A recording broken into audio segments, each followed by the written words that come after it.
A service of KIBMradio.com, the Internet's home for an all old-time radio.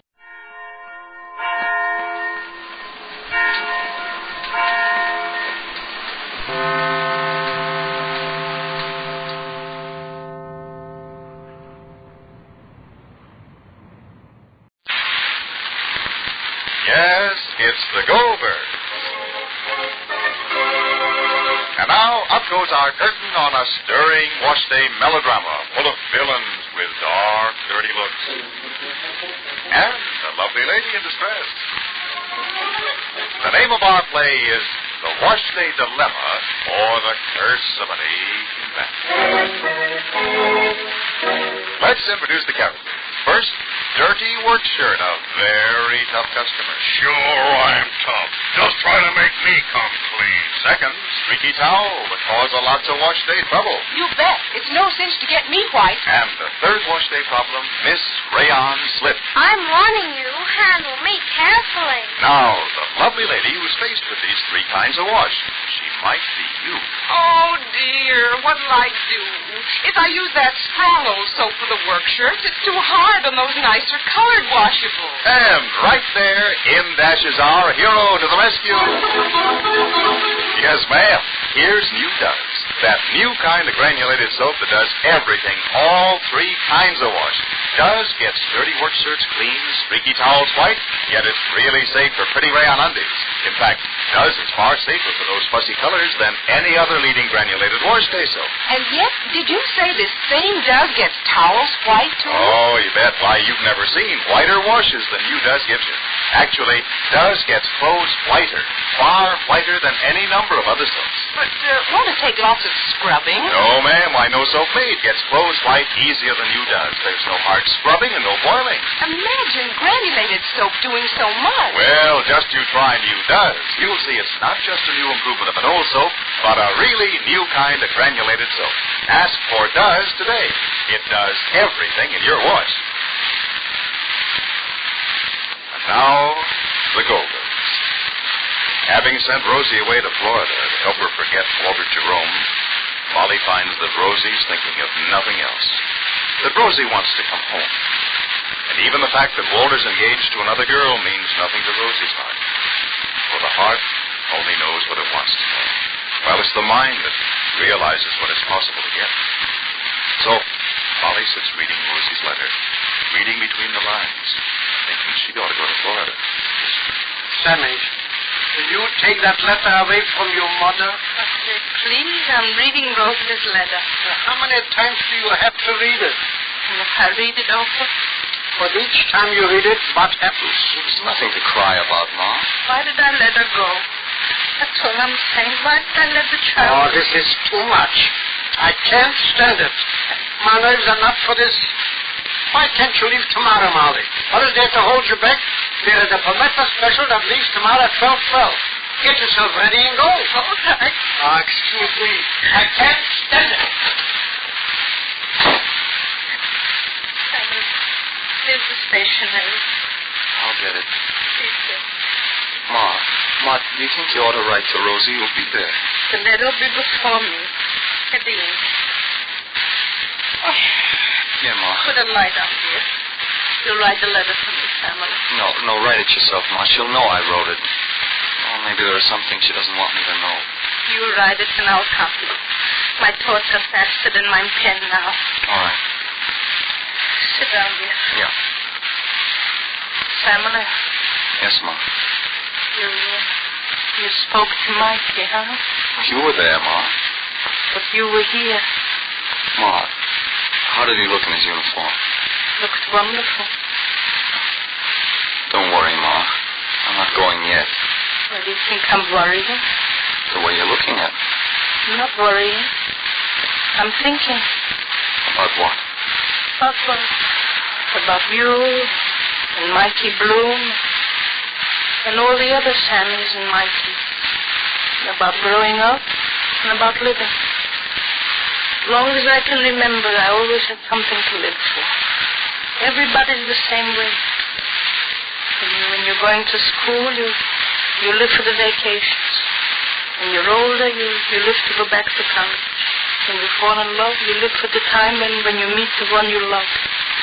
And when you live for the wedding, and then for the children. And finally you live for what will happen to the children. Each year has something to live for. And I know now, family, that those little things were, how shall I say, were like the carrots they put in front of the donkey's nose to make him walk. If we didn't have those things, maybe we wouldn't be able to live at all. And now I see we were like the blind men who stood in front of the elephant. And one said when he felt the foot, it's a tree. And the other felt the trunk, and he said it's a snake. And the third felt the side, and he said an elephant is like a wall. We were all blind too, Sam. Just seeing the little things we lived for and thinking they were really what we wanted most of all. But now we know. Now we know there always was a bigger thing we didn't see. We took for granted. And now, just living for a part of it isn't enough. You have to do everything. Give everything. Give everything up in order to save it. And I don't have to say it to them. But it is yours, son. Norma. What do you want to write to Rosie? Dear child. Ma. We received your 6-page letter. Right, because I'll have to copy. It's a compliment, Rosalie, darling, and we are flattered that to you there's no place like home. Period. Perhaps when you receive this letter, I will already be with you. Nevertheless, I want you to know how we feel. Got it? So I'm going to start. Just a minute. Okay. Got it? Yeah. If I live, I'll take the Palmetto special tomorrow. If not, I'll take the day after. Ma, won't it be better? Right, darling. Well, Ma, what Rosie really wants to know is if you met Norma, if you met Walter's mother. Those are the things she wants to know. She wants to know whether Walter's been over since she left. What are you going to say, no? I can say yes. He wasn't here, Samuel. Samuel, maybe before I go, do you think I should call Dr. Cade and ask him maybe he knows how long Walter's going to be here in Glastonbury? If he's going to leave shortly, then Rosalie maybe can come home better. Why ask Dr. Cater? I can ask Walter. I'd rather ask Dr. Cater. Why, Ma? Because... Right, darling, I'll call. Okay. Right, sweetheart. Right, so I'll be able to copy. Hello? I want Dr. Cater, please. I'll hold. Yes.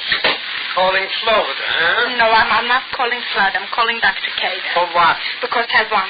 What do you want? Because I want to ask him. Why do you want to ask him? Because I want to ask him if he knows how long Walter the money for the place, so I'll be able to go. Take out the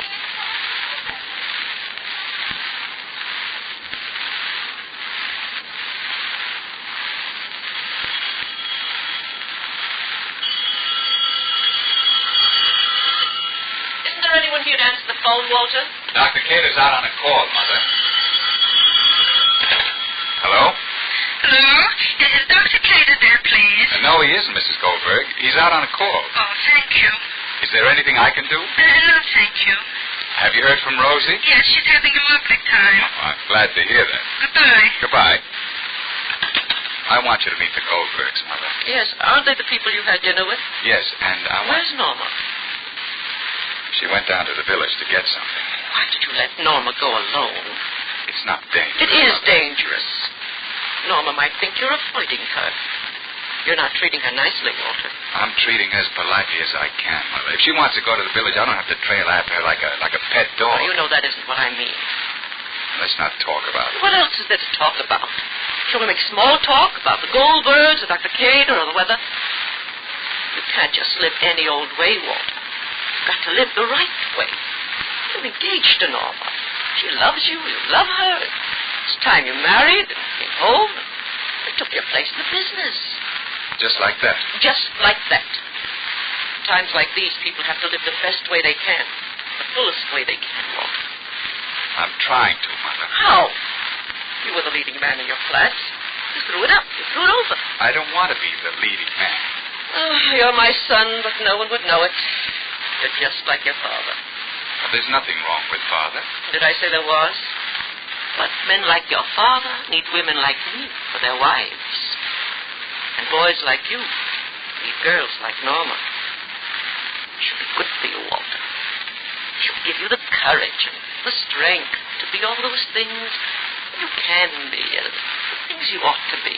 You don't know the things I want to be. Well, tell me then. Let me know. Love you, Walter.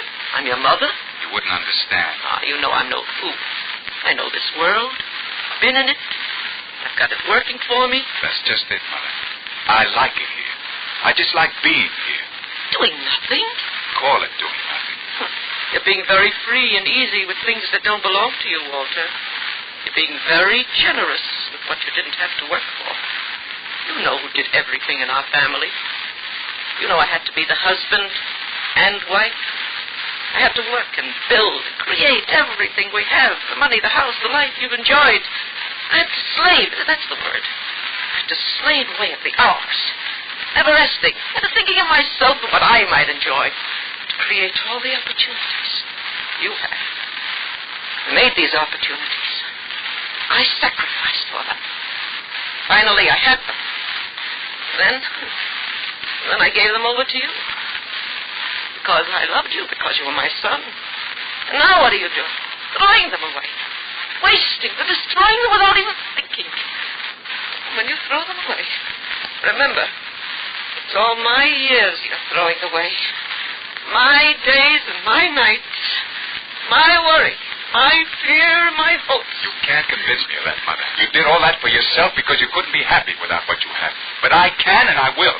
I've got to live my own way. Not yours, not Norma's, not anybody's. My own. What would Molly decide to do about Rosie if she knew what Walter was thinking? And what will Bertha do about her son if she finds out about Rosie? The question is, does Walter want to free himself from Norma for just any reason or for a special one?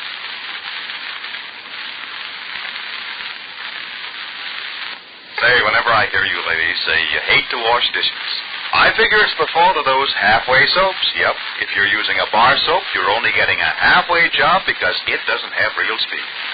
Or if you're using a tough granulated soap, it's short on gentleness to your hands. Say there's nothing halfway when you use new Does. That new kind of granulated soap. Does everything in your wash and it has everything for dishes, too. From whirlwind speed to extra gentleness for your hands. Yes, your hands will come out of the dishpan feeling beautifully soft and smooth. Actually, Does is far safer for your hands than any other leading granulated wash day soap. Yet, no soap made speeds through dishes faster than Does. It cuts even tough grease without any hard scouring. Remember, you can tell by the suds how different Does is. So try it today. Does has everything for dishes.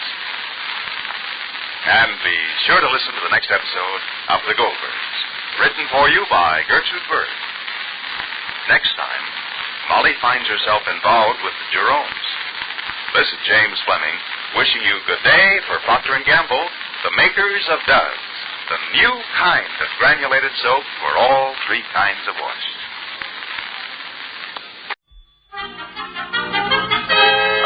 Now it's Our Miss Brooks, starring Eve Arden.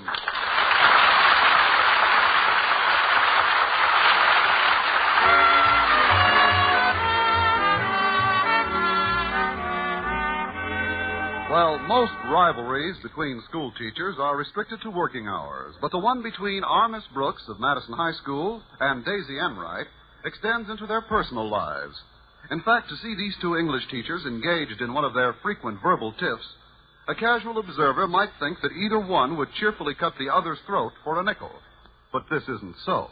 No, indeed. I'd give 4 cents change. And after what happened this past week, I might not even take the penny. It all started last Friday morning. I was in my room packing a suitcase for a little weekend trip, and my landlady was helping me. Mrs. Davis, Mr. Boynton's going to Eagle Springs for the weekend, so I thought it was only logical for me to go to the same place. Does he know you're going? Nobody knows. Why not? Security reasons. I want to spend these few days with Mr. Boynton alone. And if Daisy Enright finds out our destination, that little dream is done for. You mean she'd go up to Eagle Springs, too? On her jet broom. She's giving me some real competition lately. She has a certain way with men that just seems to make them do whatever she wants them to. Why, even Mr. Conklin's partial to her. That's nothing new. I've known for a long time that she's the principal's pet. Well, I wish he'd keep her on a leash. The minute there's a chance to make a bit of extra money around school, she's the first one to get a crack at it. He even put her in charge of the new switchboard we had installed last week. But doesn't that require an experienced telephone operator? They're pretty difficult to get right now, so she's filling in temporarily. She takes the board herself during her free period and appoints various other teachers to take over the rest of the time. What burns me up is the way she got the job, by telling Mr. Conklin she worked for the phone company when she was a girl. What a fish story that is. Oh, there's Walter Denton to drive me to school. Be right there, Walter. Before you go, Connie, tell me, why do you think it's a fish story?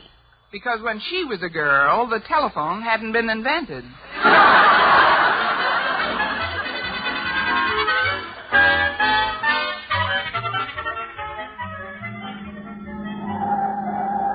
Walter, please. There's no law that says we can't use all 4 tires going around a corner. Now, slow down a little. 1,000 pardons, dear teacher. Now, frankly, I'm barely conscious of the speed with which we are traversing this mundane sphere. It is only the corporeal Walter Denton who is restricted to the confines of this vehicle. The spiritual me is floating in the heavenly blue on silver wings. Well, bail out, Cherub. I'm not ready for harp lessons. What's the reason for this pedestrian-destroying ecstasy? It's Harriet Conklin, Miss Brooks. She's been treating me like an angel lately. Last night when her folks were out visiting, she even cooked dinner for me. Gosh, it was romantic. What did you have? Liver and onions. Truly the food of love. Yeah, honest, I was so grateful I barely felt the heartburn. But all isn't beer and Skittles. As much as Harriet adores me, that's how much her father hates the sight of me. Oh, don't tell me you're having trouble with Mr. Conklin again. Oh, no more than usual. Now, I wrote an editorial in the Monitor a couple of days ago that Mr. Conklin didn't agree with. You see, in it, I said I was opposed to hiring a permanent substitute for one of our German teachers. Which one? Wolfgang Himmelstas. He's the nice old fellow who's been sick for the past week. Oh, I wouldn't know. Wolfgang isn't one of my intimates at school. Well, the other teachers have been sharing his duties so far, but I heard that Mr. Conklin's looking for a younger teacher to take over his class. That means when Mr. Himmelstas gets better, he won't have a job. Well, it's nice of you to be so loyal to an old teacher, Walter. Oh, I feel the same way about you, Miss Brooks, and I'd go to bat for you, too. That's why you've got to go to bat for Mr. Himmelstas. Me? Certainly. Now, how would you like it if you were a worn-out, old, lonely, broken-down bachelor? I'm getting used to it. I mean, how can I help Mr. Himmelstas? Well, by mentioning to Mr. Conklin that you don't think he should replace him. Will you, Miss Brooks? Will you do that for me and for all the kids who've grown so fond of Mr. Himmelstas? Will you, Miss Brooks, huh? Will you, huh? Well... Boy, that's early. Now that you've promised, my mind's at ease. That's one thing about you, boy. Once you make a promise, a guy doesn't have to worry about a thing. He can rest assured that you'll keep your word or die in the attempt. Yes, sir. Huh?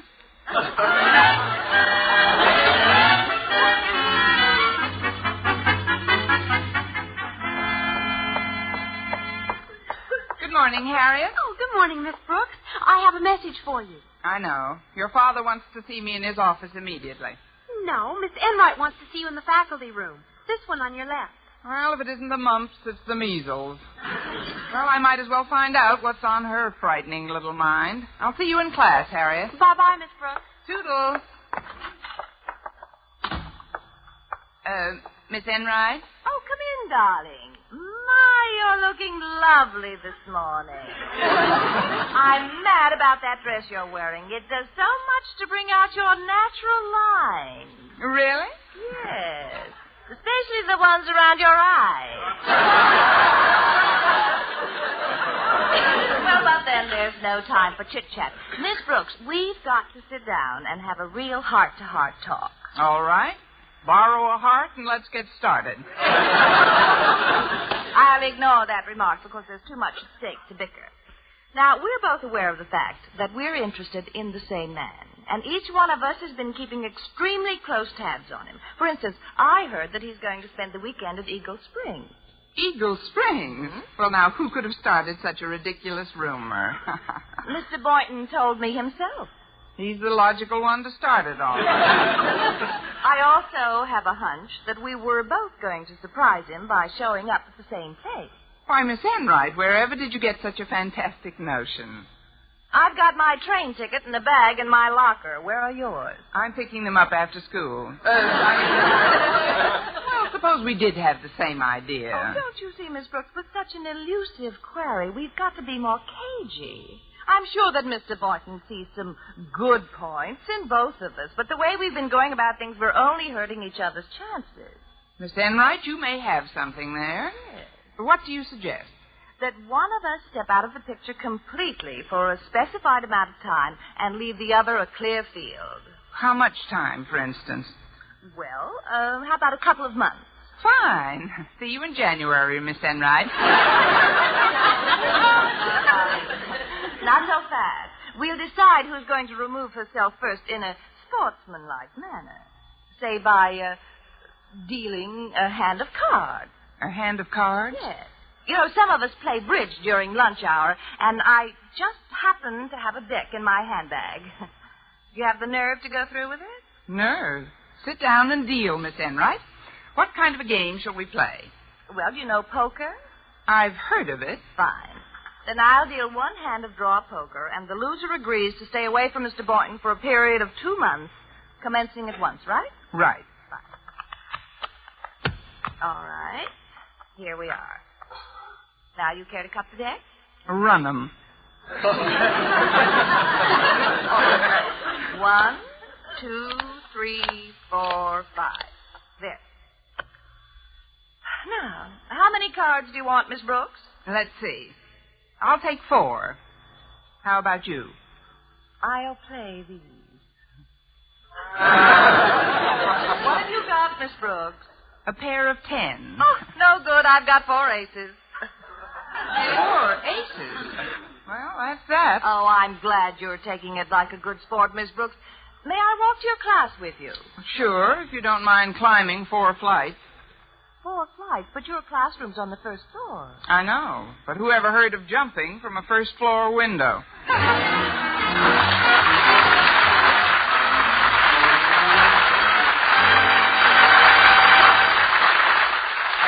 To live up to my bargain with Miss Enright and sever all relations with the bashful biologist. As I approached our usual table in the cafeteria at lunchtime, I resolved to get it over with as quickly and painlessly as possible. Mr. Boynton. Yes? Goodbye. Goodbye. You're going somewhere, Miss Brooks? Yes, out of your life. Goodbye. Well, no, just a moment. What on earth are you talking about? It's just that I got to thinking about our relationship, Mr. Boynton, and I've come to the conclusion that it's best for both of us if we don't see each other for a while. But why, Miss Brooks? How did you come to that conclusion? I know. I did something. When? Oh, no, Mr. Boynton, it's nothing you've done. It's not going to be easy, of course. We've had some memorable times together. Those exciting nights when we strolled through the zoo. Those long walks past the aquarium and those evenings under the stars. Just you and me in the planetarium. But now that I've made my decision, all that seems ages ago. Look, Miss Brooks, I think we should talk this over. I haven't picked up my train ticket to Eagle Springs yet. I was going to phone in my reservation after school, but I don't have to go up there this weekend. Oh, yes, you do, Mr. Boynton. If I'm going to be a good sport, you've got to go. This is goodbye. Please don't make it any harder. If that's the way you really feel about it, I don't suppose... That's the way I feel. Just give me one long, lingering kiss, and I'll go. Yes? Okay, what's your next best offer? just thought that since we've always been such good friends, we should part as good friends do. Hmm? Well, I guess I could kiss you goodbye if you want to. I want. Well, I'm all puckered, Mr. Boynton. Oh, eyes closed and puckered. Cooling soup, Miss Brooke?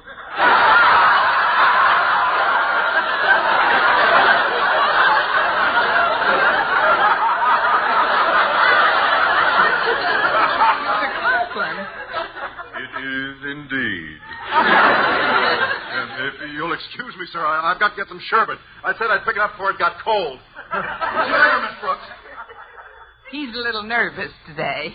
Miss Brooks, what was the meaning of that hideous osculatory display I was about to witness?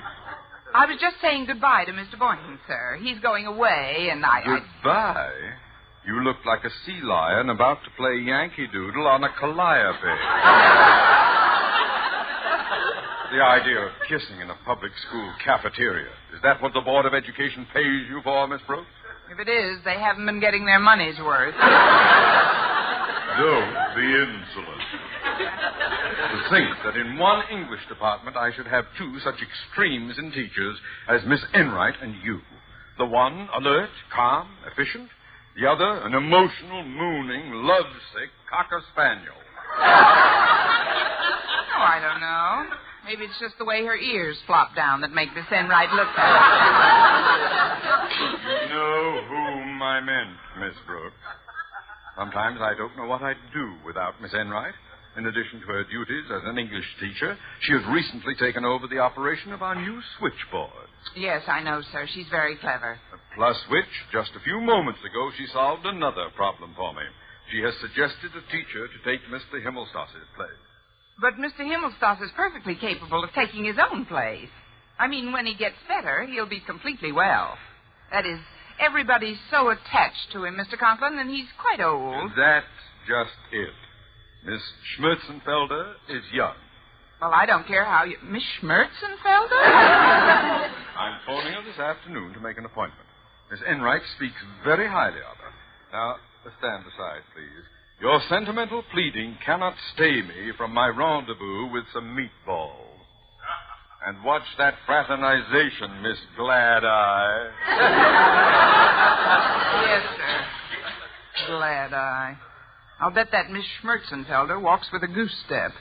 It's just not fair that Do you mind if I join you, Miss Brooks? I've been talking to myself, too, lately. Sit down, Walter. What's your trouble? Old Marblehead, Mr. Conklin's had me on cleanup detail during my free period.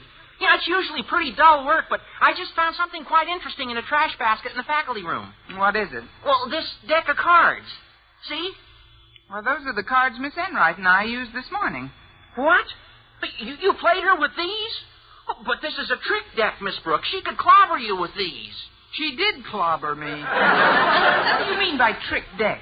It's stacked. Did she beat you for much, Miss Brooks? Just about 2 months of my life. But, Walter, I think I've got an idea. Excuse me, please. Where are you going, Miss Brooks? I'm going to see a floppy-eared spaniel about a man.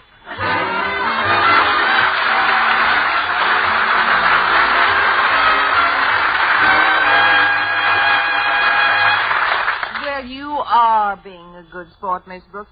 This being my free period, I was about to take over the switchboard myself. Oh, think nothing of it, Miss Enright. I'll be happy to take over for you. I know how rushed you must be, particularly if you want to make that 4:30 train. Oh, yes, it's the only one up to Eagle Springs today. But you're sure you know how to handle a switchboard, Miss Brooks? Miss Enright, I worked on the board of a summer resort for an entire summer when I was in my teens. And you learned everything? On a resort switchboard? That was the summer I grew up. Well, I guess there's no sense in looking a gift horse in the mouth. Figuratively speaking, of course. Oh, that's all right. Slip me the earphones and call me native dancer. Well, very well. I'm off to the country. Remember now, I have quite a reputation for efficiency with Mr. Conklin. Don't you worry about that, Miss Enright. I'll take care of your duties and your reputation. But good.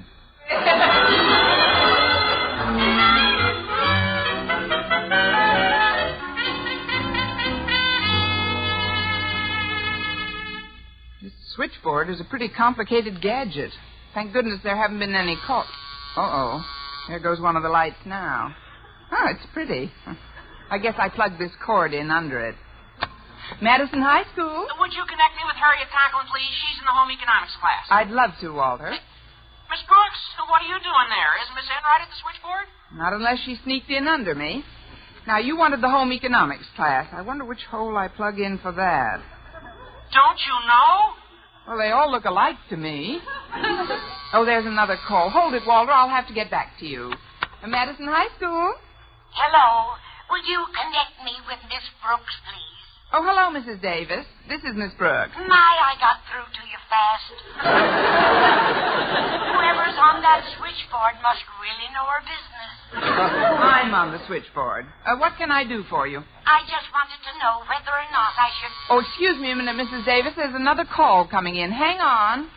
Good afternoon, Madison High School. Oh, good afternoon. Would you put me through to the railroad station, please? This is Mr. Boynton. The railroad station, Mr. Boynton? Yes. Is this Miss Brooks? That's right. Wasn't Miss Enright there? Maybe I'd better stand up and look.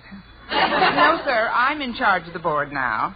I'll connect you with the station in one moment, as soon as I can disguise my voice. Hello? Hello? Is this the railroad station? It sure is, Doc. What can I do for you? I'd like to reserve a ticket to Eagle Springs today. Eagle Springs? Aren't any trains running to Eagle Springs today. It's snowed in. Goodbye. Now to get back to Mrs. Davis. Hello, Mrs. Davis? No, this is Walter. Could I speak to Harriet, please? Any day now, Walter. Hold it. Hello, Mrs. Davis? Yes, dear. What I wanted to ask you... Oh, just a moment, Mrs. Davis. There goes another light. Hello? Oh, hello, Miss Brooks. This is Mr. Boynton.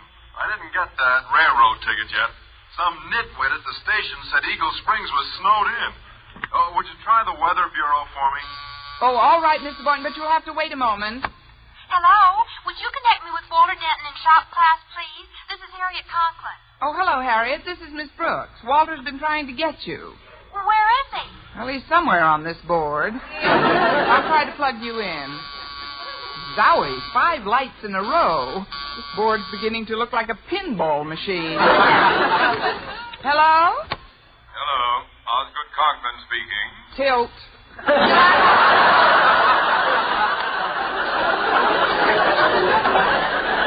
How are you, Mr. Conklin? This is Miss Brooks. On the switchboard? Has Miss Enright taken leave of her senses? No, sir, just of Madison. She's gone away for the weekend, and I'm pitching in. Well, I'm calling Miss Schmerzenfelder. Her number is Maine 8493. Yes, sir, right away. Now, let's see, which hole do I plug for an outside line? I'll try this one. Hello? Hello, Miss Brooks. Could I speak to Harriet, please? Oh, didn't you get her, Walter? No, he didn't get her. But we've been having a delightful conversation. Who's we? Walter, Mrs. Davis, and me, Miss Brooks. Mr. Boynton, too? I must have put you all on the wrong line. Ah, here we are. Confound it, Miss Brooks. Where's my number? Well, Mr. Conklin, fancy meeting you again. I'll get Miss Schmerzenfelder for you right now, sir. If I can do a decent German accent. Oh, here's Miss Schmerzenfelder now, Mr. Conklin. Hello, Miss Schmerzenfelder? Yeah, this is Miss Schmerzenfelder. Who is that? Das is Mr.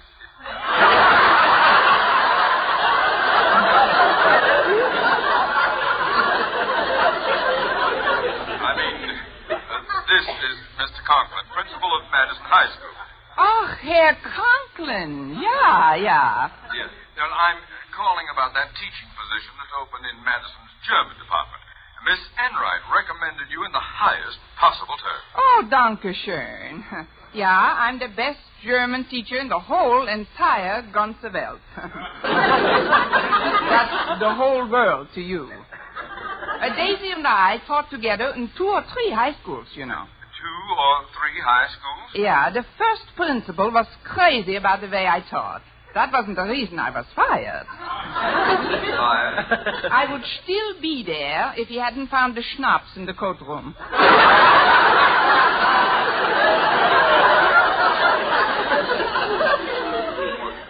You mean you'd been drinking?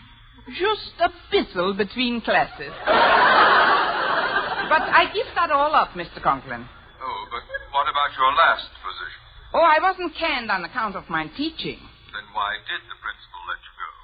The zilliest reason. Oh, the zilliest reason. How was I to know he didn't like crap games in the elevator? This is incredible. Miss Enright spoke of you so highly. Yeah, it's too bad she couldn't say the same about you. What? What a temper she said you got. She said, du bist verrückt. Nuts to you. Miss Enright said that? Why, there isn't a word of truth in it. I'm essentially a very mild-mannered man. Anyone who knows me could vouch for that. Of course they could, Osgood. Like that? Is there someone else on this line? Oh, I'm sorry, Mr. Conklin. I must have put Mrs. Davis on by mistake. Oh, Gad, of all the stupid, idiotic teachers. Was ist das?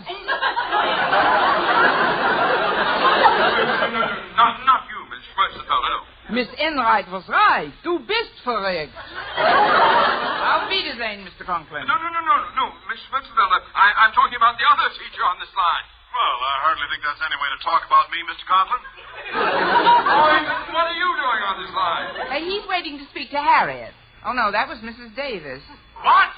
Could I speak to Harriet, please, Miss Brooks? I knew there was someone waiting to speak to her. Here I am, Walter, dear. What do you know? They finally got together. Miss Brooks, I don't know who is more to blame for this fiasco, you or Miss Enright.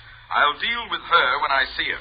But how do you propose to straighten out the tangle you've gotten this switchboard into? Don't worry, Mr. Conklin. I've got one more line that's still free, and I know just what I'm going to do with it. What? Hang myself. What else?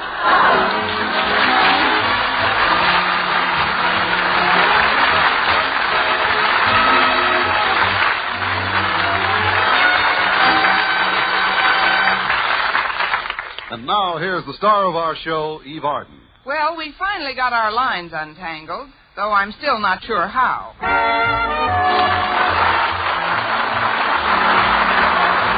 Amos Brooks, starring Eve Arden, transcribed, was produced and directed by Larry Burns, written by Arthur Olsberg and Al Lewis, with the music of Bud Gluskin. Mr. Conklin was played by Gail Gordon. Others in tonight's cast were Jane Morgan, Dick Crenna, Bob Rockwell, Gloria McMillan, and Mary Jane Croft.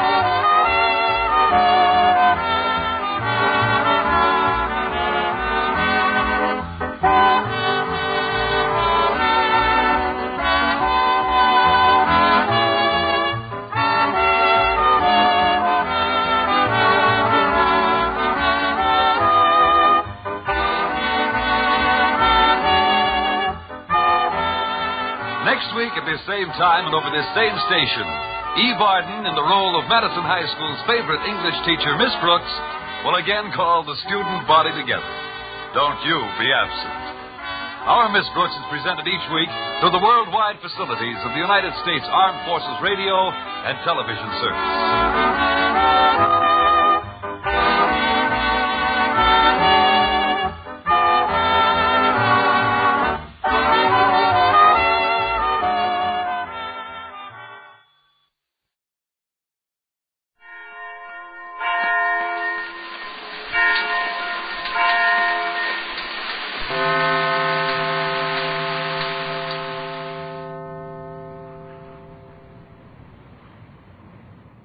Mary had a little lamb. Its fleece was white as snow.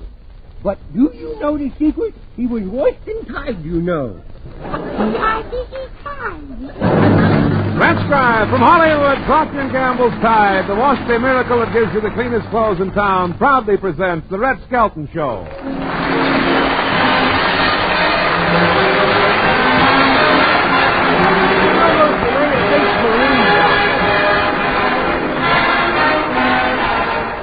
With Red Skelton, David Rose, and his orchestra, Lorene Tuttle, Pat McGeehan, and Dick Ryan will be me, Rod O'Connor.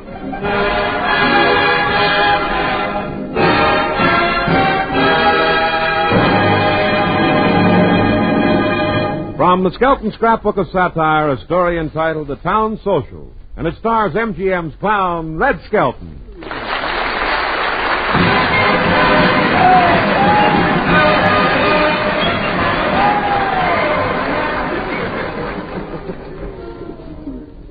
Say, Skelton, this is one of the largest turnouts we've ever had at the Town Social. Yeah, look at the people that showed up. There's Gene Fowler's, there's Stanley and Miriam, What? Howard Field. There's the Jim Harkins. If you got any friends, throw them in. Yeah. There's Dr. Emmerman. Yeah. There. Hey, you know, it's good to see so many people taking pride in their local affairs, you know. This will show the Kremlin that we're organized, too, you know. Hey, I got a poem. Let's hear it. Just a communist, no soul, they say. I know how that makes you feel, but you fellow travelers must have a soul. One comes with every heel.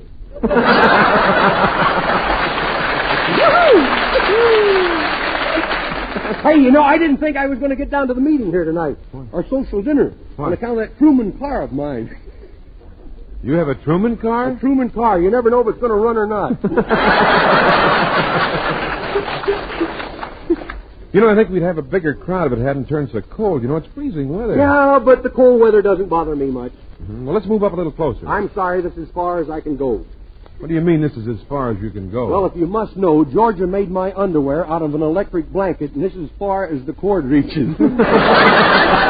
Oh! Well, what's wrong, Red? I think I got a short in my short. Hey, Red, did you notice there are a few gangsters in the crowd? Yeah. I wonder what these racketeers are doing here. Oh, they probably saw the crowd and figured it was Senator Kefauver. Kefauver? Kefauver. Who? Kefauver. Why don't they turn that over to somebody else?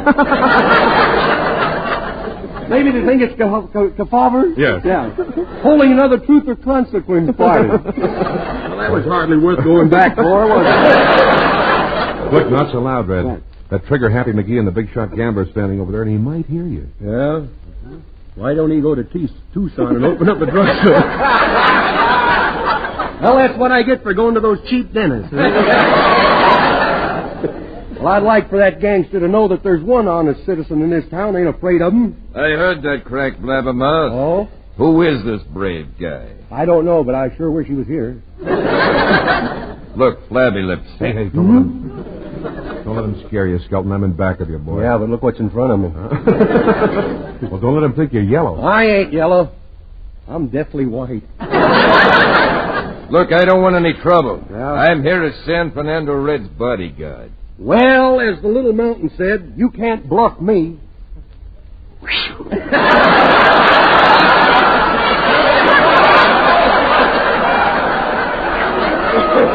Hold it! Airwick! Come on inside, Skelton. Yeah. The dinner's to be served at 7:30 sharp. Oh, yeah. Oh, say, don't the tables look nice? You know, I think this is more fun than going to a nightclub. You ever seen some of those waiters in nightclubs here in Hollywood? Are they independent? I said to one guy, what time is it? He says, sorry, it's not my table. Hey, look, there's your wife, Georgia, my wife, Sylvia, and David Rose's wife, Betty, sitting over there. We better wait here. They're getting ready to start the entertainment. Oh. And your attention, please, folks. Now I'd like to present to you a man who needs no introduction. A man you all know as Honor San Fernando Red. My friend. A man who's a credit to his hometown. Yeah. A credit to his high office. Yeah. A credit to the Bank of America. No, that's one place he can't get credit. My friend. A man who stands for better government and whose integrity has never been questioned.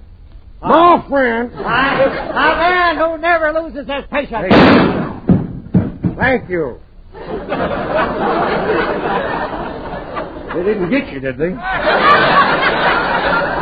That's the Russian way of saying I beg your pardon. My friends, and you are my friends. I say you're my friends because I believe.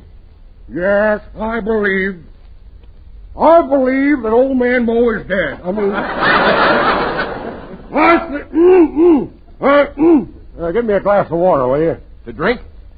No, I'm going to rinse out a few things. Tonight, before I start making any speeches here or we start our social dinner, I would like to thank all you citizens for voting no on Proposition Yes. And I want to thank you for re-electing me to office. This is not the first time I've served you. I have served 2 terms before. 3 terms if you want to count the one at Leavenworth. But as you all know, I'm a man that can be trusted. Some of my opponents said that the only reason that I wanted this job was because of the salary. This is not true. Money doesn't interest me. It's the graft that counts. Now, if I can do anything for any of you, you all know where I'm at down at City Hall, and you can see me anytime. In fact, everybody knows that anybody can get to me. I don't know who's writing this stuff, but it ain't going to be with me long, I'll tell you that. I didn't think I was going to be at our little get-together tonight. I just returned from Key West. I made quite an impression down there on them southern folks. They really taken a liking to me. They even gave me a nickname. What's a carpetbagger? Well, sir, first of all, I want you to know that I'm going to carry out my campaign promises, and tomorrow we are closing that burlesque show. That's tomorrow. I close it tonight, but I'm going there myself. Well, let's get on with our social dinner. As Laurel would say, eat hearty.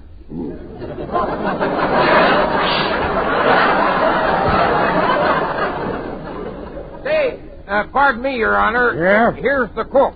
She wants to talk to What me. cook? Oh, cook. Oh. Now, hold everything, Your Honor. Oh, yeah. My, you're the skinniest politician I've ever seen. You're shaking the cord on the microphone. I'm over here.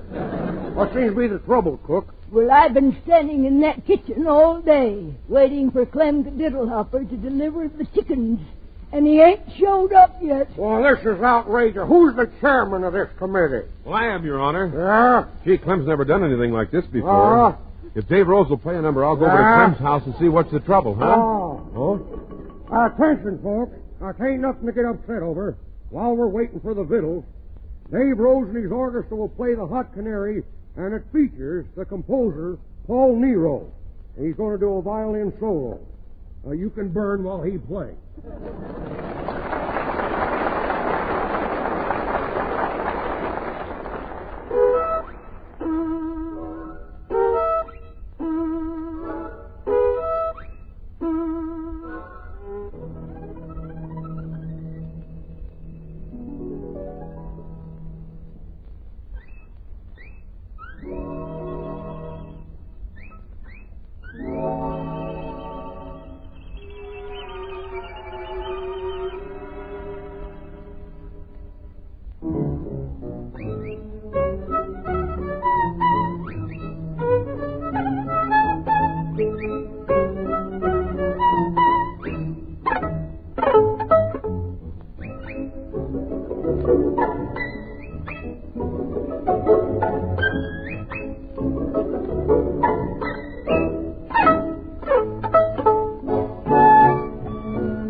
the cleanest shirts in town. There isn't any doubt that all my shirts are washed with Tide, 'cause when Tide's in, dirt's out. Tide gets clothes cleaner than any soap. Any soap? Yes, any soap. You get the cleanest wash in town with T-I-D-E, Tide. Yes, ma'am, sing it or just plain say it. Tide gives you the cleanest wash in town. The reason? Tide is the amazing miracle product that not only gets ordinary dirt out of your clothes, but also removes dulling soap film.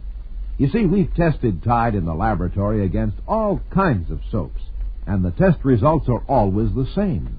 Tide gets clothes cleaner than any other washing product sold throughout America. But millions of you women have proved that, washing and rinsing your own clothes. You've seen the Tide miracle in the cleaner clothes your children wear, your cleaner sheets and towels. You've seen how kind Tide is to your hands, too. Next wash day, be sure you use Tide, and you'll hang up the cleanest wash in town. Tide gets clothes cleaner than any soap. Any soap? Yes, any soap. You get the cleanest wash in town with T-I-D-E, Tide. T-I-D-E, Tide. T-I-D-E, Tide.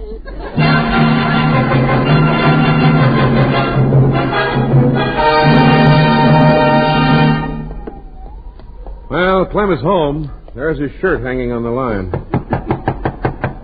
Hey, Clem, you in there? Yep, here I am.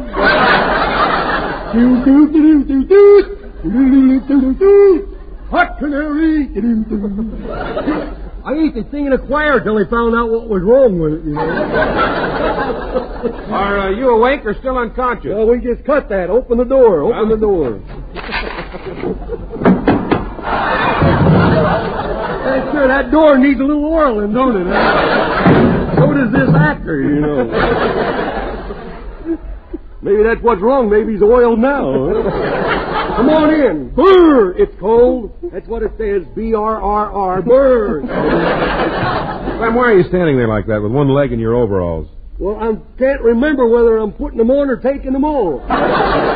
What a stupid thing to say. Do you want everybody to think you're a moron? No, just my intimate friend.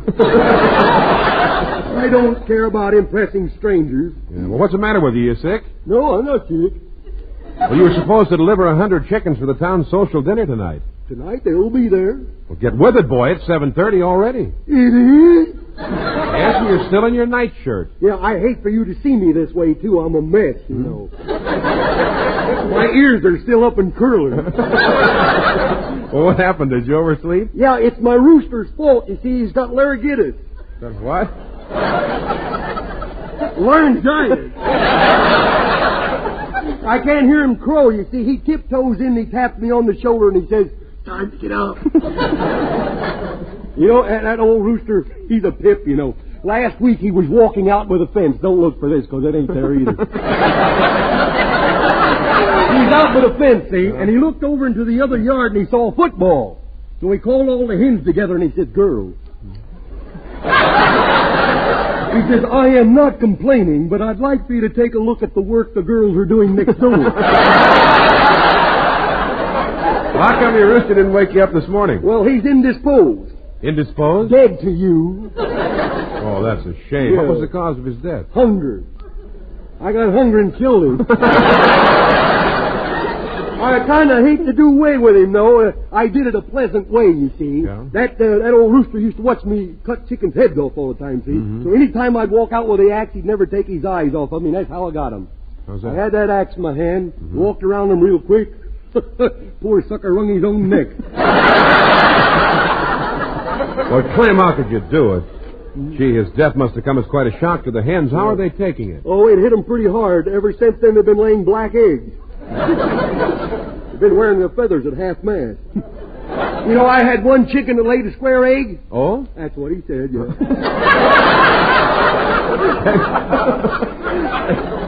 Look, Clem, you better hurry up and get dressed. They're waiting for those chickens at the town Well, social. I'll hurry and get my clothes on. I'll be with you, Jeffy. I'll be with you in it, Jeffy. Forget it. Boy, it sure is cold today, isn't it? Yesterday it was so cold I went out to milk my cow and all I got was 5 yards of spaghetti. 4 buckets of homogenized goose pimples. Well, come on, boy, get with it. Okay. Brr! It's cold. Really freezing outside. Even the snow is blue. It's not a fit day out for man or beast. Or me either. You better pull my ears over my nose so they won't get frostbitten. Well, let's hurry. They're waiting for those chickens. Okay.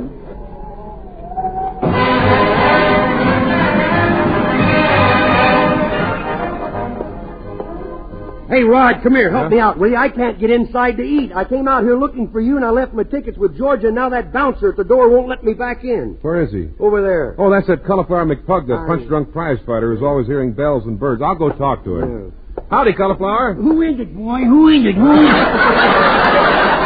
Well, it's me, O'Connor. Oh, yes, O'Connor. Two of the nicest boys I ever met.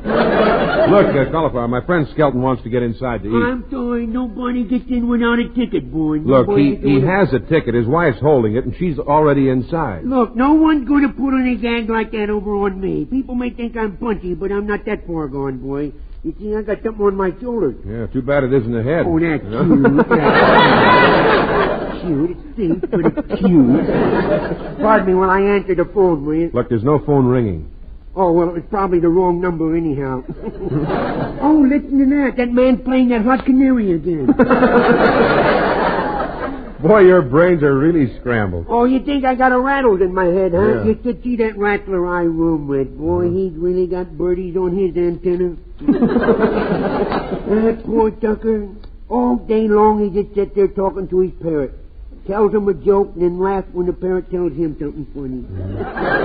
Well, what's wrong with that? He ain't got no parrot. I know. I have to clean the cage every day. In fact, I sat on the egg and hatched out the parrot. Oh, brother. No, I'm his mother. Yes, sir, I hatched that little bird all by myself. I sat on that egg for about 4 weeks. Mm-hmm.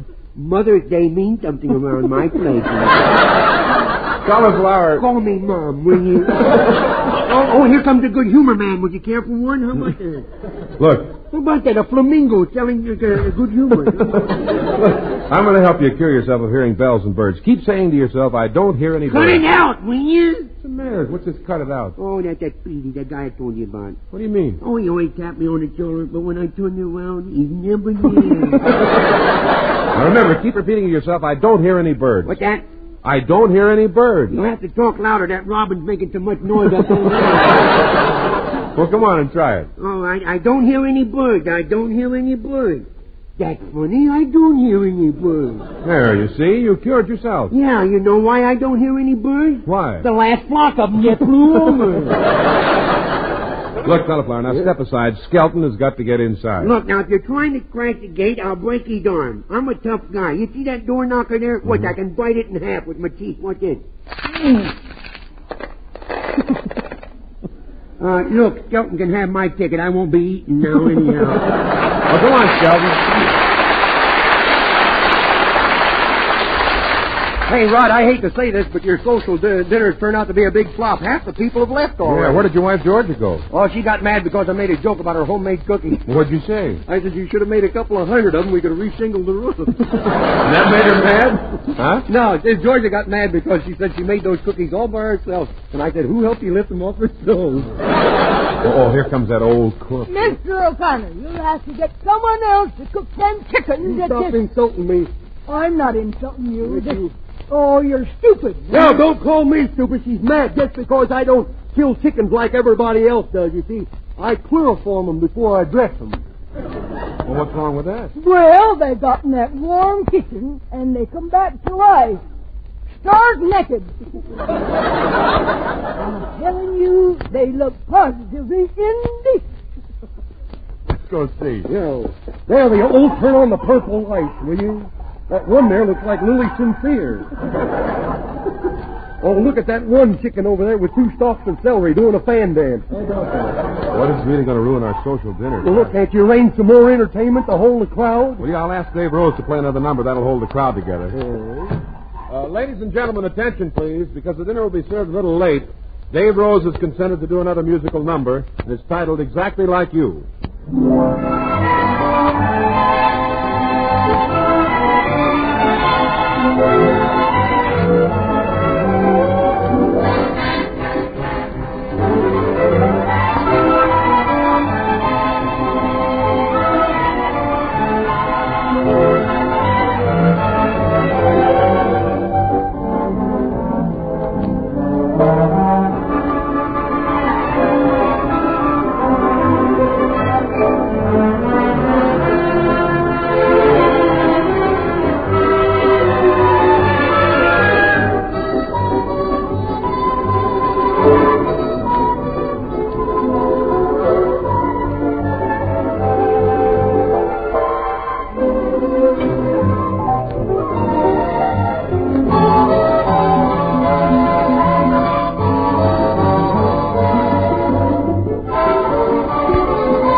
I guess you've heard us call Tide a miracle. Well, that's exactly what Tide is. For Tide not only gets the ordinary dirt out of your clothes, it removes dulling soap film, too. And that one fact was what made no rinsing practical. Yes, with Tide you can save all the time and work of rinsing, and you'll get the cleanest possible no-rinse wash. Now, if you prefer to rinse, here's Tide's promise. Tide will get your clothes cleaner than any other washing product sold throughout America. We've proved that in the laboratory, and you women see the proof in the cleaner shirts your husband wears, the cleaner sheets on your beds. So make your next wash a Tide wash, the cleanest wash in town. Tide gets clothes cleaner than any soap. Any soap? Yes, any soap. You get the cleanest wash in town with T-I-D-E, Tide. T-I-D-E, Tide.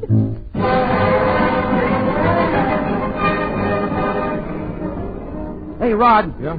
Something else just happened. They threw Willie Lump out of the place. What for? He spiked the lemonade. Well, what happened? Well, my grandmother took one sip and she says, you know, the frost didn't hurt them lemons at all. Oh, Rod! Rod! Well, hello, Lorene. Where's Junior? Oh, he's around someplace. I gave him a nickel to go buy an ice cream cone. Oh, here he comes now. Well, look who's here. The pile of flab that walks like a man. Now, Junior, that's no way to talk to Mr. O'Connor. Now, tell him you're sorry. I'm sorry. I'm sorry you the big fat slob. Junior! Here.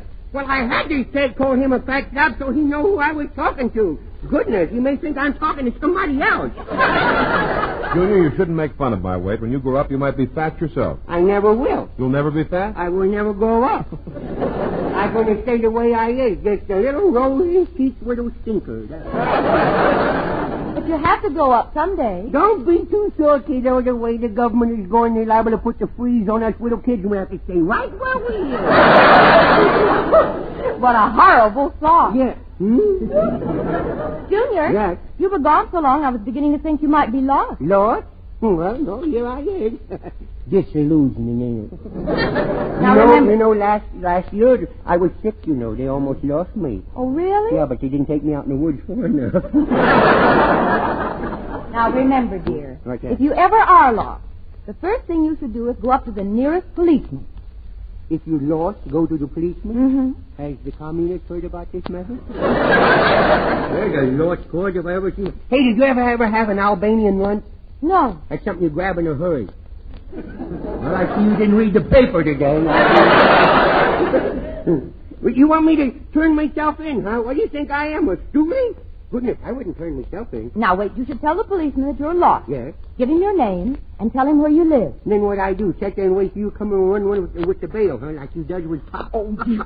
Now, don't be smarty. Oh, goodness, I know what to do when I get lost. I go to the police station and play dumb. Then they gave me the 3rd degree. See, they gave me an ice cream cone. I know all the angles, you see. Whenever I feel like a free ice cream cone, I just go turn myself in. It's lost. You know? Once every time, 3 times last week. You know, last week I was going to run away from home. You were? Yeah, I figured nobody loved me no more, so I'm going to run away. Oh, that's awful. So I put a lot of little cookies in my handkerchief, and I threw it over my shoulder, and I went around the block about 9 times. And the policeman came up to me, and he said, "Little boy, where are you going?" I said, "Nobody loved me no more, so I'm running away."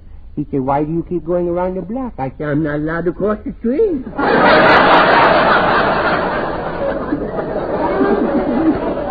Oh, speaking of ice cream cones, where did you get that triple-decker cone? Ain't that a Lulu strawberry chocolate? They cost 15 cents, and I only gave you a nickel. Which reminds me, here's your nickel back. You didn't send the nickel? No, Would the you man at the ice cream concession insisted that I take it. It was sort of a prize for knocking over more glasses off his counter with my slingshot than anybody else. Oh, Junior, you didn't wreck the ice cream concession, did you? Let's put it this way. I know a place where we can get an awful lot of free firewood. Oh, Rod, honestly, the child is added 10 years to my age. Well, so what? Every time you have a birthday, you take off enough years to make up for it. Junior, I do not. Lorene, I'm trying to keep this social dinner going, but I think we better call it off. We can still have some pie and coffee. Oh, no, haven't you heard? The pumpkin pie has disappeared. What pumpkin pie? The one that was in the window cooling. I didn't know it had disappeared. You give me a spanking for taking it. Junior, I didn't thank you for eating a pumpkin pie. It was for that apple pie you ate yesterday. Oh, I had the hardest time keeping track of which spanking fits which pie. Well, now, about that pumpkin pie, did you eat that, too? No, just the punk part. Now, please, why do you accuse me? Do you think I took that pie? I do. Do you think I took that pie, Fatso? I do. I now pronounce you man and wife. And may all your little ones have a lot of crust. Now, I'll put it up to you. Here, take my mirror and look at yourself. Oh, how long has that face been going on? Now, does that little boy you see in the mirror look like he ate my pumpkin pie? That is your man. Go ahead and give that mirror a spanking. You want to know the truth? I didn't eat the pie. I put some of it in this pocket, and I put some of it in this pocket, and I put some in this pocket. Oh, Junior, I've had enough out of you. Now, you come here to me. Here. Oh, what did you do that for? I've had some in that pocket, too.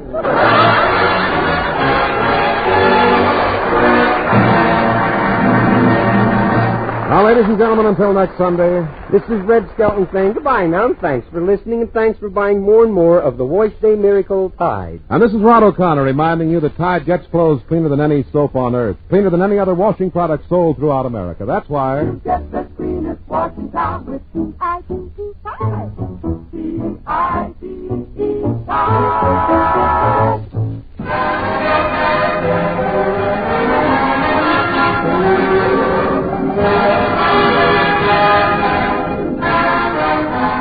This is a copyrighted feature transcribed from Hollywood.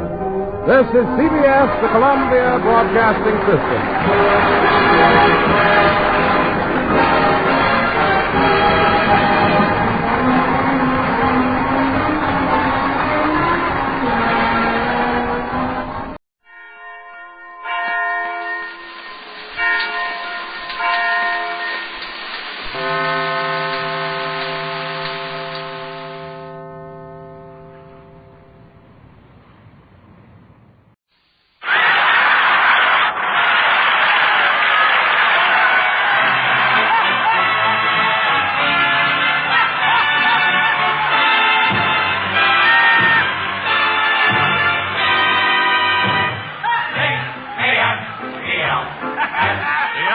Costello program, brought to you by Camel, the cigarette of costlier, properly aged tobaccos. Listen to the rhythm of Alan Roth and his orchestra, the great song styles of Connie Haynes and Bob Matthews, and that chubby, chunky little comedian who, when asked to carry his own trunk to the Roxy Theater for his personal appearance next week, quickly cried...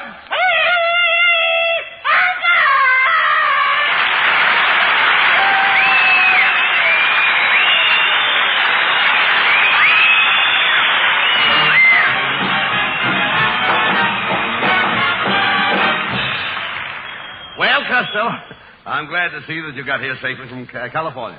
You know, I didn't see you on the train. Where were you? Abbott, I was riding in a private car. You came from Hollywood to New York in a private car? Yeah, me and 200 privates. You dummy, didn't you have any place to sleep on the train? Oh, sorry, I had a bedroom on the end of the smoker. Costello, there's no bedroom on the smoker. That's the washroom. I wondered why I had 6 sinks. Costello, you're stupid. It's the one you got here at all. Look, did anybody meet you at the station? Oh, yeah, my favorite cousin was there to meet me. Cuspidor Costello. Cuspidor? Yeah. Why did they ever name him Cuspidor? Because she's a spitting image of his father. Come on, will you, ladies? All right. Never mind your cousin, Costello. Did you see anybody important at the station? Oh, yeah, I saw Mayor LaGuardia standing in line at the ticket window with 2 policemen. LaGuardia was standing in line at the ticket window with 2 policemen? Where were they going? The policemen weren't going anywhere. They just come along to lift LaGuardia up to the ticket window.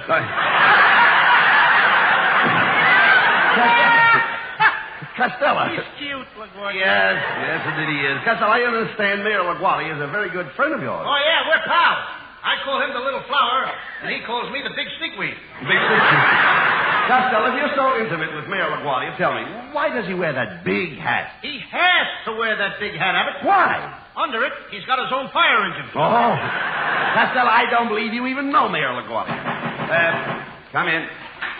Good evening, gentlemen. I have a personal message from the mayor for Mr. Lou Costello. Oh, did you hear that, Abbott? Mister, I am Lou Costello. The mayor has asked me to tell you that he is very, very, very happy that you are here in New York. Give my thanks to the mayor of New York. The mayor of New York? I represent the mayor of Los Angeles. Go get your check, brother. You're through. Costello, you're getting dumber every day. I'd give $25 to find out what school you went to. I can't take it, Abbott. Why not? The school gave me $50 to keep my mouth shut. Look, Costello, I understand that you're staying at the St. Moritz Hotel, and I hope you're behaving yourself. Oh, I am. I only had one party since I got in yesterday. Some of my old gang from Patterson visited me last night. They did? Yeah, 75 of us sat around my room lapping up sarsaparilla and singing songs. And at 4 o'clock in the morning, the house detective had the nerve to knock on my door. Did he tell you you were making too much noise? No, all he said was, Costello, we'll be glad when you leave and the American Legion convention starts. You idiot. Well, while you were here, why don't you visit the top of the Empire State Building? It overlooks all of New York. Now, for $1, you can see 5 boroughs. For $1, I can see what? 5 boroughs. Why should I pay $1 to look at a bunch of jackasses? No. I go to your house looking for nothing. No. Here. I'm talking about the 5 boroughs of New York. And the whole city is built on those 5 boroughs. The whole city is built on top of 5 boroughs? Certainly. Shame on the people of New York. Shame on the people of New York. For what? Putting all those big buildings on top of them 5 little donkeys. No. Don't put the Roxy on top of them. No. Forget about the boroughs. Tell me, have you been to the Automat? I beg your pardon? Have you been to the Automat? Yes, I was there. That's a very dangerous restaurant. What's dangerous about the Automat? I was eating a piece of pie and that little door came down and hit me on the head. You idiot, you're supposed to Come on, will you, lady? Look. Don't you understand? You're supposed to take the pie out of that little door and eat it at the table. Now, he tells me. You know what the Automat is famous for? Their coffee. I know that. I put a nickel in the slot, and out came a cup of coffee. Then I put another nickel in the slot, and out came another cup of coffee. I put another nickel in, and out came another cup of coffee. Another nickel, another cup of coffee. Another nickel, another cup of coffee. Then I had more coffee. Wait a minute. I kept putting nickels in. Wait a minute, Costello.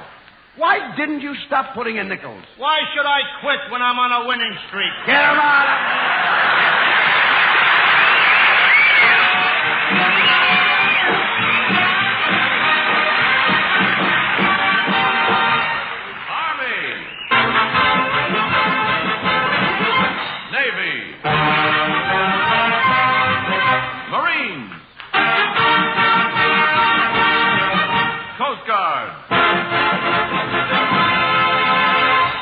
Army, Navy, Marines, Coast Guard, wherever they go in their winning of the war, they have first call on camels.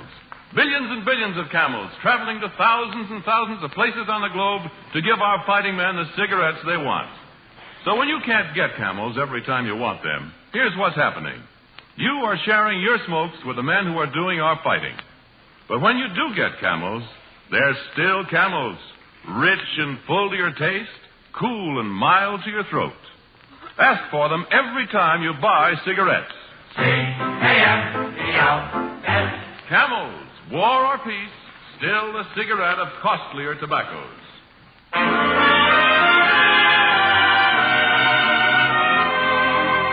And now here's that romantic Bob Matthews with Alan Roth and the orchestra.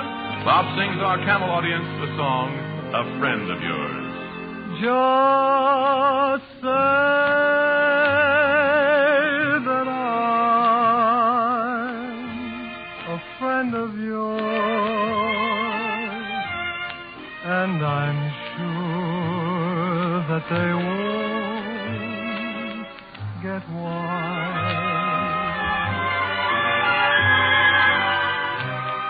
And when they see us together, I'll brush the dream from my eyes. I'll tell my heart it mustn't sing that song of remember when. So just say that I'm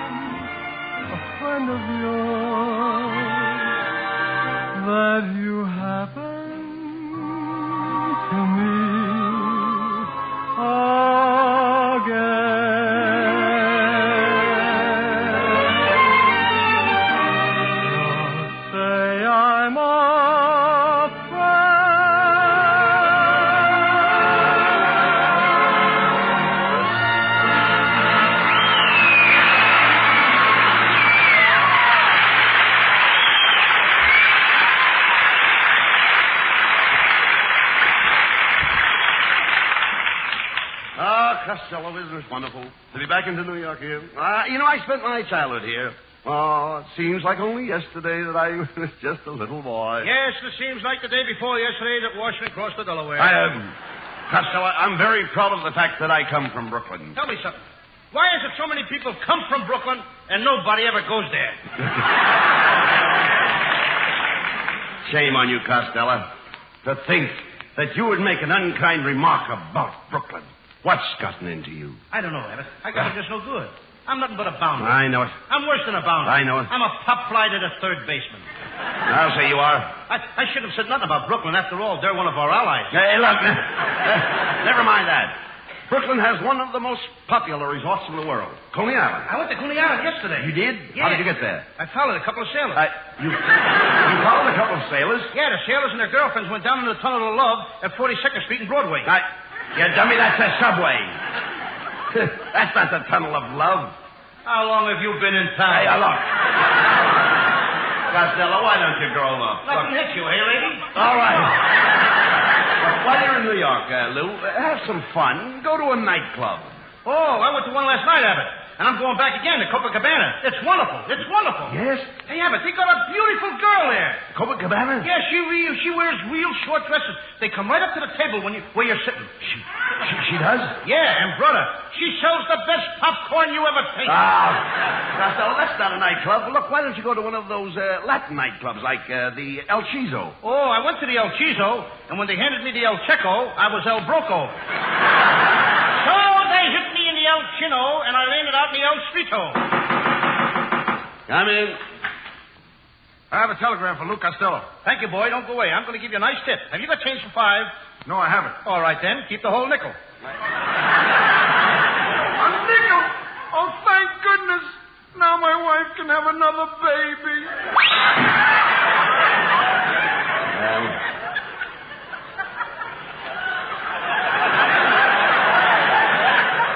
Well, go ahead. Costello, read the telegram. All right. Oh, boy. What do you mean? Oh, my goodness. Oh! All right, don't get excited. Well, take it easy. Wow! Wait a minute. What does the telegram say? I don't know. I'm looking at that girl in the first row. Give me that. I'll read it. Give it to me. Give me that telegram. You got it. It's from the city of Paterson, New Jersey. It's from the citizen of Paterson. City of Paterson, New Jersey? Yes. I knew my hometown wouldn't forget me. Wait a minute. It says, Dear Lou, the city of Paterson will be proud to honor you by holding a Lou Costello Day in conjunction with the Garbage Disposal Week. Now, ain't that swell? A swell? I'll bet they want to make a speech at the opening of the new dumps. But, Costello, you never made a speech in your life. You're right, Abbott. If I could only find somebody to learn me. Yeah, hey, wait a minute. I'm glad you said that, Costello, because we have with us tonight the world's greatest authority on public speaking. Good evening, gentlemen. I am Professor Melonhead, better known in oratorical circles as Windy Melonhead. Windy Melonhead. From the looks of your head, a cyclone must have struck it. Get a load of that shiny dome. I've seen more hair on a ball bearing. Now, Costello, are you insinuating that my head is completely stripped of hair? Stripped of hair? Melonhead, you've got more skin showing than Gypsy Rose Lee. And it's shinier. All right. I like my head this way, Costello. It gives the air a chance to get into my skull. Melonhead, I'd like to stick a pin in your skull and let the air out. Now, Costello, don't talk like that. The professor can't help it if he's bald and ugly. Well, he could stay home. You don't have to go roaming around, does he? Costello, are you casting reflections on my head? Reflections? Melonhead, with that shining dome, you should be in a Coast Guard. With my head, what could I do in the Coast Guard? You could release a lighthouse for active duty. Professor Melonhead, Costello's going to speak in Paterson. Do you think that you can make a public speaker out of him? Abbott, I could make 2 public speakers out of him and have enough left over for a talking dog.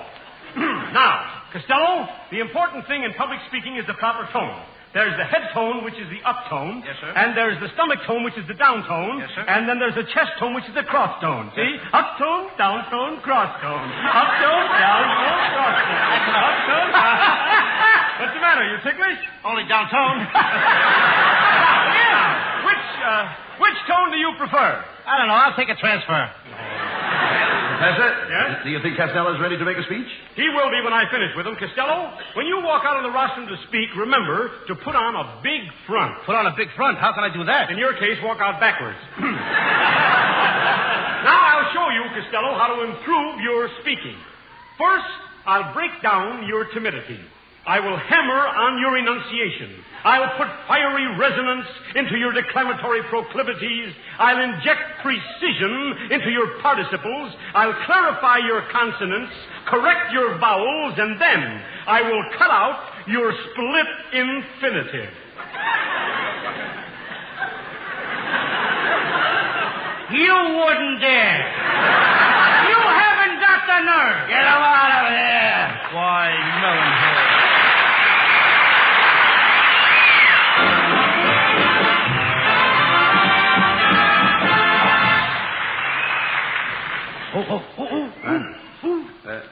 Lou, what are you doing with a gun? Lou, what's that for? Lou, what's happening? Abbott, there's somebody following us, and it looks awful mysterious to me. Yes, there's mystery following Abbott and Costello. There'll be Mystery in the Air next Thursday night at the same time and station.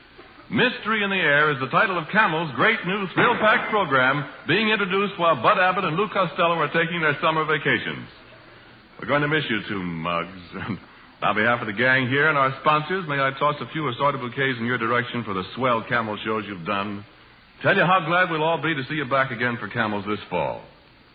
In the meantime, we're going to do our best to keep you listeners right on the edges of your chairs with as potent a mixture of mystery, action, danger, suspense, laughs, and ice cubes up and down your spine as has ever been devised for your entertainment.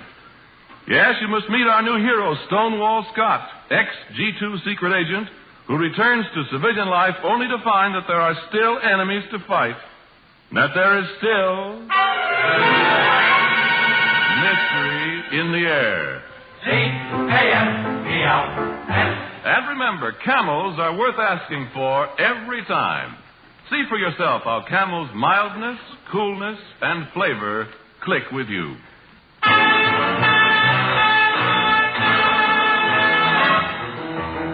Lovely Connie Haynes on stage now to bring her Camel fans a song they've asked to hear. With Alan Roth in the orchestra, Connie sings Sentimental Journey. Gonna take a sentimental journey. Gonna set my heart at ease. Gonna make a sentimental journey to renew old memories. Got my bag, got my reservation. Spent each dime I could afford. Like a child in wild anticipation. Long to hear that all aboard.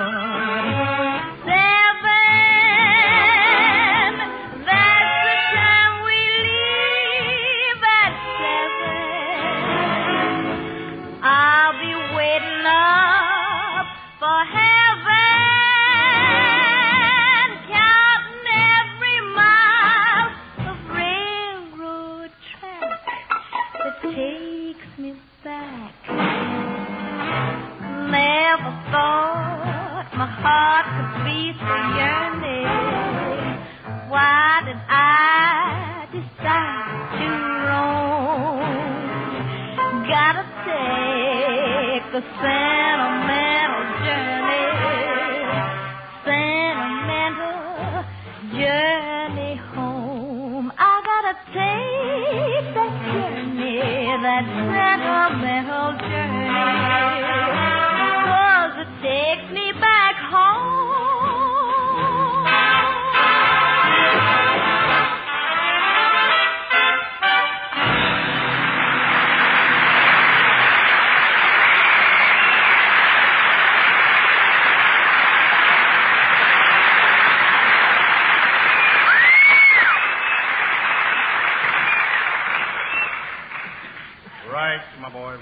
Costello. In a few minutes, we'll be leaving for Patterson. Yeah, good old New Jersey, the biggest state in the Union. Oh, no, Costello, you're wrong there. No, Texas is the biggest state in the Union. Why do you know that the state of Texas is bigger than Germany? Abbott, right now, anything is bigger than Germany. Come in. Dear Mr. Costello. They told me I wouldn't have any trouble recognizing you. Everyone said you look just like Buster. I look like Buster? What Buster? A blockbuster.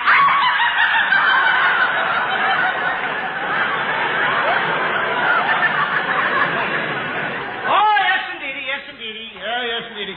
You know, I think I got enemies, but who sent this dame here? Is there anybody else in that dress besides you? Now, wait a minute. Just a minute. Now, just take it easy, Costello. Madam, what is it you wish? Well, I have been sent here by the committee in charge of Patterson's Lou Costello Day in conjunction with Garbage Disposal Week. I have come to prepare Mr. Costello for his part of the pageant. I am the coach. You're the what? I'm the coach. Coach, you look more like a late freight with a loose caboose. Costello, you imbecile, this lady is a dramatic coach. And that's the kind of a coach you see in a railroad station. Well, she ought to be in a railroad station. All right, never mind that. Tell me, you two-ton termite. Now you shut up!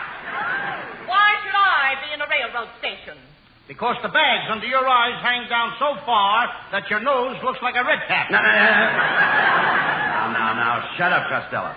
Madam, what does Costello do in this garbage disposal pageant? Well, he represents the spirit of sanitation. Spirit. Sounds like a nice clean pot.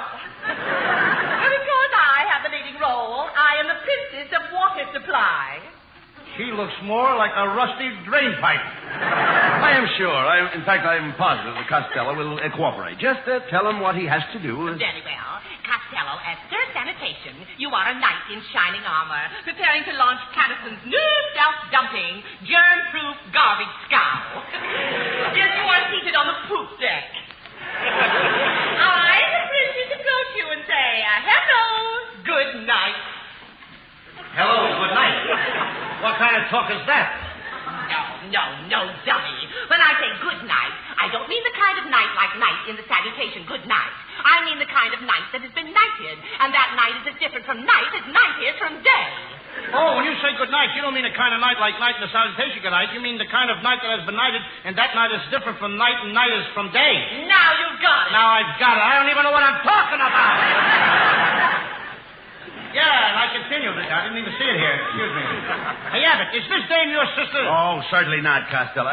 Continue, madam. Very well. Where were we? I don't know. Someplace on the page. Well, you had me sitting on the poop deck on a garbage scow. Oh, yes. Now, in the spirit of sanitation, you take this big squirt gun, and you read this speech to the germs. Here, read it. Okay. Listen unto me, you microbes big and small. I'm the spirit of sanitation, and I hate you all. I'll bump off all you germs and bugs and keep Patterson clean, even if I have to squirt out every drop of my chlorine. Oh, that's fine. We'll expect you in Patterson within the hour. Good night. Good night. Oh, get that kid out of here, will you?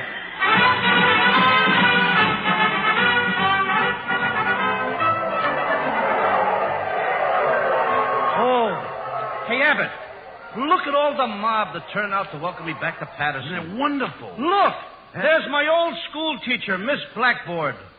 Do you think she'll remember you? She should. Many's the time I slapped her erasers. Oh, Miss Blackboard. Well, what do you want? Don't you remember me? Little Lou Costello? I used to stand up in the back of the room and raise my hand. Well, you can go now.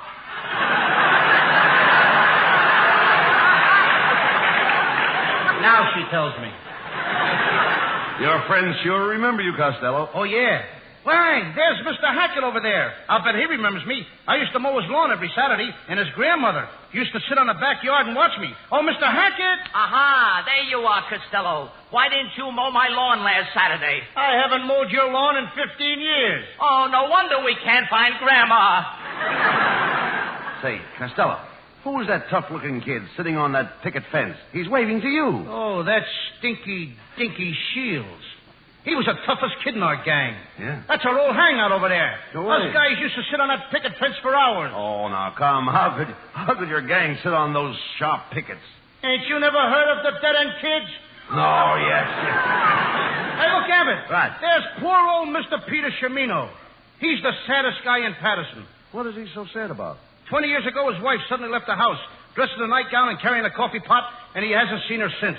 She left the house suddenly in her nightgown and carrying a coffee pot? She must have been wacky. She was not. She was cooking breakfast and the stove blew up. There you are, Costello. The crowd is waiting for you to appear at the launching platform and christen the new garbage scow. Now, do you know how to perform that ceremony? Sure, Mullenhead. I was the guest of honor last year at the opening of the new dump. Guest of honor at the opening of the new dumps? What did you do? I threw out the first pail.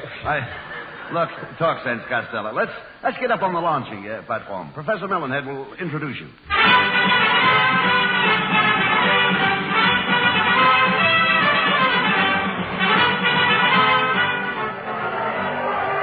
Ladies and gentlemen! Yes, sir. Citizens of Patterson, I have the honor to present the man who will launch our new garbage scow. A local boy who has achieved great success. He left this city a dismal illiterate. From an illiterate, he worked his way up to a moron. From a moron, he became a lowly nitwit. From a nitwit, he forged onward to become a nincompoop. Not satisfied, mind you, with being a nincompoop, he struggled upward. Until today, he stands before you, America's number one jerk. I give you Lou Costello. Well, Costello, how did you like that speech? Melonhead, your speech would make ice melt. Ice melt? You sure did. Come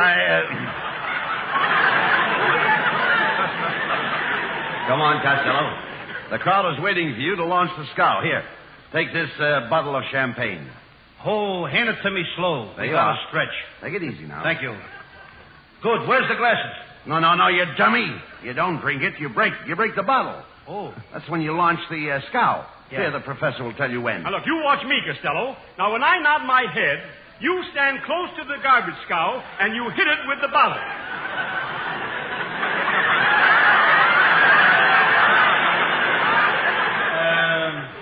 Could I have that again, please? Yes, of course. I'll be very nice and careful. Will you give it to me slow? I want to understand everything. All right. No more. Are you ready? You got the champagne. Very heavy, the big quart of champagne. I got the quart champagne bottle in my hand. All right. You hold it in your right hand. Now, when I nod my head, you hit it with the bottle.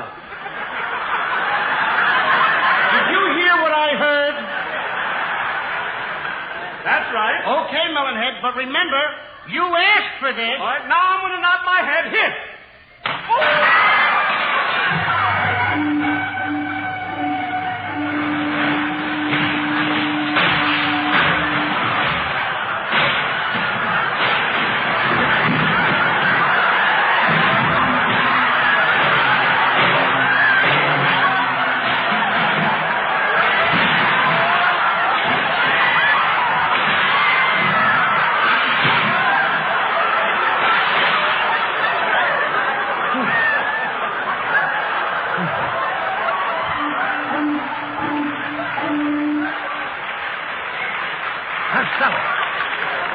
Costello!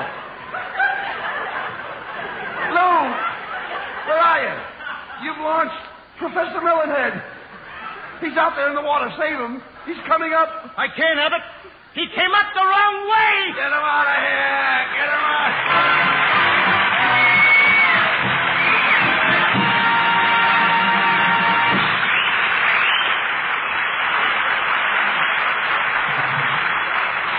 Abbott and Costello will be back for Camel cigarettes in just a moment. Thanks to the Yanks of the Week. Tonight we salute Army Private Richard Arnold McCurdy of Boise, Idaho. Critically wounded and without medical care, food or water, he lay for 3 full days and nights under murderous gunfire in Japanese territory, finally making his way back to our own lines. In honor of your miraculous escape, Private McCurdy, the makers of Camels are sending to our fighters overseas 500,000 Camel cigarettes.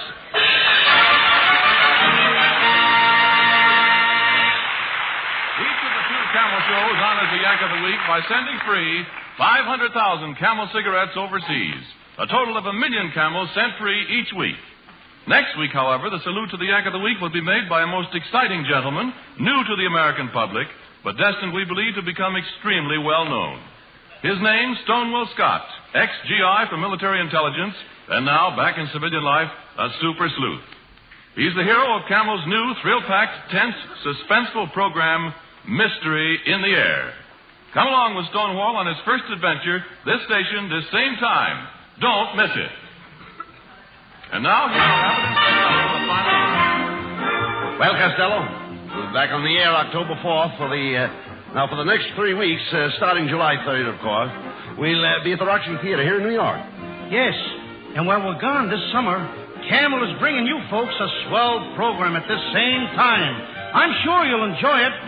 It's called Mystery in the Air. Bud and I will be listening, and I hope you will be, too. Good night, folks. Good night, everybody. Good night, Mother. Good night, Pop. Good night, Patty and Carol.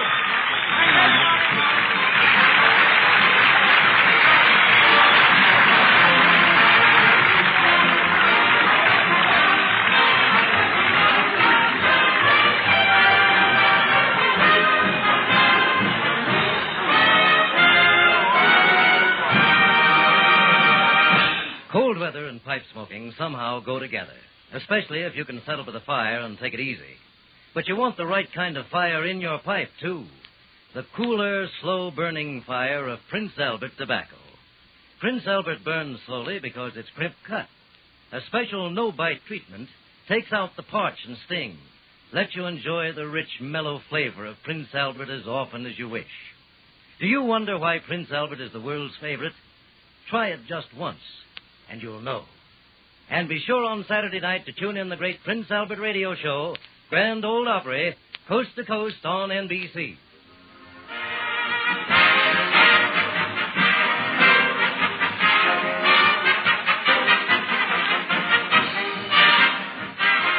The Abbott and Costello Show for Camel Cigarettes will be back at this very same time next week. Don't miss it. This is Ken Niles in Hollywood wishing you all a pleasant good night.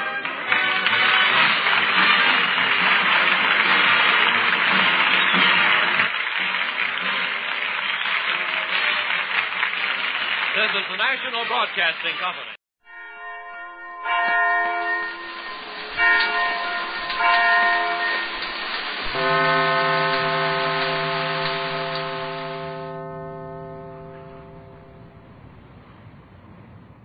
Ladies and gentlemen, the secret word tonight is nose, N-O-S-E. Really? You bet your life.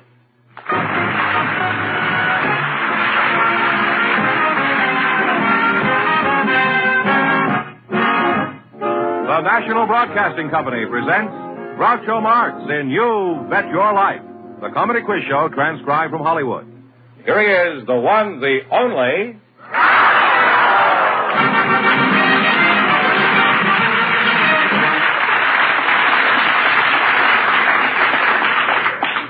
Thank you, folks. Thank you. Well, here I am again with a chance for each of our couples to win up to $10,000. And if any of them say the secret word, they'll win an extra 100 smackolas. And Groucho will meet our first couple in just a moment.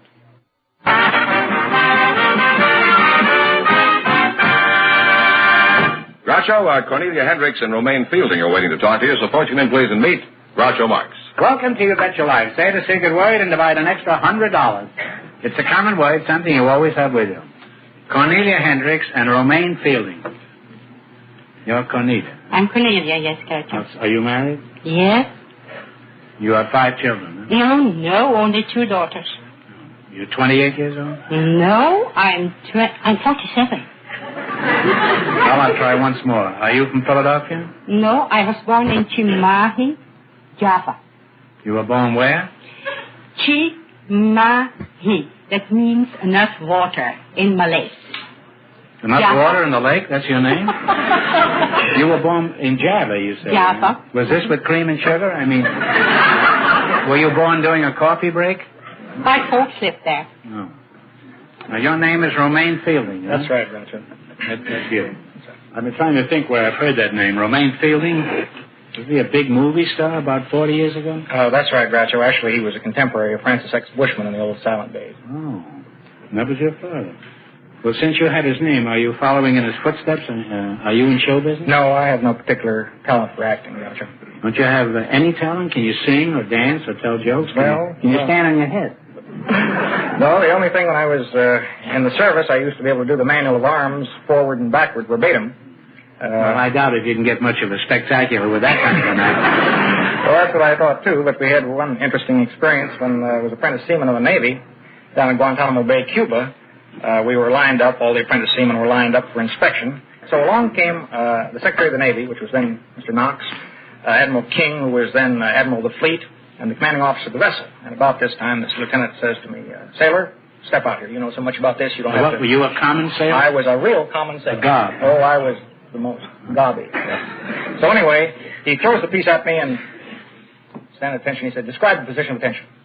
I said, position of attention, heels on the same line as close together as confirmation man permits. Feet turn out equally upon an angle of 45 degrees, knees straight without stiffness, hips level and drawn back slightly, weight of body resting equally on hips, shoulders squared and falling, thumbs along the seams of the counters, back the hand out, fingers curled naturally, head right and square to front, chin drawn back slightly, so that's the head and neck is vertical, eyes straight to front, and assuming the position of attention, heels are brought together smartly and audibly, the mind as well as the body must be at attention. I said, would the lieutenant like to have it verbatim backwards? He was sort of dumbfounded. He said, yes. I said, attention at B must body be as well as mind be. The mind as well as the body must be at attention. Front two straight eyes straight two front. I like it better this way. It's clearer. I didn't get it the other way. Go on. Well, anyway, so the next thing he says to me, all right, being at the position of attention to come to port arms. So I said, raise and carry the preach diagonally across the barrel of the body, redressed at the same time with both hands, right the small stock, left the balance, barrel sloping, crossing opposite junk to the neck, left shoulder, right forearm horizontal, left forearm close to the body. I said, would the lieutenant like to have that verbatim backwards? He said, no.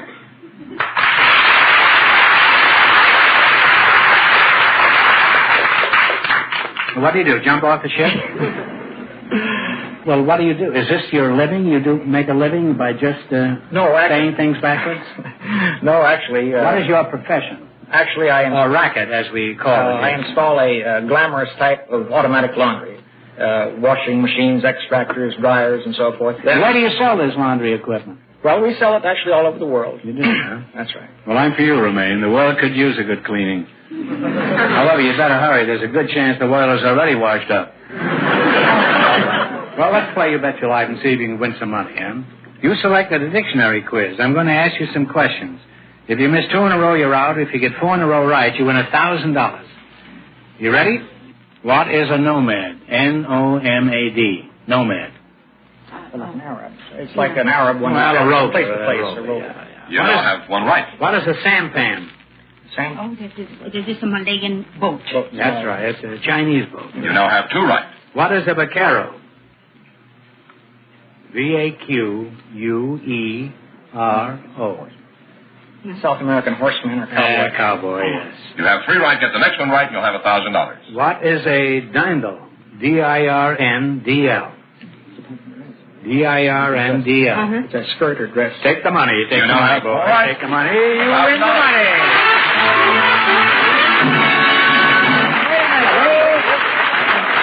Now, you won $1,000. You can keep it and quit, or else you can come back later and try to double your money. You may even get a chance at $5,000 or even $10,000. So go over there and sit down and think about it, and thanks for being on the show. Thank you very much.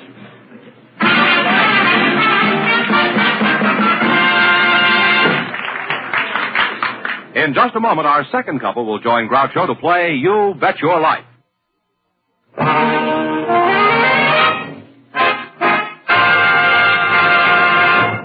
Groucho, I'd like you to meet Jack Mosley. Why? No, that's hard to answer. Let me start over again. Groucho, I'd like you to meet Jack Mosley and... Why? Oh, just for the heck of it, huh? Hey, watch your language. There are musicians out there.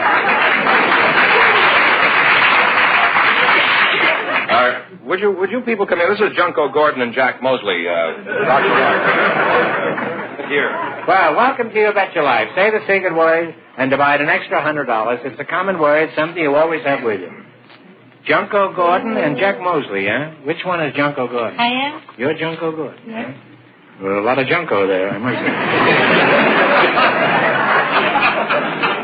What kind of a name is Junko? That's a Japanese name. Oh. It means Jews.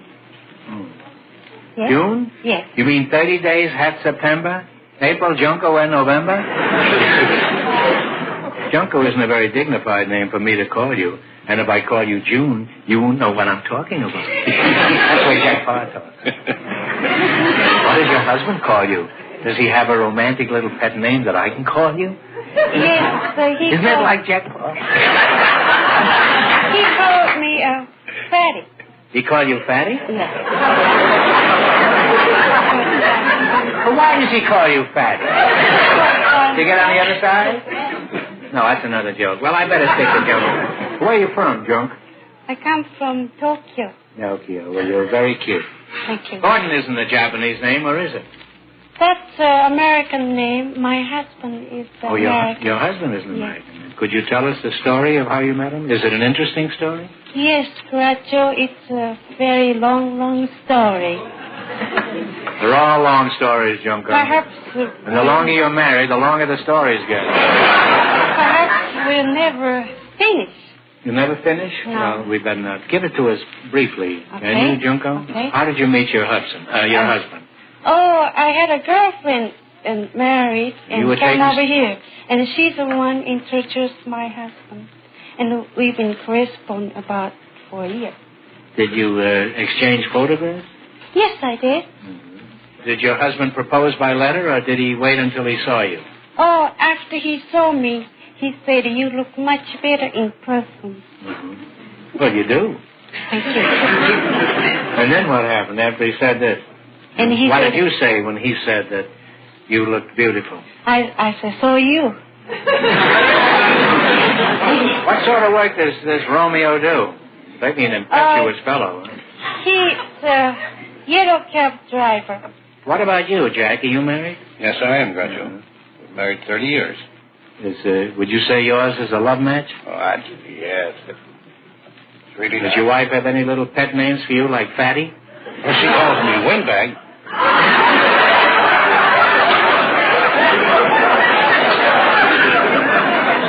Well, that's not nice. I wouldn't call you a windbag. But then, of course, I don't know you as well as your wife does. How did you meet your wife, Windbag?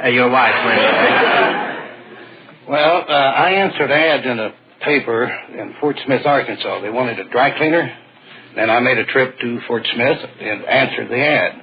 But before I got there, somebody's already got the job, so that let you me went out. all the way. Where did you go from? From Tulsa, Oklahoma.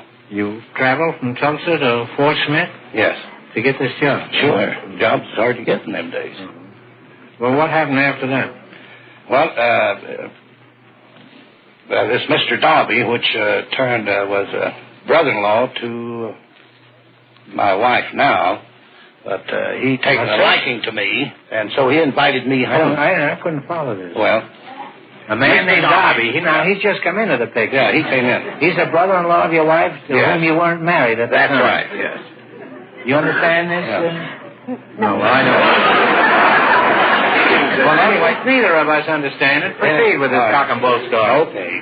And he invited me home to meet his sister-in-law, which was Pauline. And that started something. You went there to get a job as a dry cleaner, and you didn't get the job, but this fella immediately took you home to meet his sister-in-law? That's right. Mm-hmm. Well, why was that? Was he supporting her? You want to get rid of her? Well, later on I found out that was the reason why.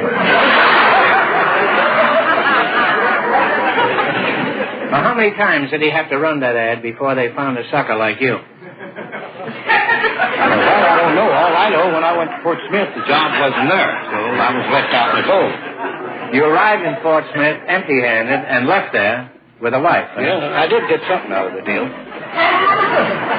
You're one of the few fellas I ever heard of who got taken to the cleaners before he got married. Well, you seem very happy about it. Oh, yeah. You have any hobbies? I mean, do you do nothing else but just dry clean? A strong man. You're a strong man. Well, I used to be with Ripley, believe it or not.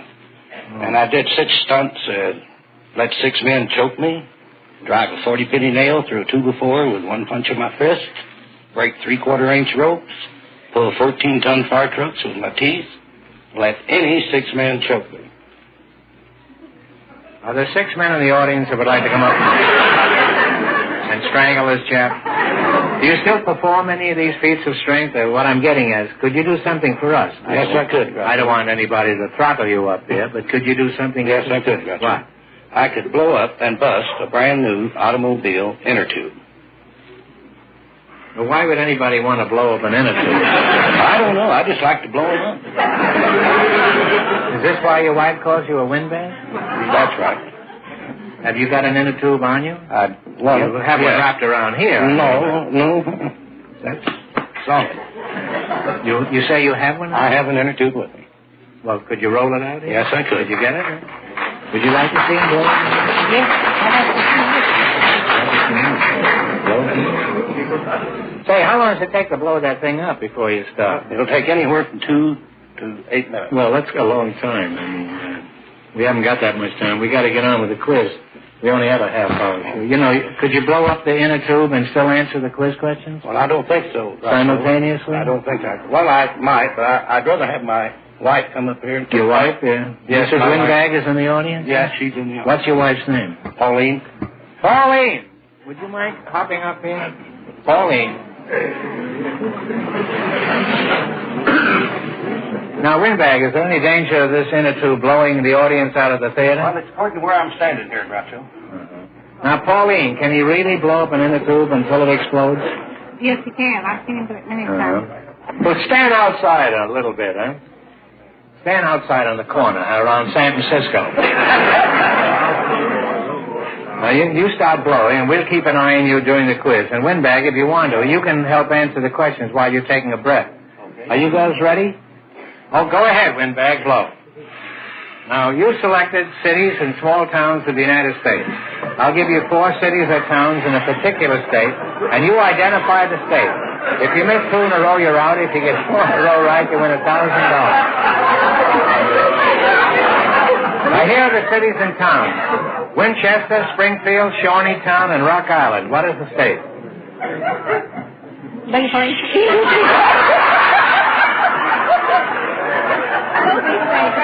Hey, can you play Uber on your tuber on that?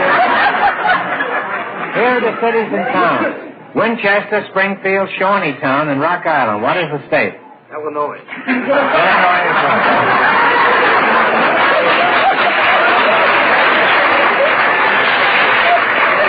All right, and what state are these places? Batavia, Ithaca, Albany, and Penn Yan.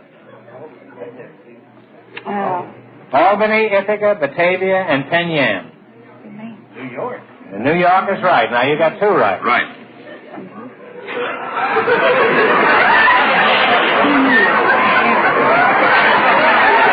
In what state are Carrington, Bismarck, Beach, and Fessenden? North Dakota is right. Now, you got 3. One more right. You'll have $1,000. I can't think. Is he blowing or just standing there?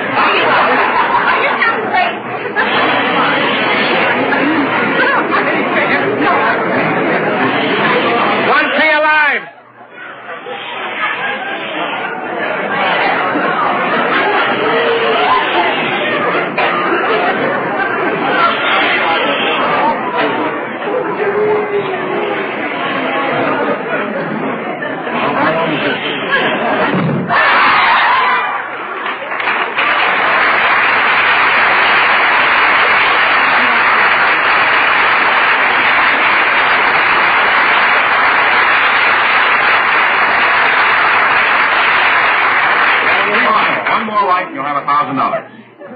Titusville, Newcastle, Oil City, and Carlisle. What state? Think now. Titusville, Newcastle, Oil City, and Carlisle. Now you should know that. No. Huh? Yeah. Pennsylvania. Pennsylvania. Pennsylvania's right. You got 4 in a row. You win $1,000.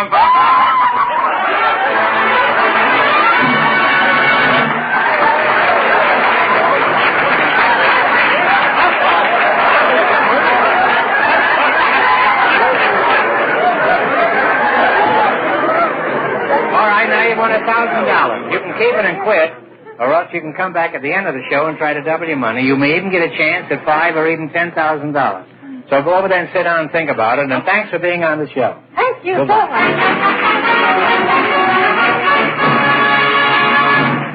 We'll find out if any of our contestants will try for the double chance at $5,000 or $10,000 in just a moment.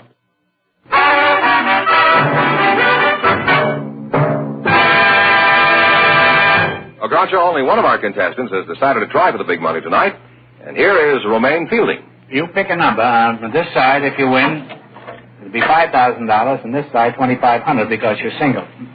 Now, we're going to give you 2 chances at the wheel, so think first of a number between 1 and 10. 6. Now, wait a minute. That's for $5,000. Now, think of another number for $2,500.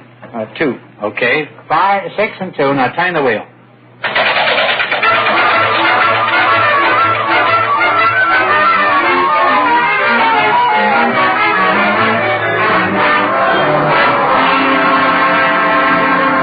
Well, neither number came up, so this question is worth $1,000. Pope John the 23rd was elevated in November of 58. He was known as the patriarch of what city? Tell me the answer, and you win $1,000. Venice. That's right, you won $1,000.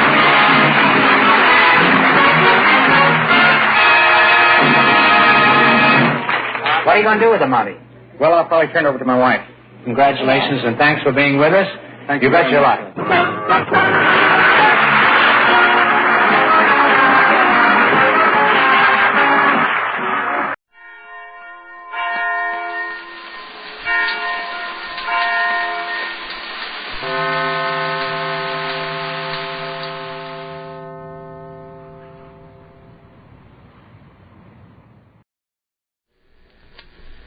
Well, sir, it's early evening as we enter the small house halfway up in the next block now.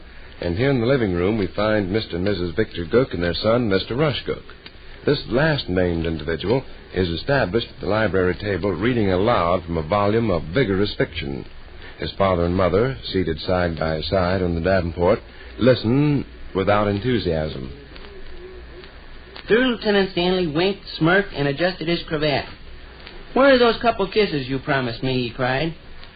Lady Margaret Pinkin.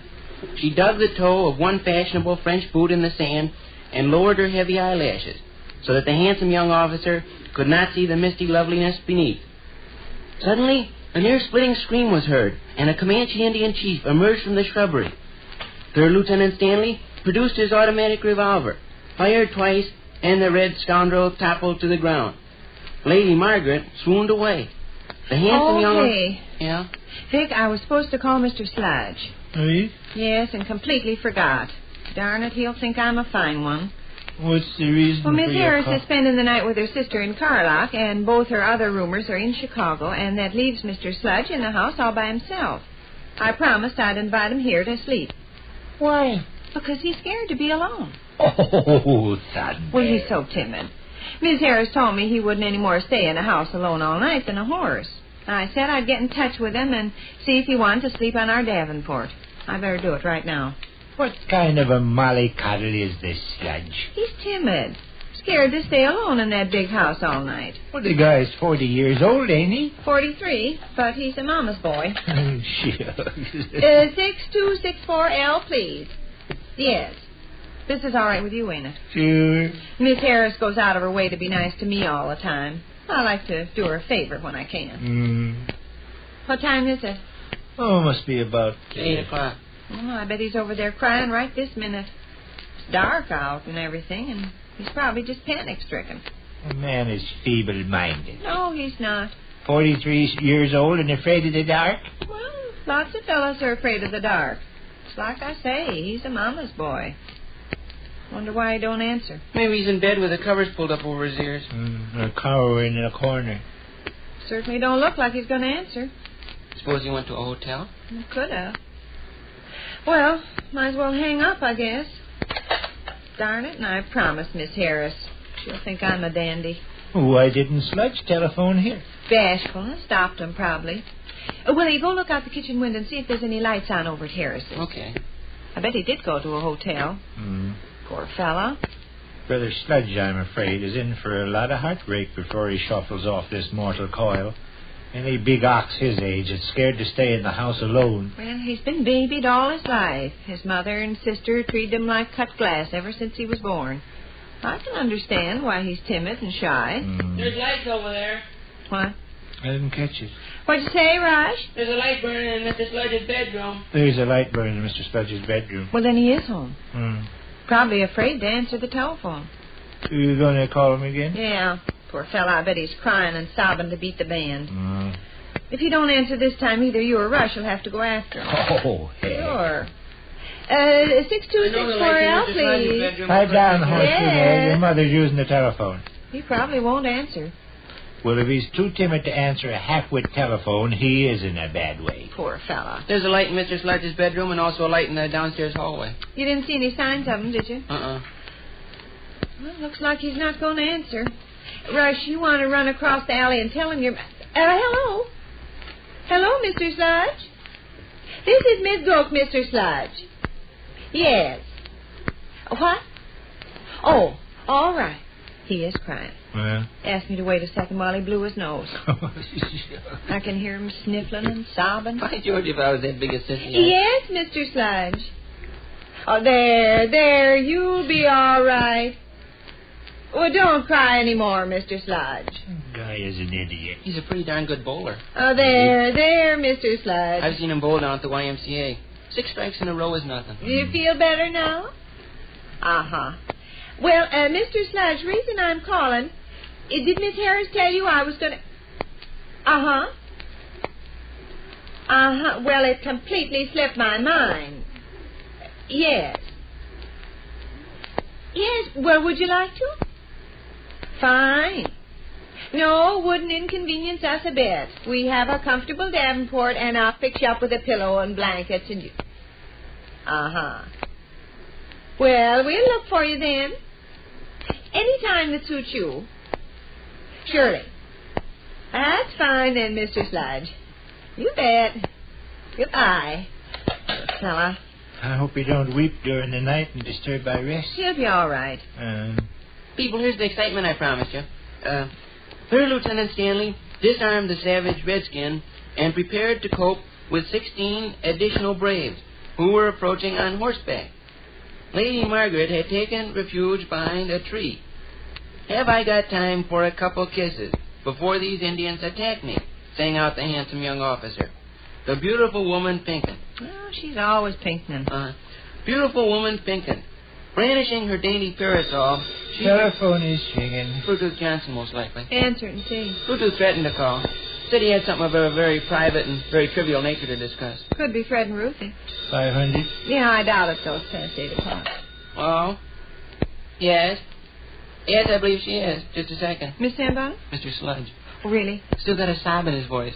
May I speak with your mother, please? Somebody ought to paste Brother Sludge one upside the snoot and knock some of that craziness out of him. Yes? Yes, Mr. Sludge. Why, of course. No, not at all. Bring your things. No, you're perfectly welcome. Certainly. All right, fine, Mr. Sludge. Surely. All right. Goodbye, Mr. Sludge. Or do you want this trip? Asked if he could use our kitchen sink. He's got a few things he'd like to wash out before he goes to bed. Oh, shucks. Socks and handkerchiefs, I imagine. When's he coming over? Never said. Directly, I expect.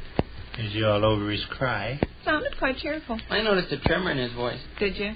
May I speak with your mother, please? Well, he's always a little quavery. Like just now. I want to wash out a few things, if I may, Miss Cook. Guy 43 years old, afraid to stay by himself in a house all night. Well, that's just the mama's boy coming out. Mm-hmm. Well, the beautiful woman, Pinkin, brandishing her dainty parasol, she stepped over the body of the prostrate Indian and advanced towards Third Lieutenant Stanley. The handsome young officer guffawed in embarrassment. Going to give me a couple kisses, hey? He tittered. Yes, and a hug, too, said the courageous girl. At that moment, a rattlesnake slithered across the clearing. I don't suppose you want to give Mr. Sludge your bed, do you? Uh-uh. Be nice if you offered it. Uh-uh. At that moment, a rattlesnake slithered across the clearing. He's a pretty tall man to sleep on the Davenport. You sleep comfortable on the Davenport? Oh, heck, Mom, I want my own bed. All right. At that moment, a rattlesnake slithered across the clearing. Lady Margaret uttered a piercing scream and swooned dead away. Well, she just got through swooning dead away. Uh-huh. The handsome young officer lunged at the reptile and seized it by its ugly head. A moment later, its lifeless body dangled from a nearby tree. By this time, the 16 savages were only 100 yards away. Third Lieutenant Stanley? Telephone is ringing. Go to it, Johnson. I'll get it, Willie. Might be Mr. Sludge again. Okay. Third Lieutenant Stanley raised his automatic Let's revolver. have it quiet, please. No. Hello? Oh, yes, Mr. Sludge. You are? Uh-huh. Well, you mean you'd like to have... Uh-huh. All right. Fine. When would you like to leave? All right. Certainly, Mr. Sludge. Certainly. Goodbye, Mr. Sludge. Now what? Well, he'd like to have either you or Rush come over and get him. Come over and get him? He's timid about going across that dark old alley all by himself. Oh, Sunday. Well, Mama's boy, you know. A big baboon. I'll volunteer to escort him safely across the alley, Mom. All right. He'll be ready to leave in 20 minutes. Okay. Poor fella. I'll say. Well, Third Lieutenant Stanley raised his automatic revolver and took careful aim. He fired twice. 2 redskins fell from their horses, and the rest turned and fled. Lady Margaret revived from her swoon and rose to a sitting position. How about those couple kisses? Roared the handsome young officer. They were given with a will. Which concludes another brief interlude at the small house halfway up in the next block.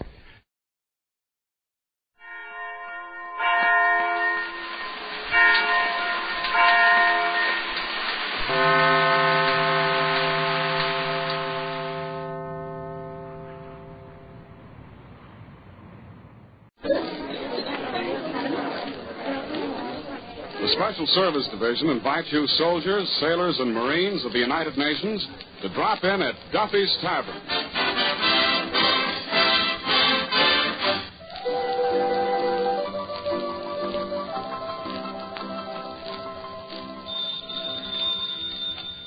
Hello, Duffy's. Where do you late mate to eat? Archie the manager speaking. Duffy ain't here.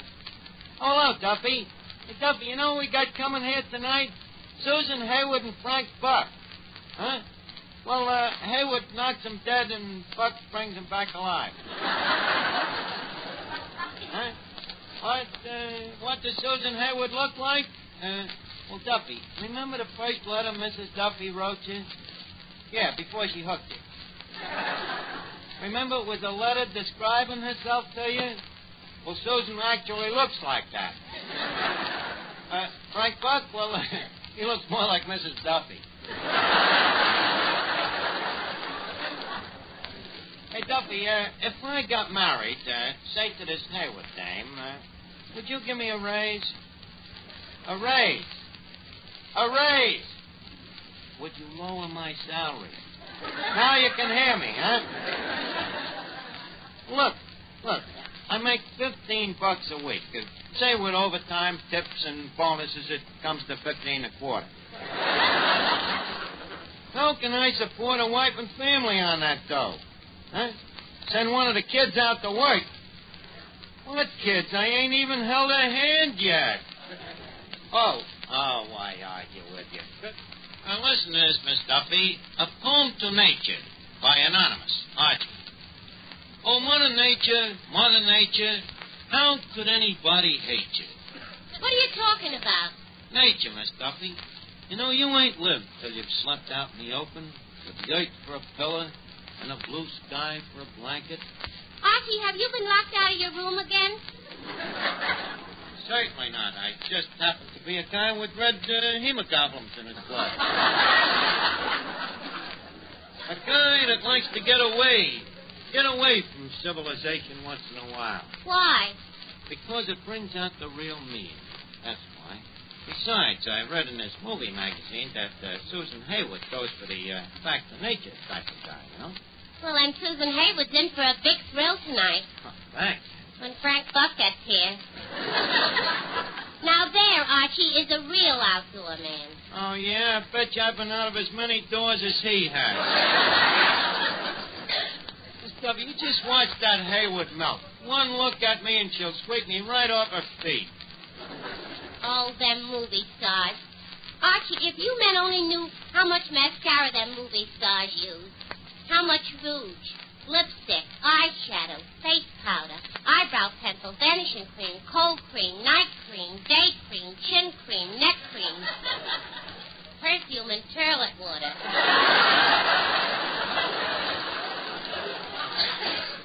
How do you know they use all that? 'Cause I use them too, and I'm a natural beauty. Archie, did you ever see a movie star when they got up in the morning? No, but someday I hope to. And it so happens, Miss Duffy, that you're prejudiced. Them dames is just as beautiful in the morning as they are the rest of the day. How would you know? 'Cause I read an article by a Beverly Hills milkman.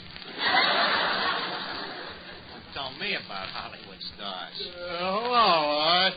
Oh, hello, Finnegan. Hey, Art, did Frank Buck get here yet? No, but when he does, I think you better stay undercover. He might throw a net over you. So I'm anxious to meet him, Art. You know, I'm starting a little zoo of my own in my backyard. So far, I got a cat, a dog, and a fox. A fox, huh, Finnegan? What kind of a fox? Silver? No, a terrier.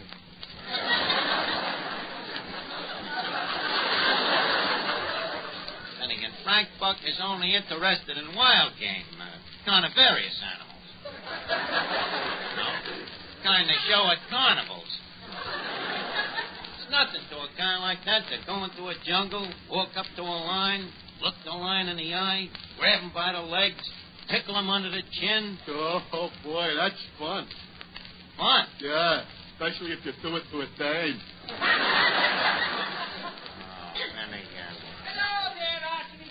Well, Officer Clancy. Hey, Clancy, I seen you marching in the parade last week.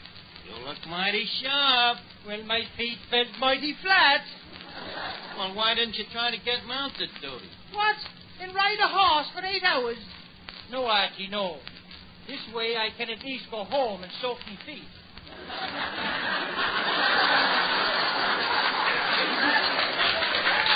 I know what you mean, Clancy. Why don't you stick around? You know, Frank Buck is coming down here tonight. Frank Buck? And who might he be? The big game hunter, the guy that brings them animals back alive. Brings them back where alive? Here. What for? To look at them. Who wants to look at them? Who wants to look at them? Everybody. Not me. Well, he brings them back anyway. Who asked him to? Nobody asked him to. Then if you ask me, he's the jerk to be doing it. Look, Clancy. That is how he makes his living. Bringing animals over here? Yeah. And what happens when he gets them over here? People look at them. Not me. You mean to say that if you saw a hippopotamus, you wouldn't look at it? And how would I know it was a hippopotamus? Because there's a sign that says hippopotamus. If I could spell a word like hippopotamus, I'd be out taking the sergeant's exam. Nancy, you are nothing but a thick-headed dope. No, thicker than I am, and that's saying a lot. Okay. Okay. What else is new?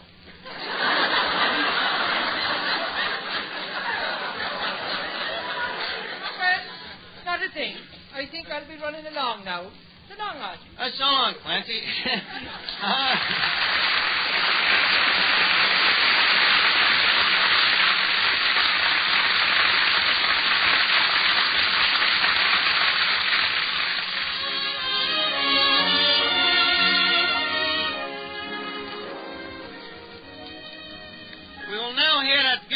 Ballad, I Just Kissed Your Picture Goodnight, sung by Clark Dennis, our tenor, who's happy to sing for a $5. I just kissed your picture goodnight, and now, dear, I'll turn down the light. Your picture 'neath my pillow works like a charm, it seems, for you steal through my pillow into my dreams. You know we're we're not really apart.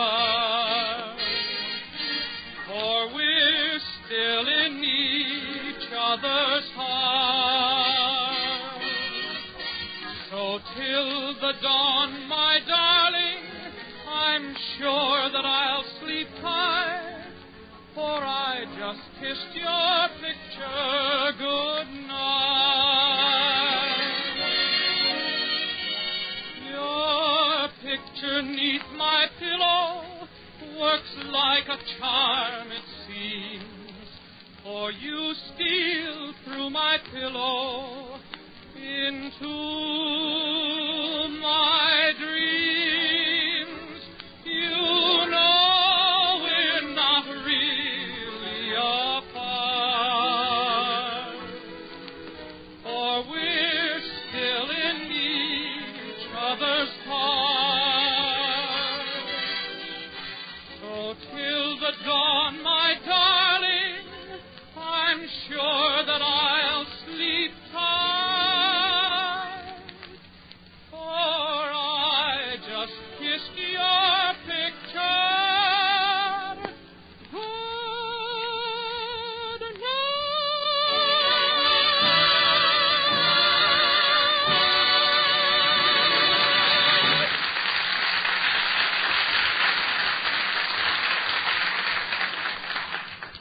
Pardon me, is your name Archie? No, I'm Finnegan, but I know who you are. Who? Susan Hayward. Finnegan, please. Got your tenses mixed. That's Frank Buck. Oh.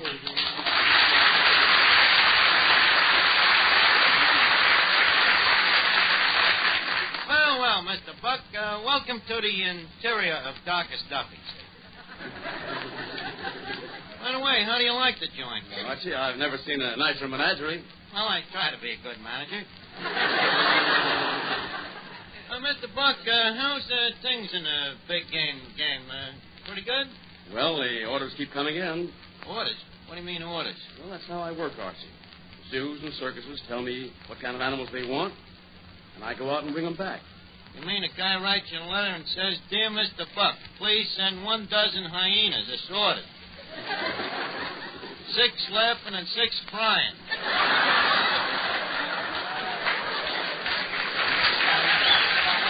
It means something like that? Well, it's something like that, Archie. Pardon me, Mr. Buck. Yes? How much would a tiger cost me? What do you want with a tiger? It's in our house. We got very big mice. Well, Finnegan, a tiger would cost you about $2,000. Oh, that sounds reasonable. What size tiger would I get for that? Oh, a tiger about 10 feet long. How high? About 4 feet. No good. Couldn't get in them little mouse holes. Finnegan. Oh, Mr. Buck, have you met Miss Duffy? Miss Duffy, I greet you with the words of the African Mambas tribe, Apamachum Manabuli. Likewise, I'm sure. Mr. Buck, I'd like to ask you a question. What? Did you ever capture an animal known as a Persian-dyed muskrat?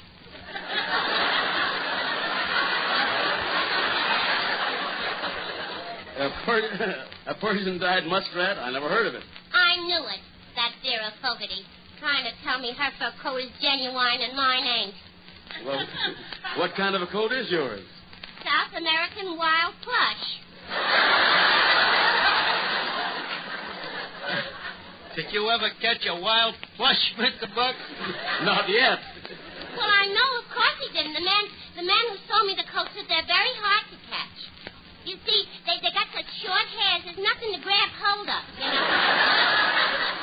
Them plushes is even harder to catch than a wild mohair. Gee, Mr. Buck, you must have a thrill in life. Oh, I don't know. Oh, don't be modest. You've locked George with dead plenty of times, I bet. I bet you don't think no more of struggling with a lion or a tiger than I do with a fella.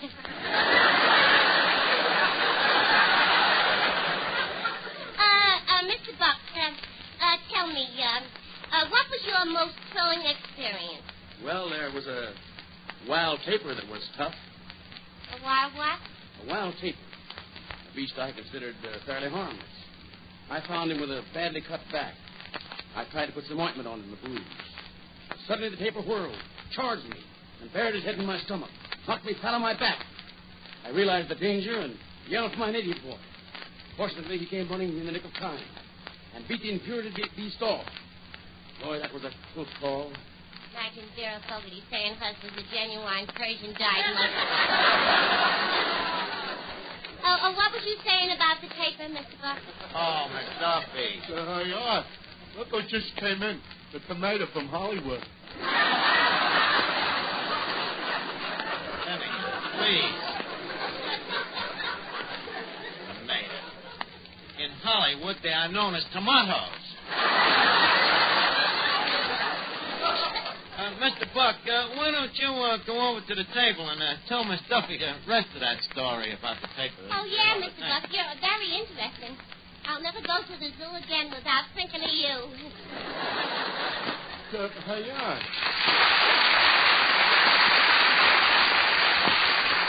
Hey, look, Arch. Why did you brush off Mr. Buck? Why did I brush him off? Finnegan, how many big game hunters do you think this Hayward wants to meet? Good evening, Miss Hayward.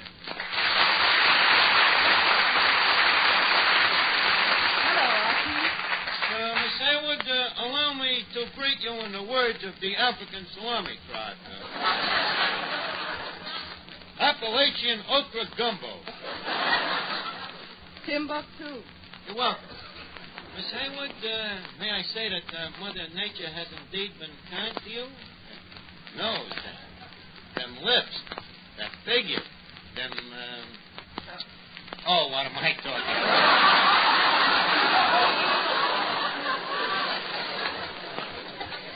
You've been whistled at before.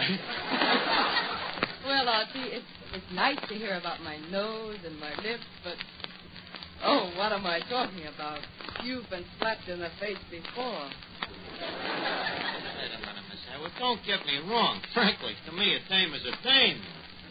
I just soon chuck the whole affair and go back to the jungle.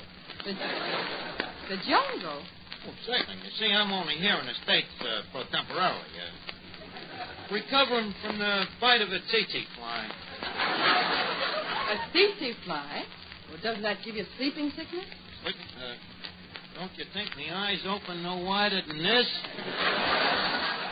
However, it's all part of me life, you know. It's a big game hunter. See this mark on me arm? Mm-hmm. What's that from? Kicked by a cobra. By a cobra. By a cobra.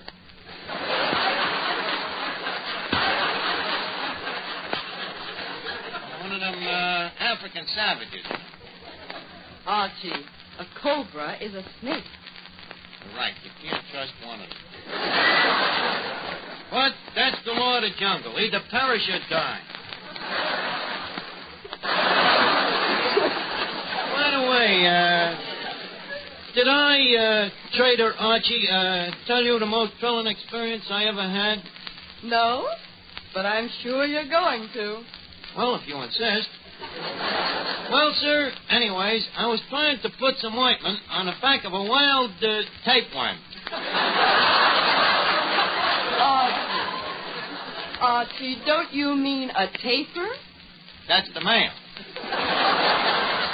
Anyways, the female, this tapeworm, leaps on me, you see. Before I know it, she's flaunting at me with a mouthful of fangs. So quick, I grab her by the nostrils, which forces it to open her mouth. Then I feint with me left and let go with a right uppercut and knock all her teeth out. Boy, that was a close call. And you were safe? No. There was still danger of being gummed to death.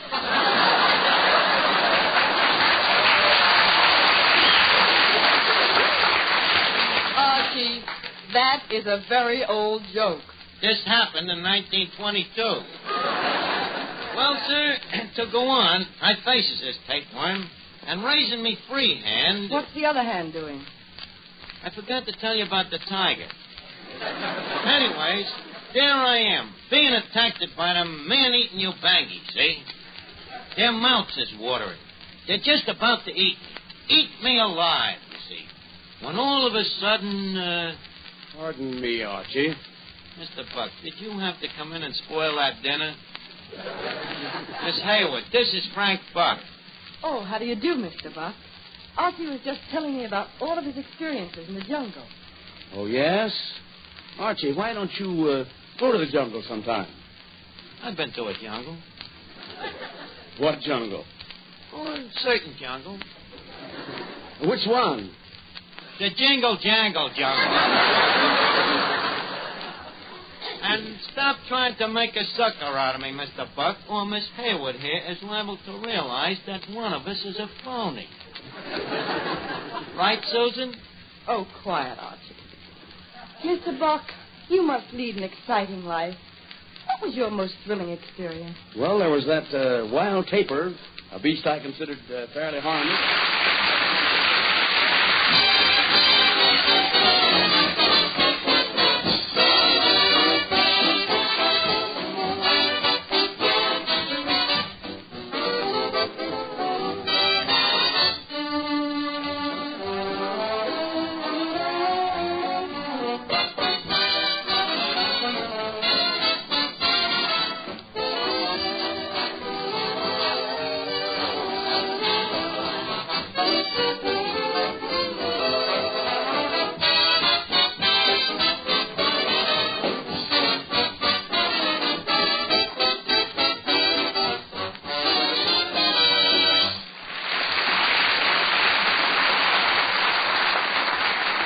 Okay, now, Finnegan, you all set? They're all set, Archie. Don't forget, crawl in on your hands and knees. I've got to convince this thing. Miss Hayward. Yes, Archie? There seems to be an opinion around here that I'm a phony. I wish to remove that doubt. It seems that Frank Buck has intimidated that I was never in Africa. Well, were you? Miss Hayward, the proof. See that creature there? The one with the war paint and the ring in his nose? Falling on his hands and knees there? Just brought him back from the jungles of Tondoleo. Watch this, sir. Here, Hambo. Miss Hayward, you are now looking at a genuine pig man. You mean pygmy? Nope, pig man. Half man, half pig. Hambo, say hello to Miss Hayward. Oink, oink. Hambo, how does Miss Hayward look to you? Oink, kitty. Okay, Pigman, tell me this. Did you ever in your life see Frank Buck in the jungle? Oink. You ever see me there? Yoink. See, Miss Hayward, was I lying to you? Wait a minute, Archie. What is this creature?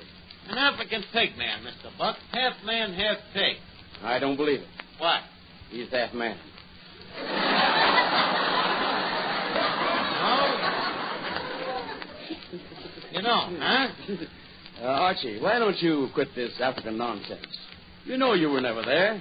Mr. Buck, do I look to you like a liar? I said, do I look like a liar? I'll prove it to you. Pigman, tell the white goddess to come in. The veiled white goddess, no? The white goddess? The white goddess of the zombie tribe. I rescued her from the swamis down there in the last safari, you know? Oh, here she is now. Goddess, this is Mr. Buck and Miss Hayward. Likewise, I'm sure. Goddess, tell me, friends here, about yourself. At age of 3, my parents broke law of jungle. I was left orphaned. What jungle law did your parents break, Goddess? They poisoned Cannibal. How? Cannibal ate them. So I was brought up by a couple of baboons. And the goddess ain't kidding either.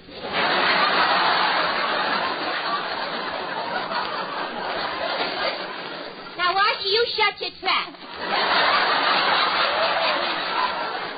Why, Archie, she speaks like a city girl. Well, yeah. She comes from one of the biggest cities in the jungle. Yes, I am from Chicago. There you are. Do you need any further proof? Just a second, Goddess. What is the chant of your jungle? Wait, is a chant what I think it is? It's a song. You're asking for trouble. Goddess, let him have it.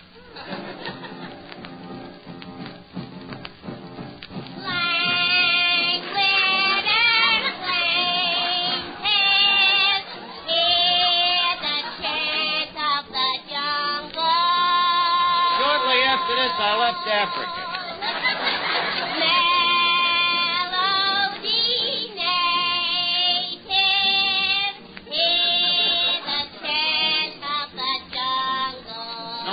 Tarzan's always screaming.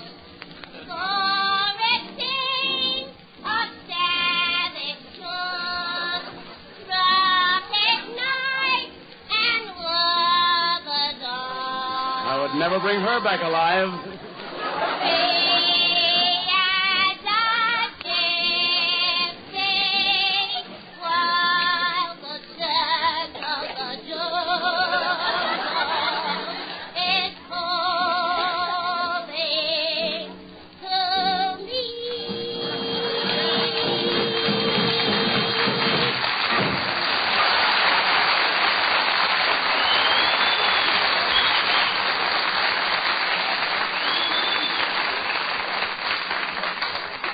What do you say, Miss Hayward? Are you convinced? Yes, Archie.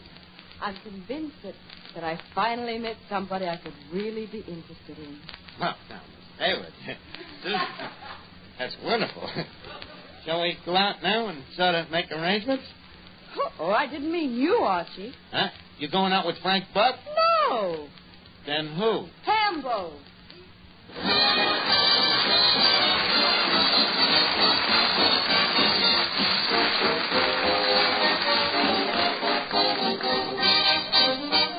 Before we leave Duffy's Tavern, leave us put a couple of nickels in Duffy's jukebox. Duffy's jukebox, where the feet meet the beat. Well, the platter's spinning, the needle's in the groove, and here's the first number coming up.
Duffy's Tavern was rebroadcast especially for you men and women in the armed forces of the United Nations by the Special Service Division of the War Department of the United States of America.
Feel for a beautiful smile, the life of Riley for laughs. Teal, T-E-E-L, Teal, the amazing liquid dentifrice. That's it, T-E-E-L.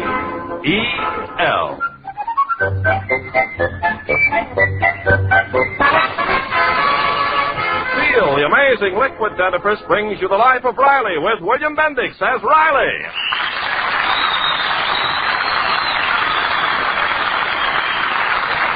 Remember, friends, for beautiful smiles, it's T-E-E-L, Teal. And right now, it's the life of Riley.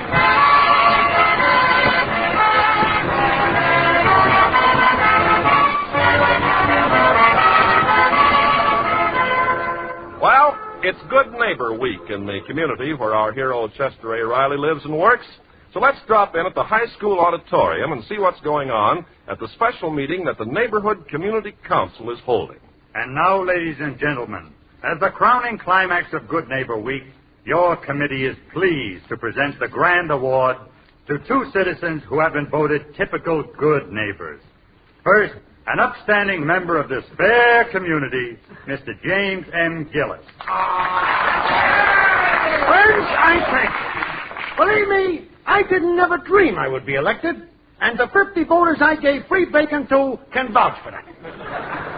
I just want to say that in loving my neighbor, I am only following the golden rule. Do others as they do you. And now, the other recipient of this award, a good neighbor who has always taken a keen interest in civic affairs, a pillar of his state, a pillar of his community, and a pillar of his family, Mr. Chester A. Riley. Mr. Riley, where are you? Over here, behind this pillar. Ladies and gents, I can't tell you how proud I am to grab off this reward. When I first moved in amongst you, I was a lonely man, trying to win the confidence of my neighbors. And today I'm proud to say I'm one of the biggest confidence men in town.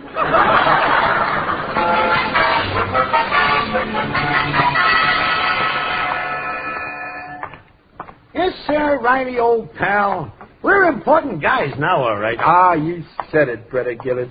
Our picture in the paper and everything. When is the photographer snapping us? Sunday.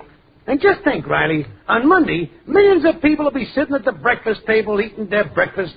They open the paper, and suddenly they see our faces. And they stop eating. They close their mouths and say, look at those two guys. Why can't I be a loving neighbor like that?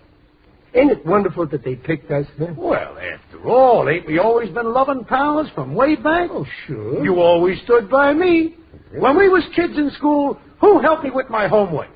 You did. Yeah. And when you got left back, who stayed behind with you?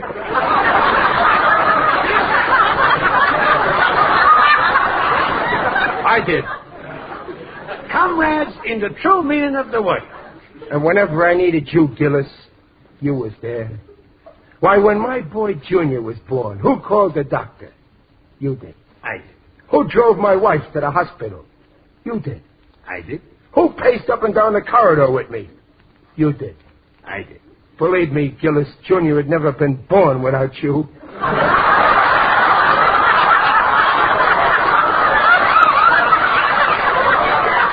Yeah, Riley. When I think what you mean to me, I get all choked up with emotion.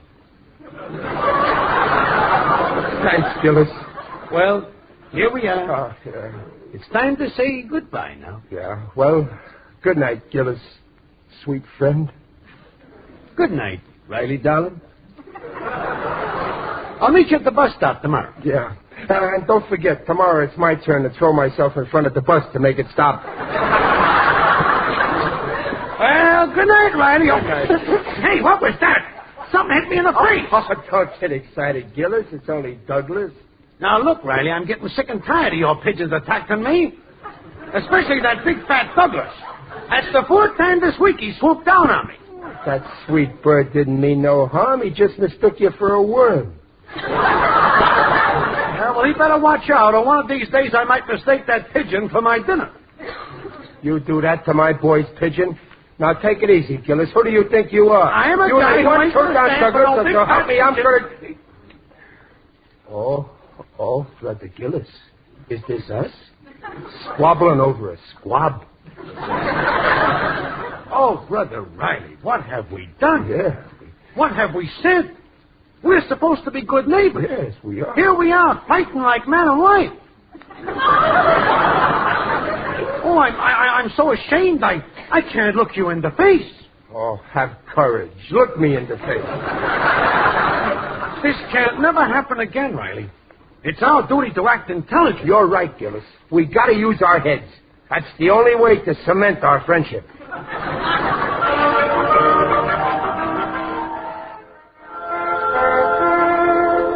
And then, Peg, the chairman said... Riley, eat your breakfast. Okay. And then the chairman said... Riley, this is the fourth time you've told me. Yes, sir, Peg. Last night was a great honor for me and Gillis. Well, I only hope you two won't be scrapping before the week's over.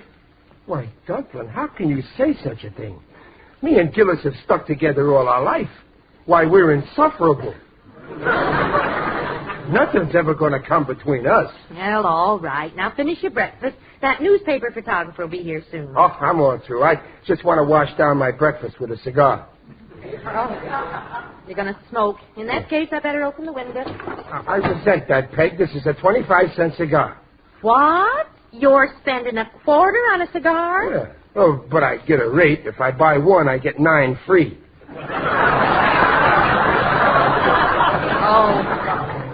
Oh, look, Peg, look.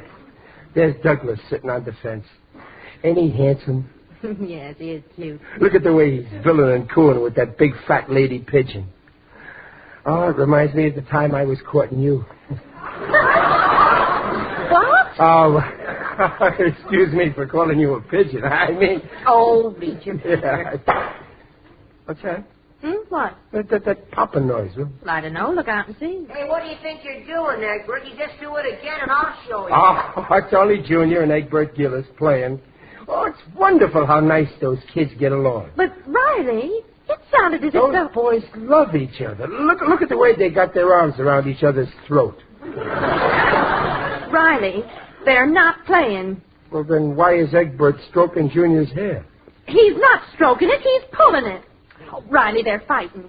Fighting? But they can't. Gillis and me... Riley, look what that little fiend Egbert's doing. Now, Dumplin', remember that darling little fiend is the son of my best friend. But look what he's doing to your son. Now, don't get excited. They'll stop in a second. Oh, my eye! My eye! You see? They stopped. Riley, how can you stand there when your own child makes you... Oh, Junior. Oh. Did he hurt you? Here, let me see. Oh. Riley, look at his eye. How about it? It looks perfect to me. Not that one, the black one. Look at it. Well, say something. Junior, you've got no business hitting poor Egbert's fist with your eye. Well, he started it. Egbert hit me first. Riley, you march right over to the Gillis. Now, wait, Dumplin'. Let's not make trouble. Maybe Junior was in the wrong. Oh, it was all Edward's fault. He was shooting his pop gun at my pigeons. There. Now are you satisfied? Well, what harm can a little pop gun do? What happened to the front half of my cigar? Egbert just shot it off. Now will you go? But why not be tolerant? After all, I still got half a cigar left. Junior, get me my pipe. Riley, are you going to let that roughneck Egbert shoot at us? He'll wreck the house. Oh, all right, I'll close the window. What damage can a little pop gun do? All right. Now, if you won't go over there, then I'll go. Now, wait a minute, Peg. I'm still the head of this house, and nobody can tell me what to do. I'll go myself.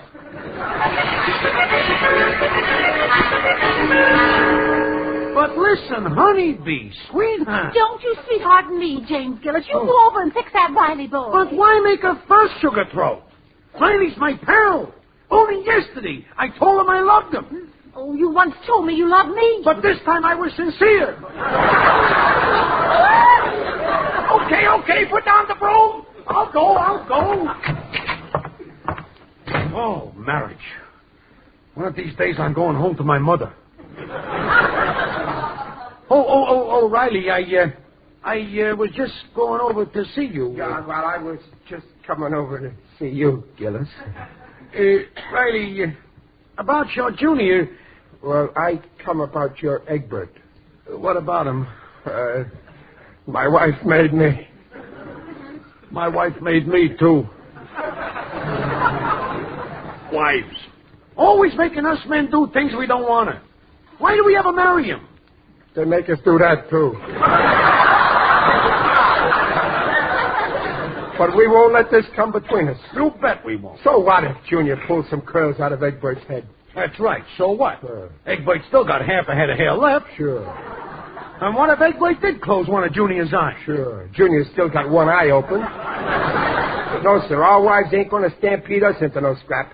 We got nothing to fight about, Brother Gillis. It was all my Junior's fault. Pardon me, Brother Riley. It was my Egbert's fault. Oh, no. It was Junior's fault.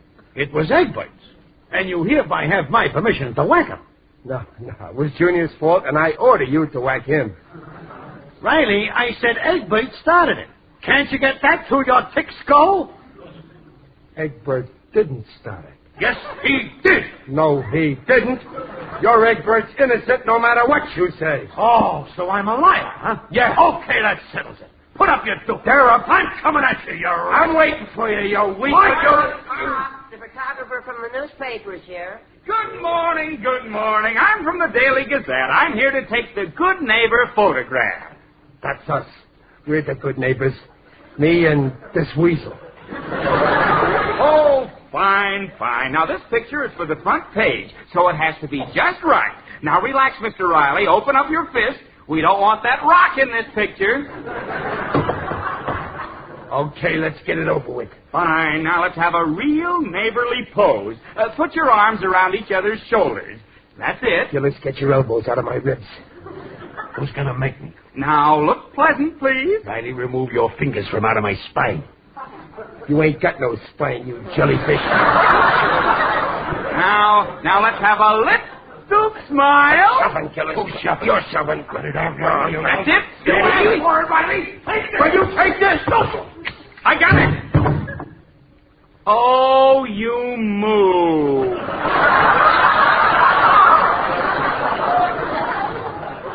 And that was my last plate.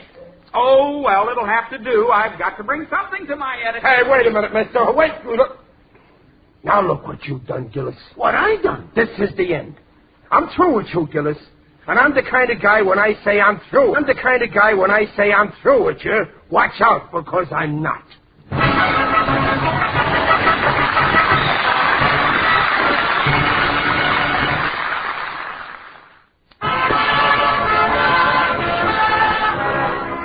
Shortly after Riley and his lifelong pal Jim Gillis were picked as ideal neighbors by the local community council, they got into a terrific battle.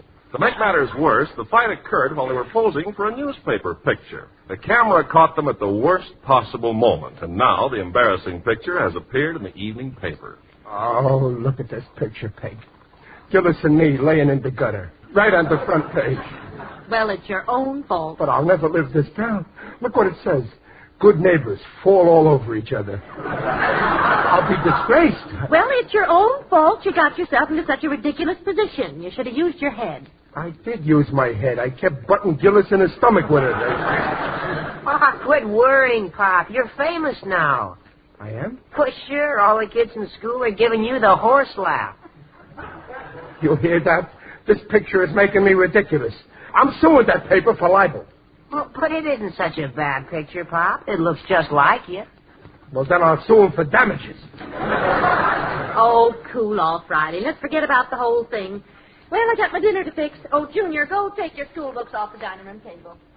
Forget it, she says. It's easy to say. I won't forget this till the day I die. Oh, there, Riley. Would you mind repeating that? Who's that? It is I, Digby Odell, the friendly undertaker. Greetings, Riley. You're looking fine. Very natural. Oh, I'm glad you dropped in, Digger. I've got the blues. Oh, then what you need is someone to pick you up. And I'm just the man to do it. Why don't you come to the movies with me? There's a jolly one at the Bijou that's sure to cheer you up. What's the name of the picture? The Big Sleep.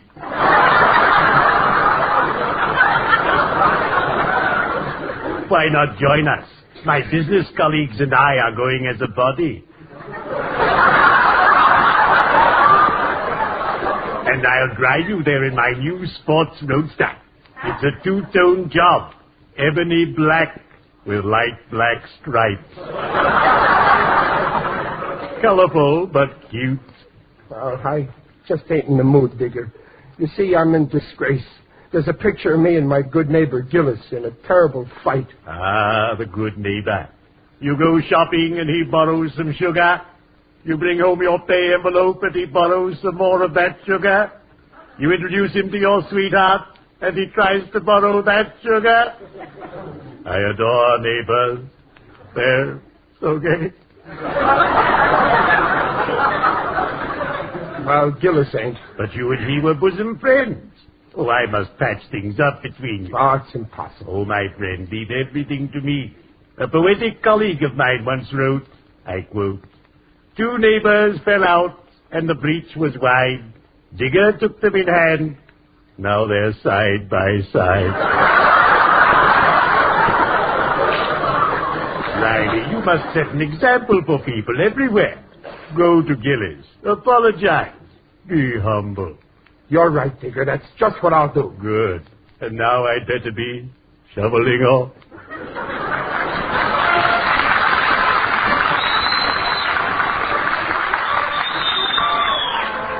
So that's it, Peg. I'm going over to Gillis's and apologize. My head's made up. Well, that's fine. The sooner the better. I'm going over as soon as he finishes dinner. He'll be in a good mood then, and whatever they're cooking over there sure smells great. Yes, sir, that aroma has a wonderful odor. It smells like chicken. Chicken? Well, it couldn't be. I saw Honeybee in the market today, but there was no chicken, so she bought some halibut. Well, from the smell of that halibut, it's got feathers on it. I'm positive it's chicken. I don't have this nose on my face just to make me handsome. Hey, Bob, my pigeon Douglas, he's missing. He's gone. Oh, no. Take it easy, Junior. There's nothing to worry about. Don't forget, Douglas is a bachelor pigeon. He likes to go out with the boys. Right now, he's probably out in the park, higher than a kite.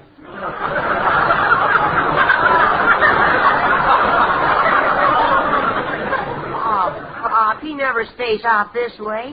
Something must have happened to him. Well, when did you see him last, dear? This morning, on the Gillis' back porch. Gee, I can't get over how good that chicken smells over at Gillis's. I wonder where he... Wait a minute. Junior, where did you see your pigeon last? Riley, you mean Oh, no. Oh, gosh, Pop. Well, you don't think Mr. Gillis is cooking my pigeon? No, wait a minute, son. Let's be tolerant. We ain't sure it's our pigeon. Ask yourself, is Gillis the kind of a guy to do a thing like this? Why, he can be trusted 100%. I remember when we were co-treasurers of the lodge and $3 was missing and only one of us could have taken it. You're right, that's our pigeon.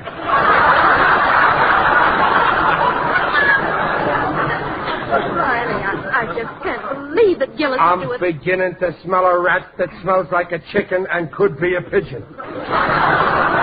Where's my camera? I'm going to photograph the evidence. Riley, where are you going? I'm going over to Gillis's and find out what's cooking.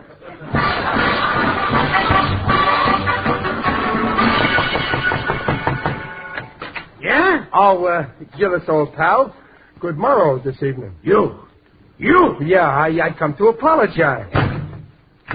You what? I want to apologize, old pal. It was all my fault. Oh, so you admit you was a skunk. Who admits? I insist.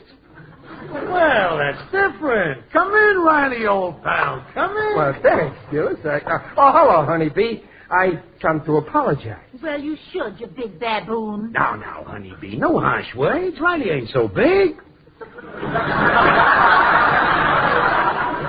Gillis, old pal, I'm glad we buried the hat check. And to celebrate, I'm taking you folks to dinner. Dinner? Great. Where we go? Well, there's no place like home. Where do I sit? Well, of all the nerve. Honeybee, please, that's no way to talk to our new dinner guest. You sit here, Riley, old friend. All right. Honeybee, save up the main course. Yeah, let's have a look at it. Here you are, Jimothy. Here, you carved the bird. Okay. Oh, ain't that beautiful, Brother Riley? I see we're having, chicken. Correction, Riley, old pal. This ain't no chicken. Oh, how stupid of me. I should have known it was, turkey. Riley, any turkey as small as this would still be in the egg. Oh, it ain't turkey and it ain't chicken. Gillis, it ain't by any chance an eagle. Oh, who eats eagles? Can't you tell a squab when you see it? Squab. That's a pigeon. That's a pigeon. Riley, don't get excited. You'll get your share. Well, I'll start count. Don't move, Gillis. Riley, what are you doing with that camera? Hold that close. I got it. Evidence.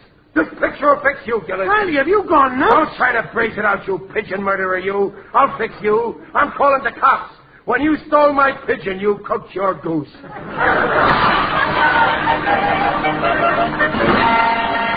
Operator, get me the police. I'll fix them. It's nothing but murder. Police headquarters. Hello, police. I want to report a murder. What? Murder? Who is this? Chester Riley, 1313 Blueview Terrace. They killed Douglas. He was just an innocent little... Gillis, next door. Don't touch anything. We'll be right over. That'll show him. What happened? Did Gillis... Don't worry, I just phoned the cops. They're eating Douglas. Are you sure? Are you positive? Peg, have I ever made a mistake? Well, you know what I think, Riley? I think that... Riley, listen. Police cars. That's them. Boy, what fast. Riley, look. 4 squad cars. Yeah, they're going into Gillis's house. Oh, they got their guns drawn. Well, they'll need guns to get food away from Gillis. There must be some mistake. After all, it was only a pigeon. They got him. They're dragging him out. Now they're coming here. I'm ready for him. Let go of me. I didn't do it. Quiet. Pipe down. Pipe down. Riley, they think I'm a murderer. Tell them who I am. I didn't do it. You're my pal. Tell them. He done it. No, I swear I'm insolent. Don't believe him, officer. He's guilty. Make him write a confession and I'll sign it. No, Riley, you're my pal. Wait a minute. Where's the body? In his kitchen. You're crazy. There's no body in his kitchen. Well, if it ain't there, then he ate it. Oh, well, if he ate it, that's it. Ate it. Hello. Junior. What? You're sure? Well, come home right away. Oh, this is terrible. What is it, Riley? That was Junior. Douglas is alive. Alive? How do you know? He just laid an egg. Douglas? Egg? 40 years on the force is too long. I'm resigning tomorrow. Oh, now, don't you see, officer? Douglas is a pigeon. A pigeon? A pigeon? All this fuss on account of a pigeon. 4 squad cars for Douglas. Now, just a minute, officer. Not Douglas. From now on, it's Dolores. Just think. My own son's pigeon is a mother. Here, officer, have a cigar.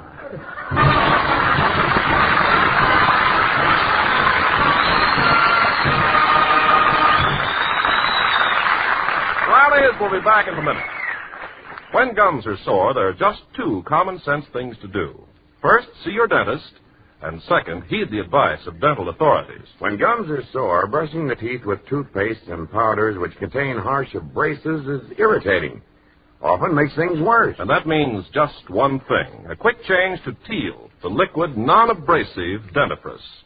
Because it contains no abrasives, Teal does not harm tender gums. Teal is good for tender gums. In fact, because Teal is a liquid, it reduces the irritating effect of the brush itself, authorities say. Teal lets you massage your gums gently. You'll especially like the way Teal makes teeth look sparkling clean, the way it helps sweeten the breath and gives your mouth a refreshed, tingling taste. So if gums are sore, see your dentist and switch to Teal. Better yet, don't wait for that warning signal. Get Teal now and follow directions on the package. Remember, that's Teal, T-E-E-L, Teal, the modern liquid dentifrice. And now back to the Life of Riley with William Bendix as Riley. I forgive you, Riley, old chum. After all, how could you know I bought that squab? Ah, thanks, Gillis. And from now on, I'll never accuse you openly of being a crook, no matter what I think. Shake, Gillis. Shake, Riley. Ah, peace is wonderful. Can you imagine what things would be like if all the countries in the world acted like Riley and Gillis? The Life of Riley is produced for Teal by Irving Brecker and is directed by Don Bernard. Music by Lou Coslow. Nice cast included Paula Winslow, John Brown, Tommy Cook, Elvia Allman, and Herb Vigran.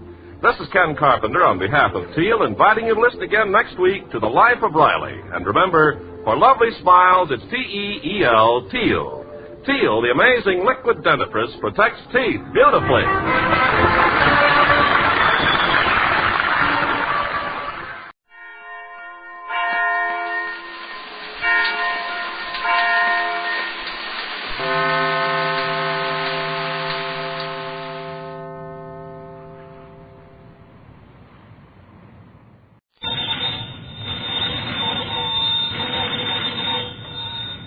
Granny's, Abner. I believe that's our ring. I dog his Lum. I believe you're right. I'll see. Hello, jot 'em down, store. This is Lum and Abner.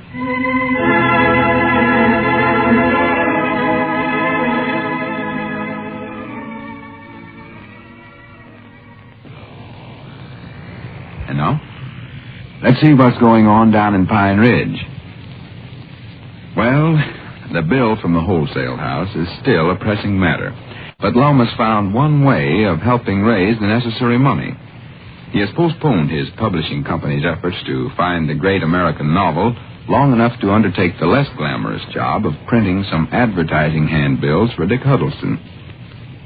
As we look in on the little community tonight, it is late evening, and we find Lum and Abner in the feed room working on the printing press.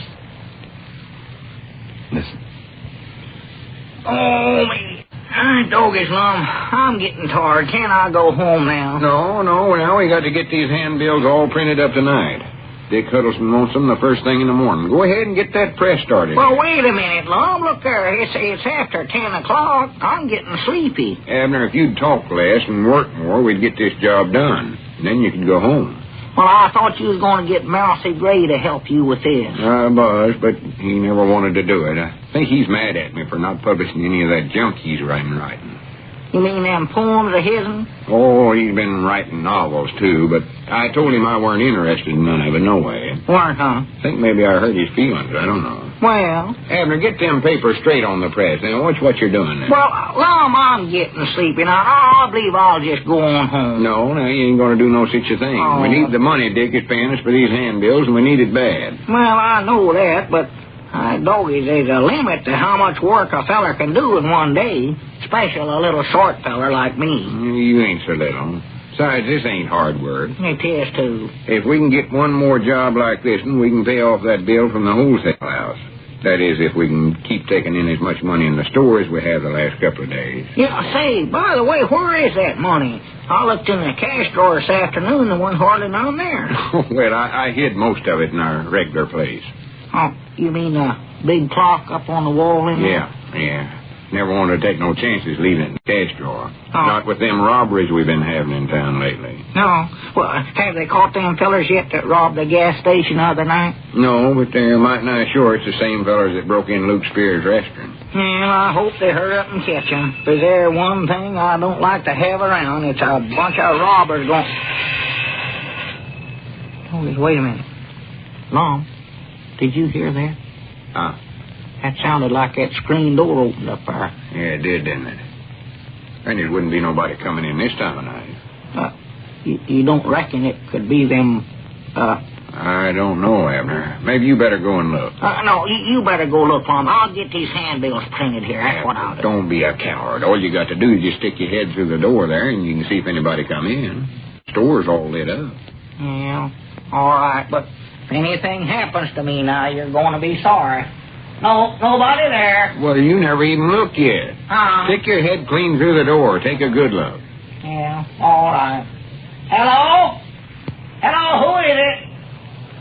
Oh, ain't nobody there, Lum. I didn't think you would be. More likely just the wind. Just about what it was. Wind blowed the door. Now, wait a minute. Hey, Doggies, there's a big envelope laying there on the floor, just inside the screen door. Look up there, Lum. Envelope? Yeah. For goodness sake, run up and see what it is, Abner. I ain't going up there by myself. Now, you got to come along with me now, Lum. Goodness sakes, all right, come on. Yeah, come on. Scaredy cat. I ain't. Boy, didn't think I was your papa instead of your business partner. Well, that might be a bomb up there. I don't know. Bombs don't come in envelopes. Well, maybe they got a new kind or something. Doggies, Lum, look how your hands are shaking. They ain't shaking no such a thing. There, done it. It's natural and nervous type. Lots of fellers in the literary business are nervous and high-strung. Well, are they pale in the face, too? Abner, don't talk so much. Just pick up that envelope and see what's in it. Let's see.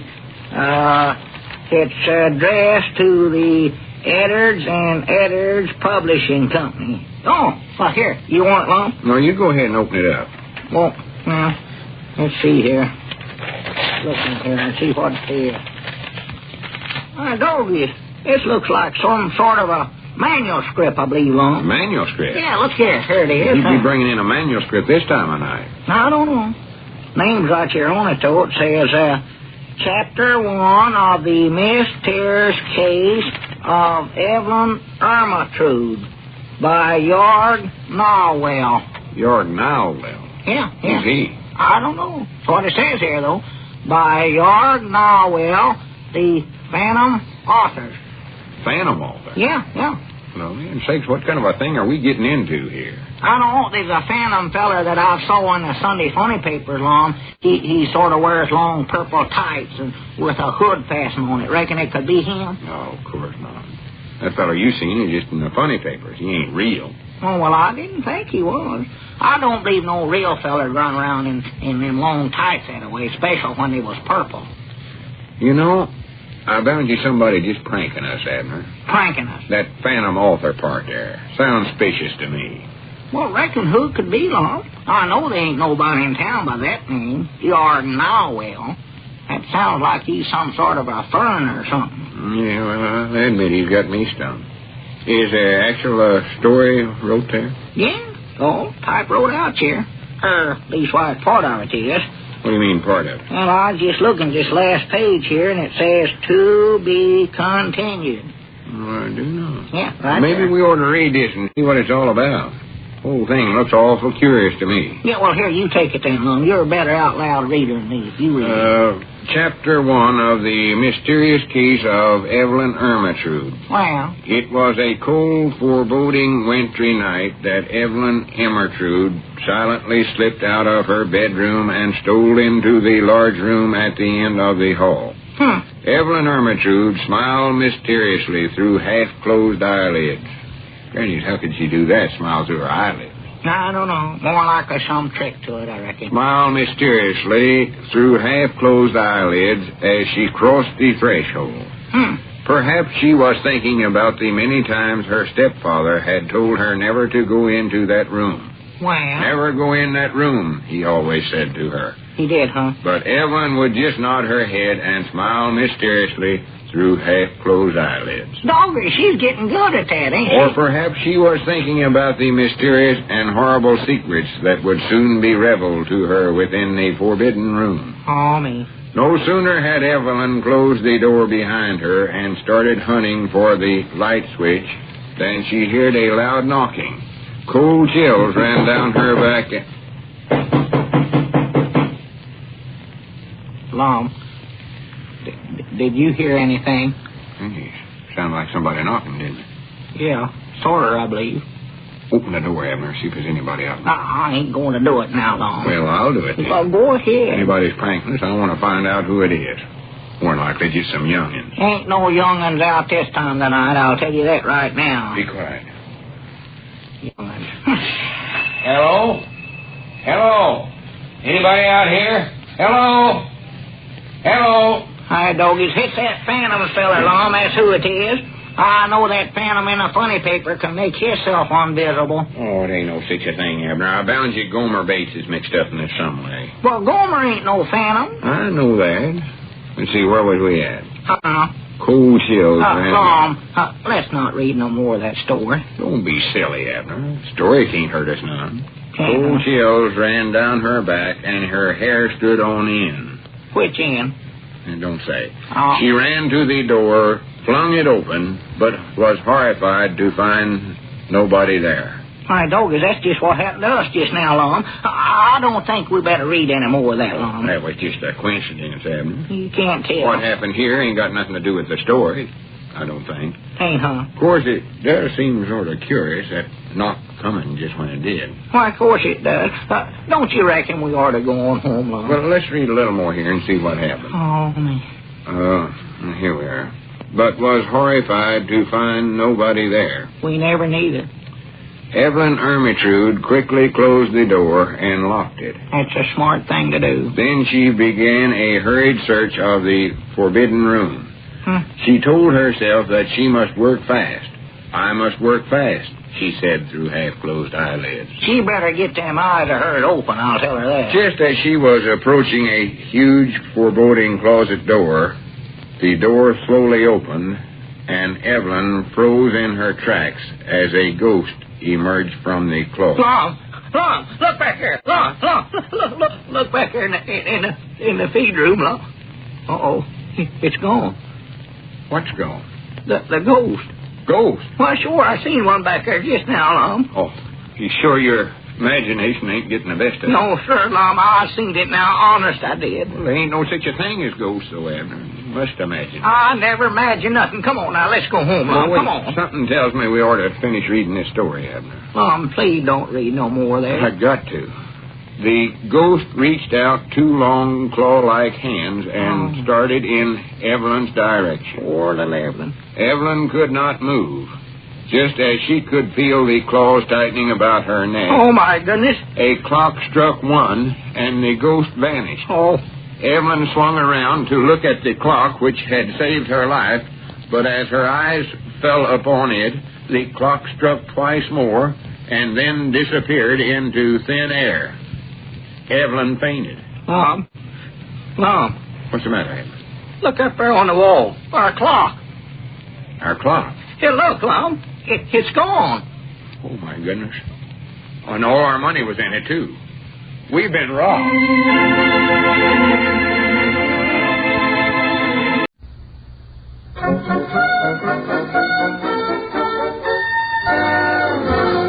Good evening. The makers of the new Rinso bring you the Amos and Andy Show with their guest tonight, the Metro-Goldwyn-Mayer featured player, soon to be seen in Lost Angel, Mr. Donald Meek.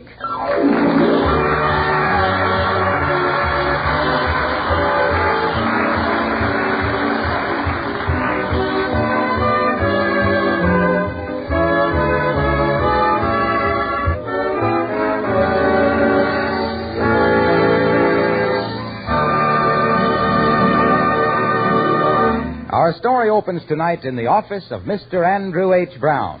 In cleaning up his office today, he uncovered an old book of poems which he borrowed 2 years ago from a friend. He's reading a poem to Amos. There are times when only a dog will do, when you're beaten, sick, and blue. He lets you know as he licks your hands that he's downright sorry and understands. That's true, all right. Yeah, but sometimes them poets lay it on too heavy. There's a good thought, I guess, in this piece of poetry. And I was crazy about dogs, but I'm going to tell you something. Dogs ain't nothing like real friends. Well, whatever kind of friend a dog is, though, Andy, at least you can count on him. He don't change on you.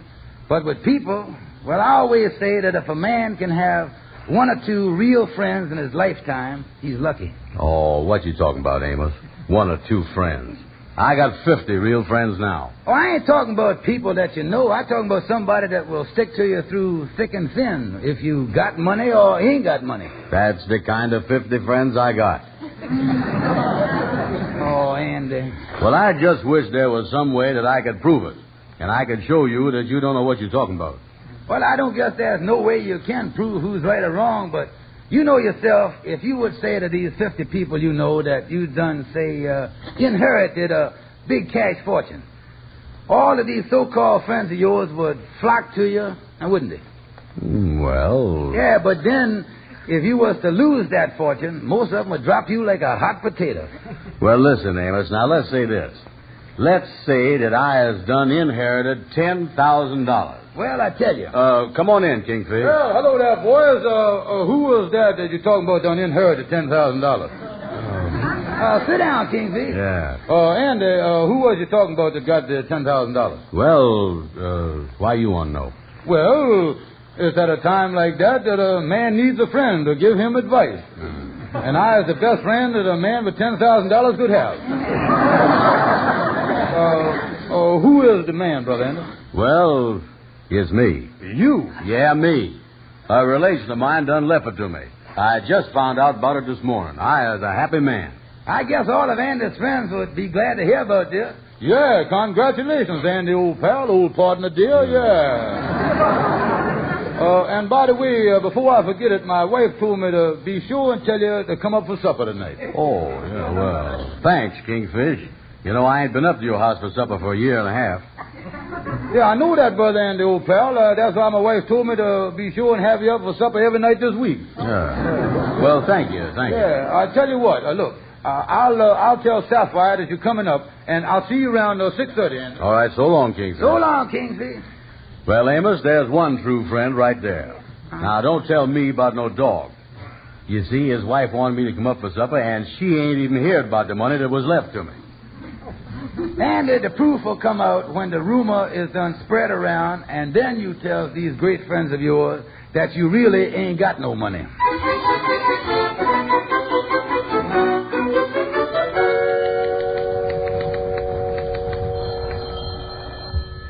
Henry Van Porter speaking. Henry, dear, this is your wife. Oh, hello, dear. Henry, do you know what a girl in the beauty shop just told me? Now, listen, honey, I'm a very busy man now, and if you've got... But listen to me, Henry. Andy Brown has just inherited $10,000.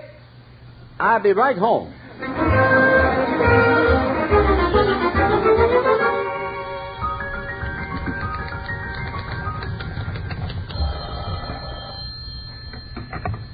Hello. Can I speak to Sadie Blake? This is Sadie. Who is this? Sadie, this here's Josephine. Oh, hello, Josephine. Sadie, I don't like to bother at the office, but I'm going out Sunday night with Fred Gwendale, and he wants to take Andy Brown along. How about you go with Andy? Oh, that's good for nothing loafer, Andy. Why I wouldn't be seen out with him again if he was the last man in the woods. But ain't you here, Sadie? Andy just inherited $10,000. What time can he pick me up?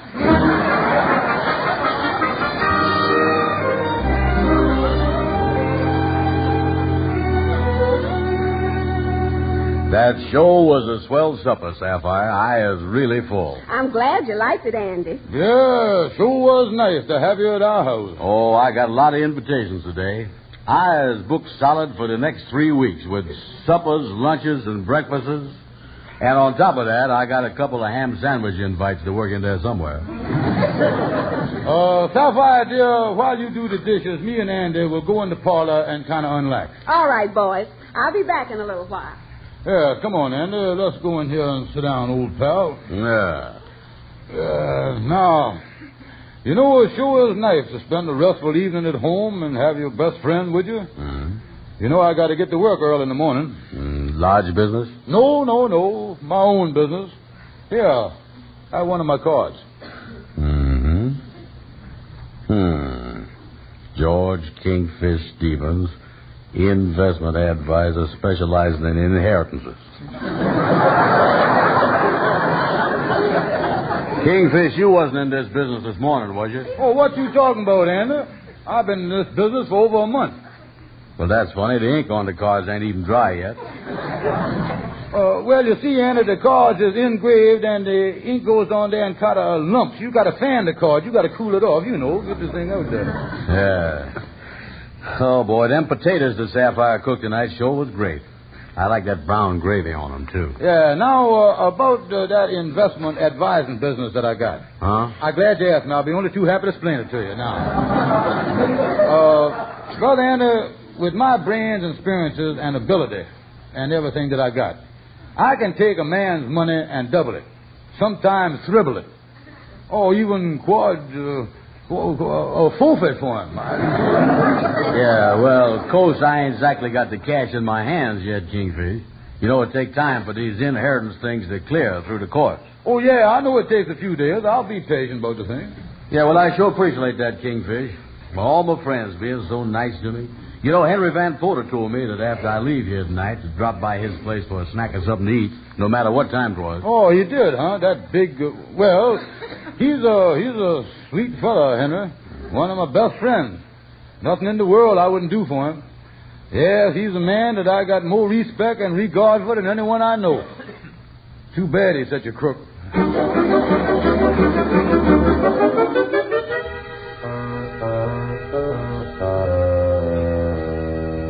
Andy, where in the world have you been for the last week? I've been trying to get a hold of you, but you ain't never home. Well, listen, Amos, between the two of us, since I done started that rumor about my inheritance, I've been a busy man. Oh, everybody been inviting me out to eat. You know, I've been averaging 6 meals a day.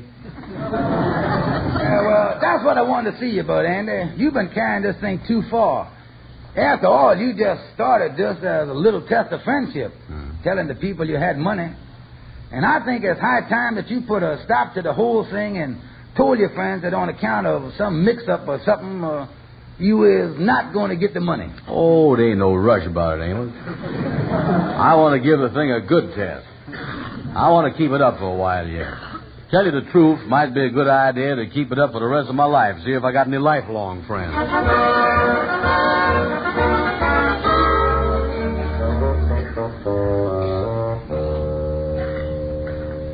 What is you sick from, Miss Andy?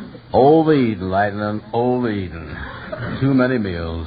I said, well, if you got to get sick, that's as nice a way as I can think of. Yeah, the human body just wasn't meant to eat no 6 meals a day. Oh, I feel bad. How do you tell when you are sick from overeating, Miss Andy? Well, it's got symptoms just like any other sickness. Got symptoms? Yeah, you can't look at meat and potatoes. You can't look at fried chicken or turkey or ham. You can't stand the sight of chocolate cake. Them symptoms sure do make my mouth water. Oh, listen, Lightning. Oh, Brother Andy, I just heard you were sick and I rushed right up here. Yeah, well, that's nice of you, Kingfish. I'll be all right, though. Now, look here, I want to look after you, Andy. I hope it ain't nothing serious. Oh, no, I'll be all right. I want you to know that I is by your side in your time of need. You can always count on your good old pal, the Kingfish. I is taking care of Miss Andy, Brother Kingfish. Quiet, Lightning. You know, Andy, it pays to have a good friend. It will always... Andy, I just heard that you were sick, and I come right over here. Too late, Henry. I was taking care of Andy. Is that so? Yeah, I was here first. Wait a minute, fellas. Ain't nothing to fight about here. Andy, I know you want me to take care of you. Here, let me smooth out that sheet that you was laying on. Make it comfortable for you. I will smooth out that sheet. You will you? Henry, if you touch that sheet, I'll punch you in the nose. You wouldn't dare touch me. Give me the sheet. Let go of that, Henry. I warned you. Fellas, please, you're bouncing me around here. Listen, Henry, I is Andy's best friend, and I is going to take care of it. Now, for the last time, let go of that sheet. I will do nothing of the sort. I is his friend, too. You let go of it. Give me that sheet. Give me that thing. Give it to me. Is one of y'all a good enough friend of mine to pick me up off the floor? Lightning, pick him up. Henry, I wonder if I could see you out in the hall for a second. Why, certainly. Oh, me. Now, Henry, there ain't no use for me and you to beat each other's throats. And it don't look good, and we can't take chances on nothing happening to him. Yes, special to the money. You know, it might not be a bad idea to take Andy to a hospital. That is just what I got in my mind. Let's go back in there. Come on, Henry.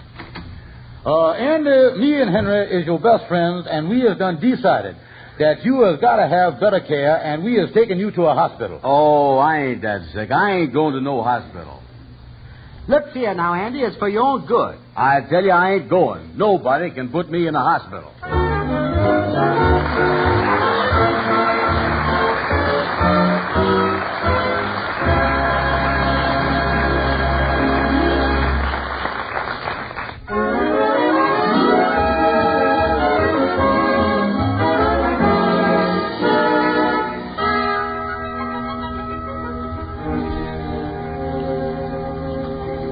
Well, Andy said he wouldn't go to the hospital. So where do you think we find him? That's right, in the hospital, talking to Amos. Nice room you got here in the hospital, Andy. Yeah, Amos, being alone in this ward here, just like having a private room. You feel all right now, though, don't you? Oh, sure I do. And I think I'll get out of here before the day is over. Yeah, you better get out of here. You know, this hospital costs money, and you can't tell the hospital people that you has done inherited $10,000. Well, I don't care what it costs. No price is too big to pay to prove that my friends is really my friends. I wonder what this room costs a day. Well, I don't know, but I got to run along, son. Good luck to you. Take care of yourself. So long, Amos. Let me see. Office. Excuse me for protruding. This is Andrew H. Brown in Ward B. How much is it costing me to stay here? $4 a day, Mr. Brown. Is that the ceiling price? Yes. Yes. That's funny. That's my ceiling, too. I got exactly $4. Of course, that pays you up until 6 o'clock, and then it'll be $8. Well, the way I feels now, I think I'll be all cured about 5:45. Of course, you know you can't leave the hospital until you've been examined by our doctor and approved for release. I can't, huh? Well, is it okay if I get my own doctor to come? Well, yes, but one of our staff physicians will have to be present. By the way, what is your doctor's name? Doctor? Oh, yeah, the doctor.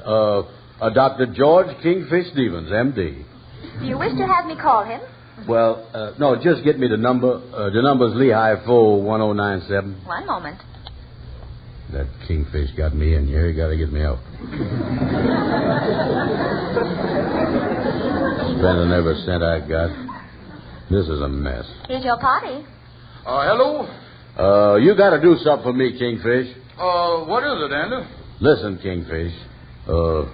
Put on your long-tailed coat and bring that little black doctor's bag that doctor left in your office one day. And here's what I want you to do.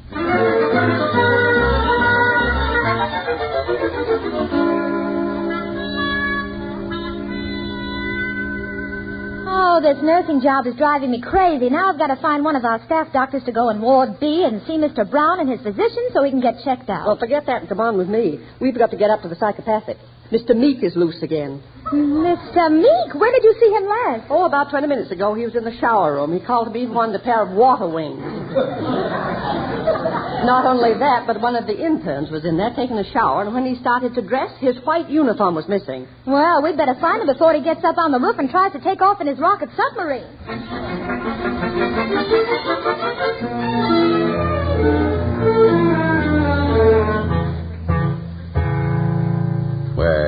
kingfish. You better get over here and get me out. I could lay down a lot of places cheaper than this. Hello? Mind if I come in? Oh, no. Come right in, Doctor. Doctor? Oh, you is the staff doctor, ain't you? Oh, the staff doctor, yes. I forgot for a minute. I am the staff doctor, yes. Dr. Meek. Yeah. You see, I have so many things on my mind. I'm chairman of the board of 2 railroads. I have 3 seats on the stock exchange, 2 of them on the 50-yard line. Yeah. Well, Doctor, you is a busy man. Yes, I don't see how I'll ever have time to run for a 4th term. You do all them things, and you is a doctor, too, huh? Yes, but my chief interest is medicine. I'm very, very fond of surgery. Even as a small boy, I loved to whittle. Well, Dr. Meek, any minute now, I was expecting... hello there, Patient Brown. What are you still doing here in the hospital? Oh, hello, Doctor. Hello. This is the staff doctor, Dr. Meek here. Yeah, pleased to meet you. How do you do? Excuse me while I use the phone here, please. Office. This is Dr. Stevens. Yes, Dr. Stevens. If anybody wants me in surgery or the appendicitis department, I'll be in Ward B. I don't recall having seen you around the hospital here before, Dr. Stevens. Well, most of the time I was here, I goes around in a white gown with a mask on my face. Oh, I was one of the most sanitary doctors you got in the joint. Dr. Stevens, why don't you examine me now so we can get out of here? Yeah, I'll put my doctor's bag here on your bed. All right, Mr. Brown, stick out your tongue. Let me get my R stick out of my bag here. Your R stick? Yes, you know, these things here, you get them off of good humors.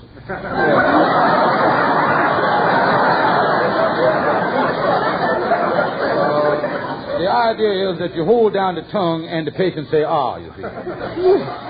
How very quaint. I've never heard them called that before. All right now, Mr. Brown, say ah. Ah.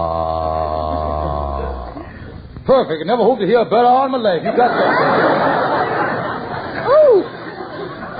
Oh, this is fun.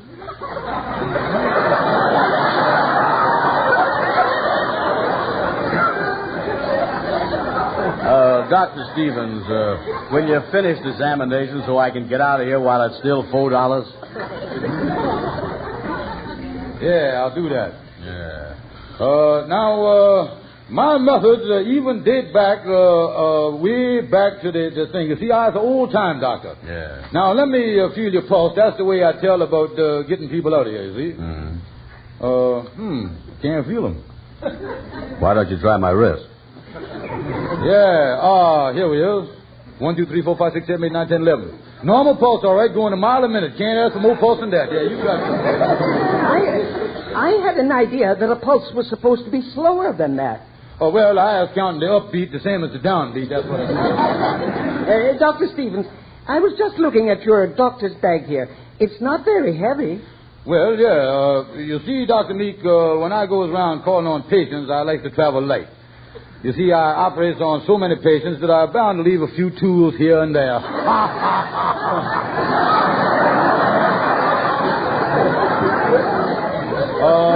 Now, Mr. Brown, my opinion as medical doctor, MD, and all that stuff is that you is in great shape and that you ought to be released from this hospital right away. Not so fast.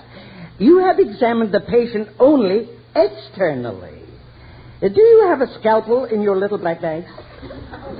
Scalpel? Wait a minute. He don't need no haircut. No, it just gives me a surgical instrument. Something nice and sharp. Hold it right there. There ain't nobody going to do no cutting into me. No, sir. That's right. If Mr. Brown has to be examined internally, his own doctor going to do it. There he is, girls. Yes, pretending he's a doctor. Well, wait a minute. That wasn't my idea. Andy called me up on the phone and talked me into it. Oh, not you. Come on, Mr. Meek. No, I don't want it. Mr. Meek, we have a surprise for you. Under your pillow. You're always saying that. No, we really have it this time. It's something you've been expecting. Oh, I know. That's my rocket submarine. That's right. Wonderful. It must have got back under its own power. So hurry, Mr. Meek. That's a good boy.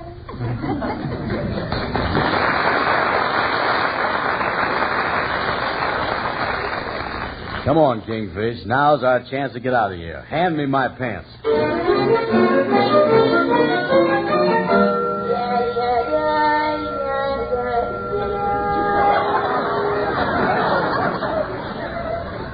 Amos, I'm so glad I got out of that hospital. I was almost trapped in there at $4 a day, you know it? Well, you got in that mess all on account of a rumor you started. They never would have took you to the hospital if they didn't think you was going to be able to pay for it with inheritance money. Yeah, I guess I ought to stop that rumor after the first 3 or 4 meals. After all, you know, you just done this thing to test out all these friends of yours. Well, you really started, Amos, because you was the one that say a man's best friend is his dog. And I told you that I'd prove to you that a dog ain't nothing. Friends is the thing. Yeah, I know. But what's the difference? Because I'm still going to prove to you that you was wrong. And these friends will stick by me when I tell them that I ain't going to get no money. And I'm going to tell them as fast as I sees them. Don't tell me about no dog. Well, Andy, all I got to say is this. Here come Van Ford and the Kingfish. Well, hello there, Andy. Hello there, old pal. Glad to see you out of the hospital. Don't get up. Don't get up. Yeah, sit down. Take it easy there. Reserve your strength. Can I get you a glass of water or something? He looks better. How do you feel? Oh, not so good, fellas. Yeah, well, don't worry. We'll get you in another hospital. No, wait a minute. Ain't that? No. Well, Andy, until you, our very dear friend, has completely recovered, we're going to stick by your side. Yeah, we is going to convalesce right along with you. Yeah, we'll bring you your breakfast, lunch, and supper. You won't have to raise a hand. Here, have a cigar, Andy. Oh, thanks, yeah. Now, look, fellas. Mm-hmm. What I want to tell you is this. Yeah. There was a great big mistake about the inheritance. It was another Andrew Brown, and I ain't going to get a penny. What does this mean? Is that right, Andy? Yeah, it was somebody else, fellas. I don't get the money. Give me back that cigar. And send me back the ration points for the meals that my wife done give you. Come on, let's get out of here, Kingfish. Well, Andy, do that mean anything to you? Well, I guess it means that they ain't friends of mine. But they is only 2.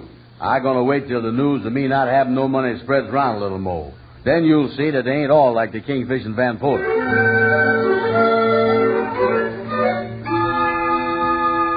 Hello, Mr. Brown speaking. What time is I supposed to be up there for supper tonight?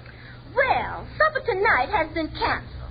We have been called out of town indefinitely. Goodbye. We regret that we will have to withdraw our invitation that we sent you for our party at which you were supposed to be the guest of honor because we find we are one over our quota. Yours truly, Miss DeWitt. What? Why, you good-for-nothing loafer. I wouldn't be seen out with you again if you were the last man in the world.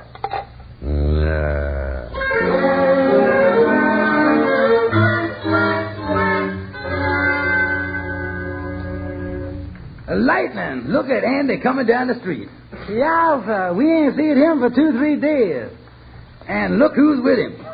Yeah, sir. They is really strutting, ain't they? Hello, boys. Hello. Well, hello there, Andy. You two certainly look good together. Yeah. Amos, Lightning, I want you to meet a friend of mine. This is Susie. How you do? Hello, Susie. Well, Susie, ain't you going to speak to him? Speak.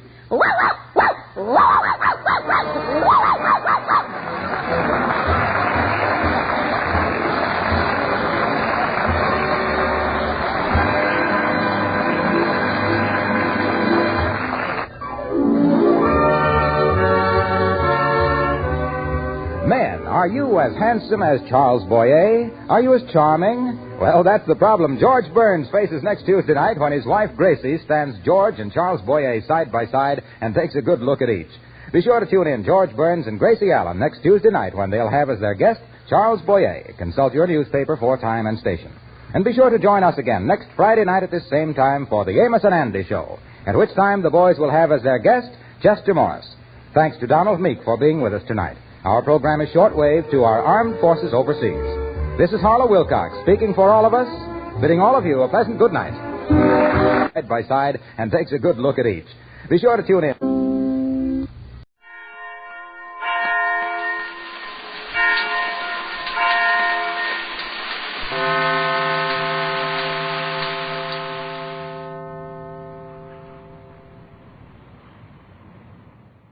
From Hollywood, the George Burns and Gracie Allen Show for Hormel and Spam.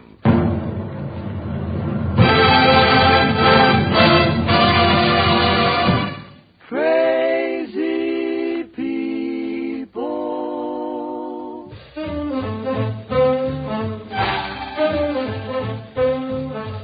Spam, rebop, boom, spam. George Burns and Gracie Allen. Party show when it's orchestra. The singing glee, we're the smoothies three. Last but not least, and with Bud Heaston.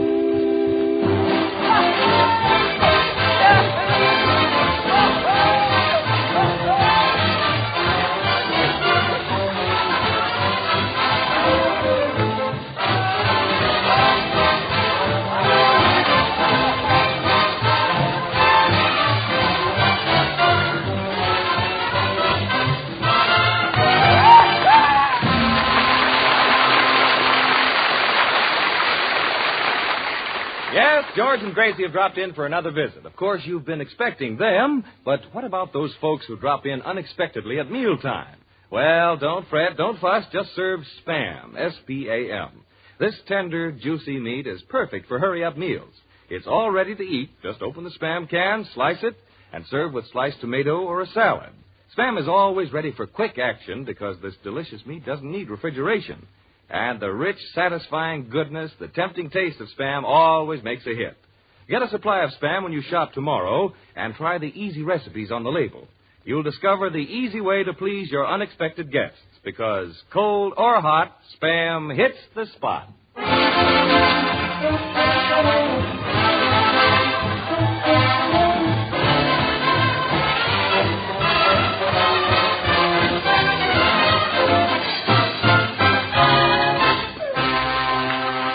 Together just like Spam and eggs. Ooh. Why, the stars of our show, and here they are in person, George and Gracie.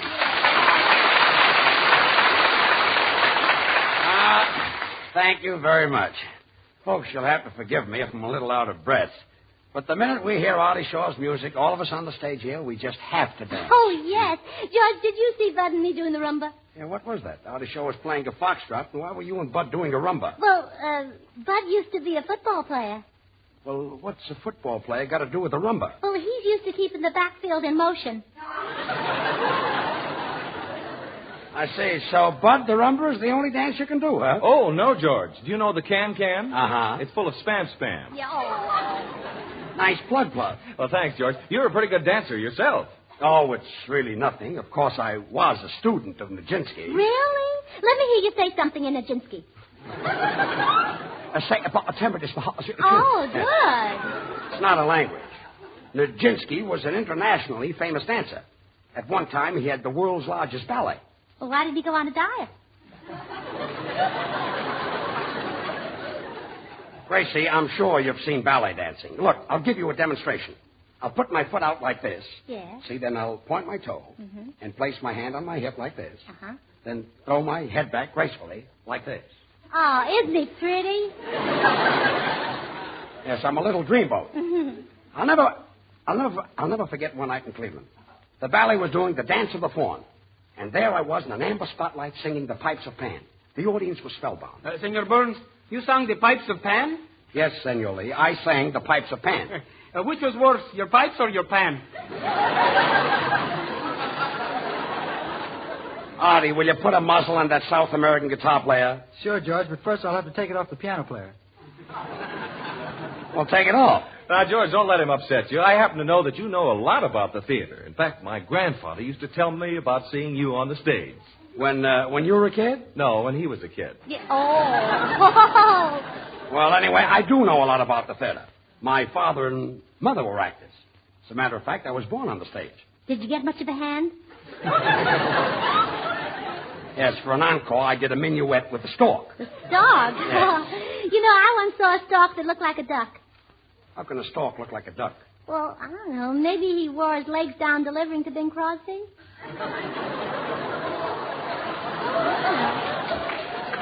Yes, well, maybe. Where was I? Oh, yes, Lajinsky. Ah, those were the days. What acts they had in vaudeville. Bankoff and Gurley, Tittenfest and Lee, Croveney Brothers and Croveney. Where can you find talent like that today? Well, I don't know about the rest of them, but I do know what Dittenfest is doing. Dittenfest? Yes. Dittenfest and Lee? Mm-hmm. What's he doing? He's an assistant to a doorknob polisher. Assistant to a doorknob polisher? Yeah. What does he do? Well, he's the fellow that goes, and the other fellow polishes.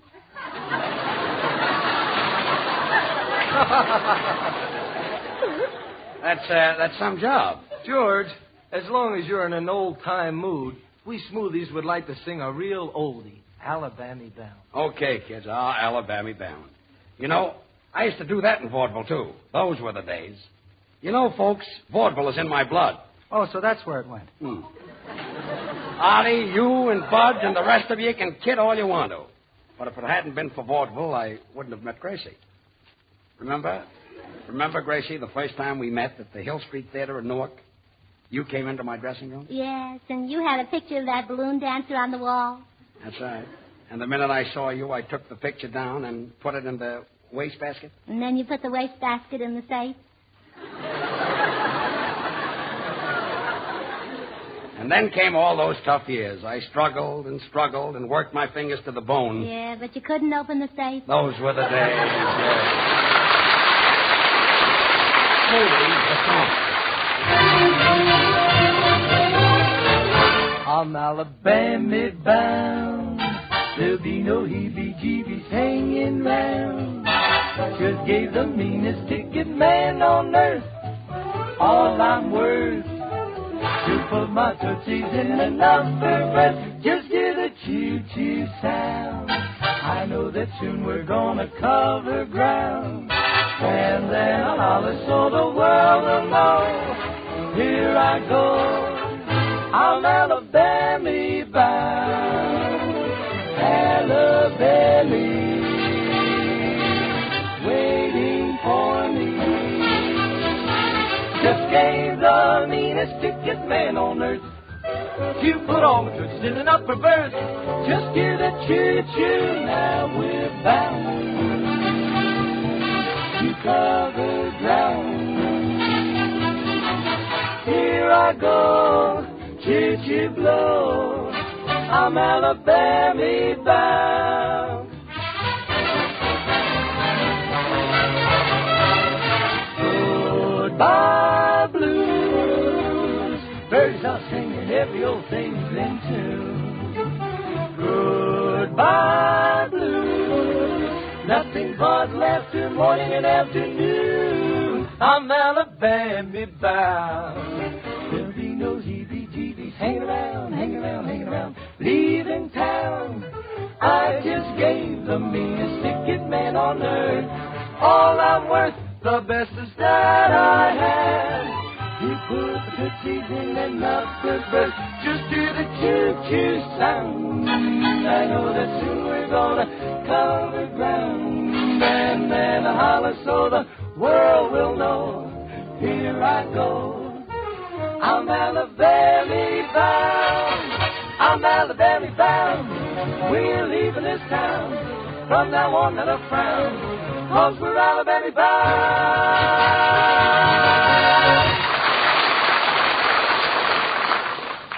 Smoothies, that was beautiful. Well, tonight, ladies and gentlemen, we're going to do a play. We're going to give you our version of the popular MGM picture, Gold Rush Maisie. In this story... George, we're not going to do Gold Rush Maisie. We're not. No, I sat up 2 days and 2 nights and changed the whole title. Well, what is it now? Gold Rush Gracie. That's some twist. That Isn't took you it? 2 days and 2 nights. Mm-hmm. How did you happen to think of changing Maisie to Gracie? Just blind luck, I guess. Well, all right, I'll do it your way. Tonight, ladies and gentlemen, we're going to do a play entitled Gold Rush Gracie. And I know you're going to like it because it's got a lot of old numbers. And I love old numbers. No, eso a mí me consta. Yo sé que a ti te gustan mucho los números viejos. Artie, what did Senor Lee say? Well, George, he says he knows you love old numbers. Oh, he does, huh? Yeah, he saw you out with one last night.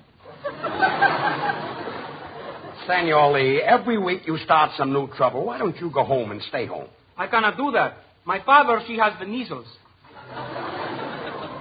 My father, she has the measles? Your father, too? Look, senor, your father, he has the measles. Your mother, she has the measles. Your brothers, they have the measles. Catching, isn't it? Oh. Well, tonight, ladies and gentlemen, we're going to do a play entitled Go Rush Gracie. Now. No? No, I changed the title. What is it now? Gracie of the Brown Derby. Gracie of the Brown... This is a story about a gold mine. Well, what do you think the Brown Derby is?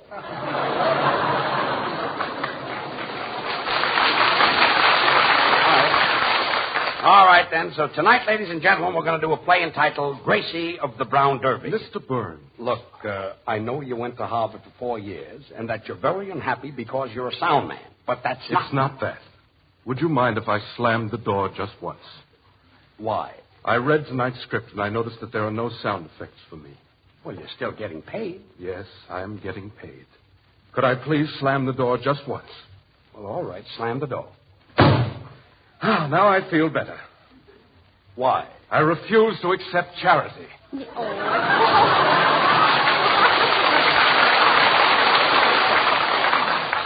Tonight, ladies and gentlemen, we're going to do a play entitled Gracie of the Brown Derby. Now. You changed the title? Yes. What is it? She was killed wearing slacks, or she died like a man.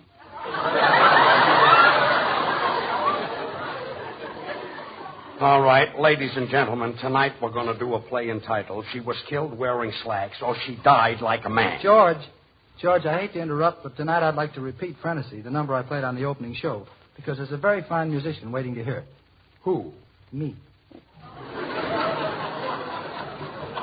Tonight, ladies and gentlemen, we're going to do a play entitled She Was Killed Wearing Slacks. I think I'm a lowly sound man. Sound man.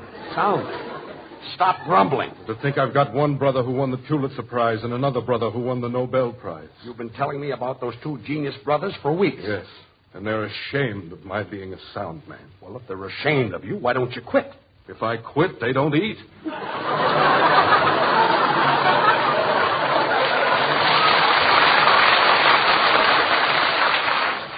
All right, ladies and gentlemen, tonight we're going to do a play entitled... Perdón, Senor Burns.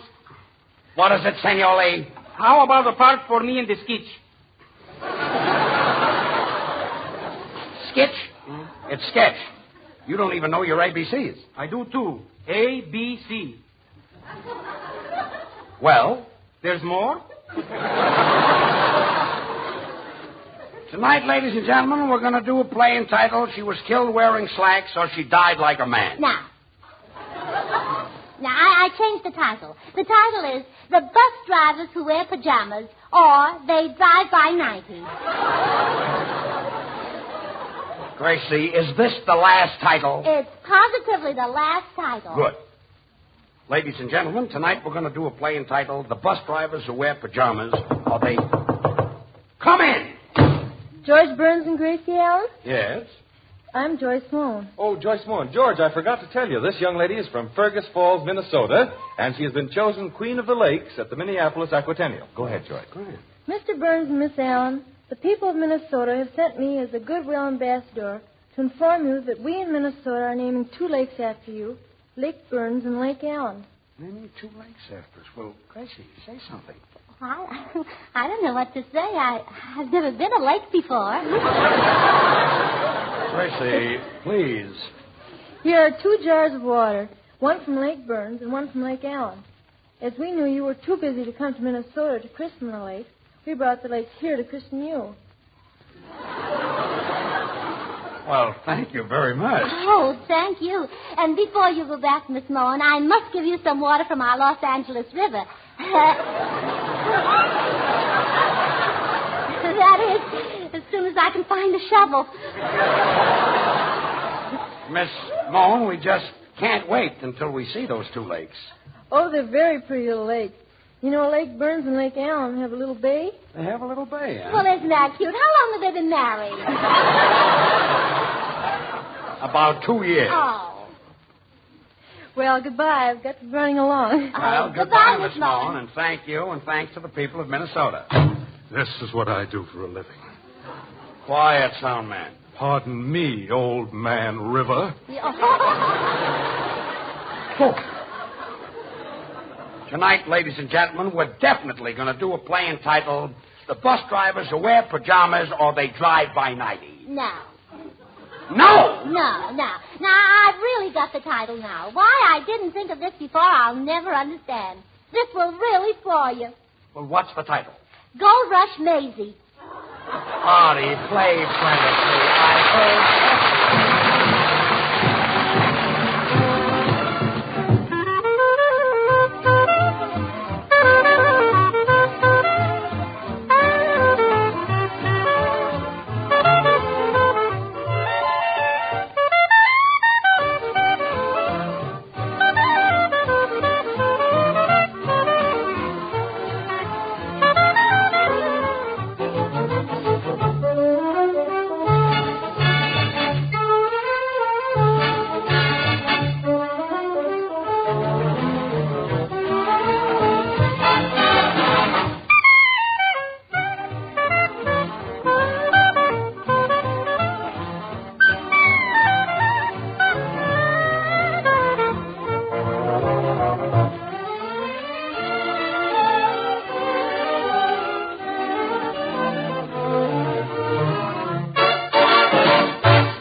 George, isn't it wonderful having 2 Minnesota lakes named after us? Yes, Gracie, but we have to go there. How are we going to find them? There are 10,000 lakes in Minnesota. But there's only one Spam. Spam? What's Spam got to do with our finding the lakes? Well, you'd be surprised. George, spell Spam backwards. Spam backwards. Let me see now. M-A-P-S. That spells map. That's right. So if we want to find our lakes, all we have to do is look at some maps. Well, Bud, there's another easy use for Spam. It's a good thought, too, George, because Spam is so easy to use. This delicious tender meat goes hand in hand with warm weather lunches and suppers. When mealtime rolls around, just open a can of Spam, slice this grand-tasting meat, and serve with your favorite salad or make plain Spamwiches. Spam is all ready to eat as soon as the can is opened. Now, here's another hint. Follow the Spam platter idea that Bubble served at luncheon in Gracie's honor the other day. Put a mound of cottage cheese on a platter, then a ring of sliced tomato, and surround the platter with slices of Spam. Decorate with radishes and olives, and you're all set to entertain in grand style. Oh, and boy, was that good. Yes, Gracie. The meaty flavor, the satisfying taste of Spam makes the meal complete, and you can see it's so easy. When the family says, "What do we eat?" surprise them with Spam, S-P-A-M. Then try the easy recipes on the label. Be sure to ask your food dealer for Spam, a Hormel product, when you shop tomorrow. Slice it, dice it, try it, take it, cold or hot, bam, hit the spot.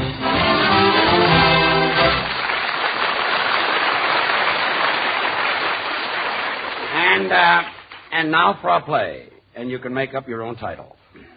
Bud, set the scene. The scene of our story opens in a typical frontier dance hall, the Cafe Elbow, just a joint. All the dance hall hostesses are working hard trying to make an honest mink coat. In the center of the floor, we find our heroine, Gold Rush Gracie.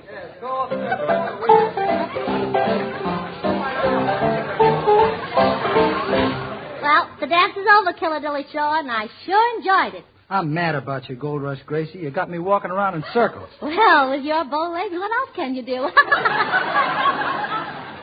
Hello, Gold Rush Gracie. Sheriff Burns. Sheriff, you're just in time. Deadeye Dawson is here. Deadeye Dawson? Yes. Why, he's a killer. Quick, let's call the posse. Oh, I can't. Why not? The posse's outside having kittens. Out of my way, Gold Rush. I'll get him. Where is he? Oh, there he goes. He's heading for the free lunch counter. Well, out of my way. Ouch. Oh. You've got him, Sheriff. I got him? Well, where did I get him? Between the chopped liver and the cold cuts. That's a mighty painful place. Well, there goes Deadeye Dawson, the only real bad man in the town. The only man I could have loved and married. I love bad men. I love good men. I love tall men and love short men. I love men. Quiet. I can go on like this for years. I know. Gold Rush Gracie, according to the terms of your father's will, if you're not married by 5 o'clock today, your gold mine goes back to the one your father hates the most. You mean to Mama? Yes, I mean to Mama. And Gold Rush, you've only got a few minutes left to pick out a man and get married. What do you say? Nick, give me a drum roll. Drum roll. Now, come on, boys. Get around me. Boys, you all know I'm going to lose the gold mine if I don't get married before 5 o'clock. That's right. Yes, So now we're going to hold a contest, and the toughest man gets me and my gold mine. Oh, boy, that's going to be Oh, but wait a minute, boys. Wait a minute. The man I married must be as bad as my pappy. Well, what does your pappy do? Well, he once met an Italian with a sore throat, and pappy did something that was terrible. What did he do? He tied knots in his spaghetti. He did he? Make way for Gold Rush Gracie's new husband. Gold Rush, you don't have to look any further. I'm the baddest man in town. The rest of these here fellas are all sissies. Sissies? Did you hear that, men? This fellow says that you're all sissies. Well, are you all sissies? Well, are you all sissies? Well, are you? Don't rush us, kid. We're trying to think.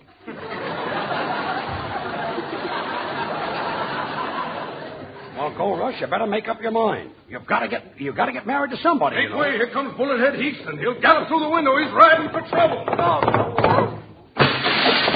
Whoa! He's a fancy unit, this kid.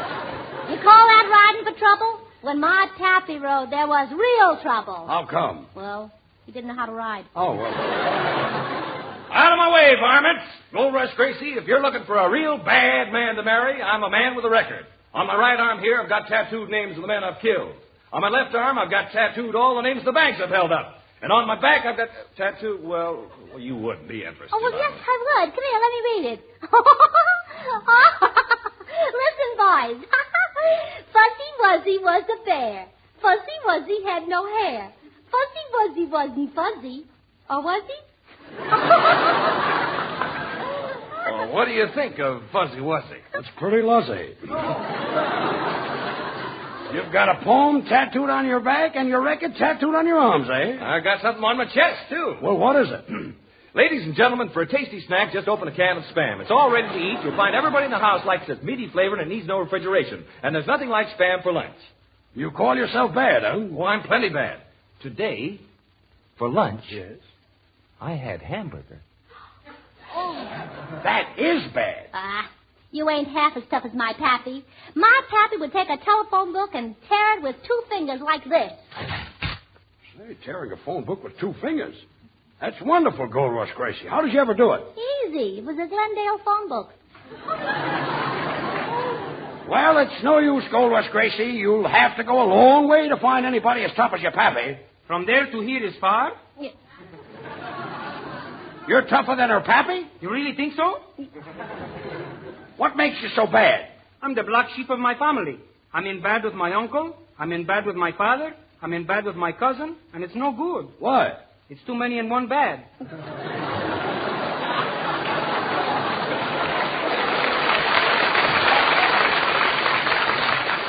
Well, Gold Rush, your time is just about up. Well, I guess I'm going to lose the gold mine after all. Oh, don't take it too hard. Come on over to the piano and I'll sing you a little song. One April showers, all will come your way. For they bring flowers of that blooming May. Oh, stop, Sheriff, stop. After hearing you sing, I've made up my mind that you're the man I'm going to marry. Why? Because nobody can be as bad as you are. Is that so?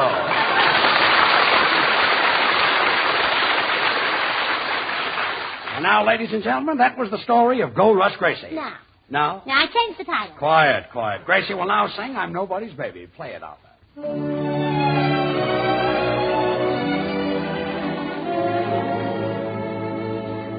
I used to be my mother's baby, but when I smiled, my dad went wild. Whenever we had company, they'd bounce me on their knee, and the neighbors thought I was a darling child, I think. Once I was everybody's baby, but right now I'm lonesome as can be. You see, I'm nobody's baby. I wonder why each night and day I pray the Lord up above. Oh, please send me down somebody to love, but nobody wants me. I'm blue somehow. Won't someone hear my plea and take a chance with me, because I'm nobody's baby now? Oh dear Beatrice Fairfax, what shall I do? Sign perplexed. Why, oh why do they shy when they spy that gleam in my eye? I'm 5'2" with eyes of blue, and people tell me I'm attractive. I can cook and sew, but my evenings aren't very active.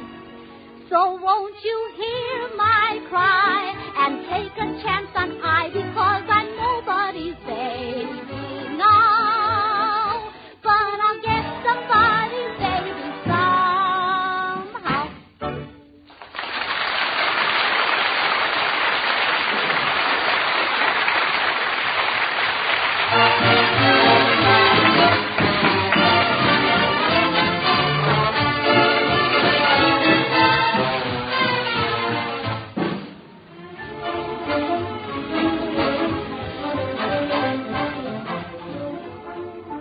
Friends, when the weather is hot and sultry and appetites are dull, here's the way to give your family grand-tasting food that's easy to fix. Just open a can of Spam, tender, juicy meat that's all ready to eat. Slice it and serve with your favorite summer salad. The delicious taste, the meaty, satisfying flavor of Spam wins approval from the huskiest appetite. Ask your food dealer for Spam when you shop tomorrow. Try the easy recipes on the label. Be sure you ask for S-P-A-M Spam. Thanks, Bud. Well, Gracie, say goodnight. Oh, good night. Say, Gracie, wasn't that nice to have 2 lakes named after us? Yes, but Jack Benny had a mountain named after him. A mountain? Yeah. What is that? Mount Baldy. Good night, folks.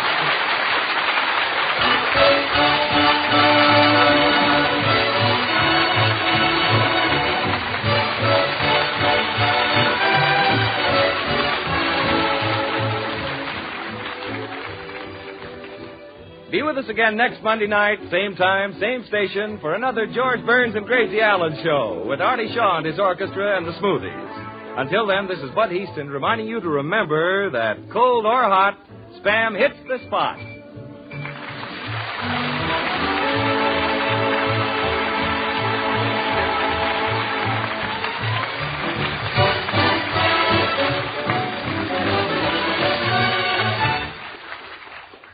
Have you tried Hormel Chili Con Carne? You may think you don't like chili, but chili con carne, the way Hormel makes it, is different, and everybody likes it. Double your money back if you don't like it. Try Hormel Chili Con Carne tomorrow. This is the National Broadcasting Company.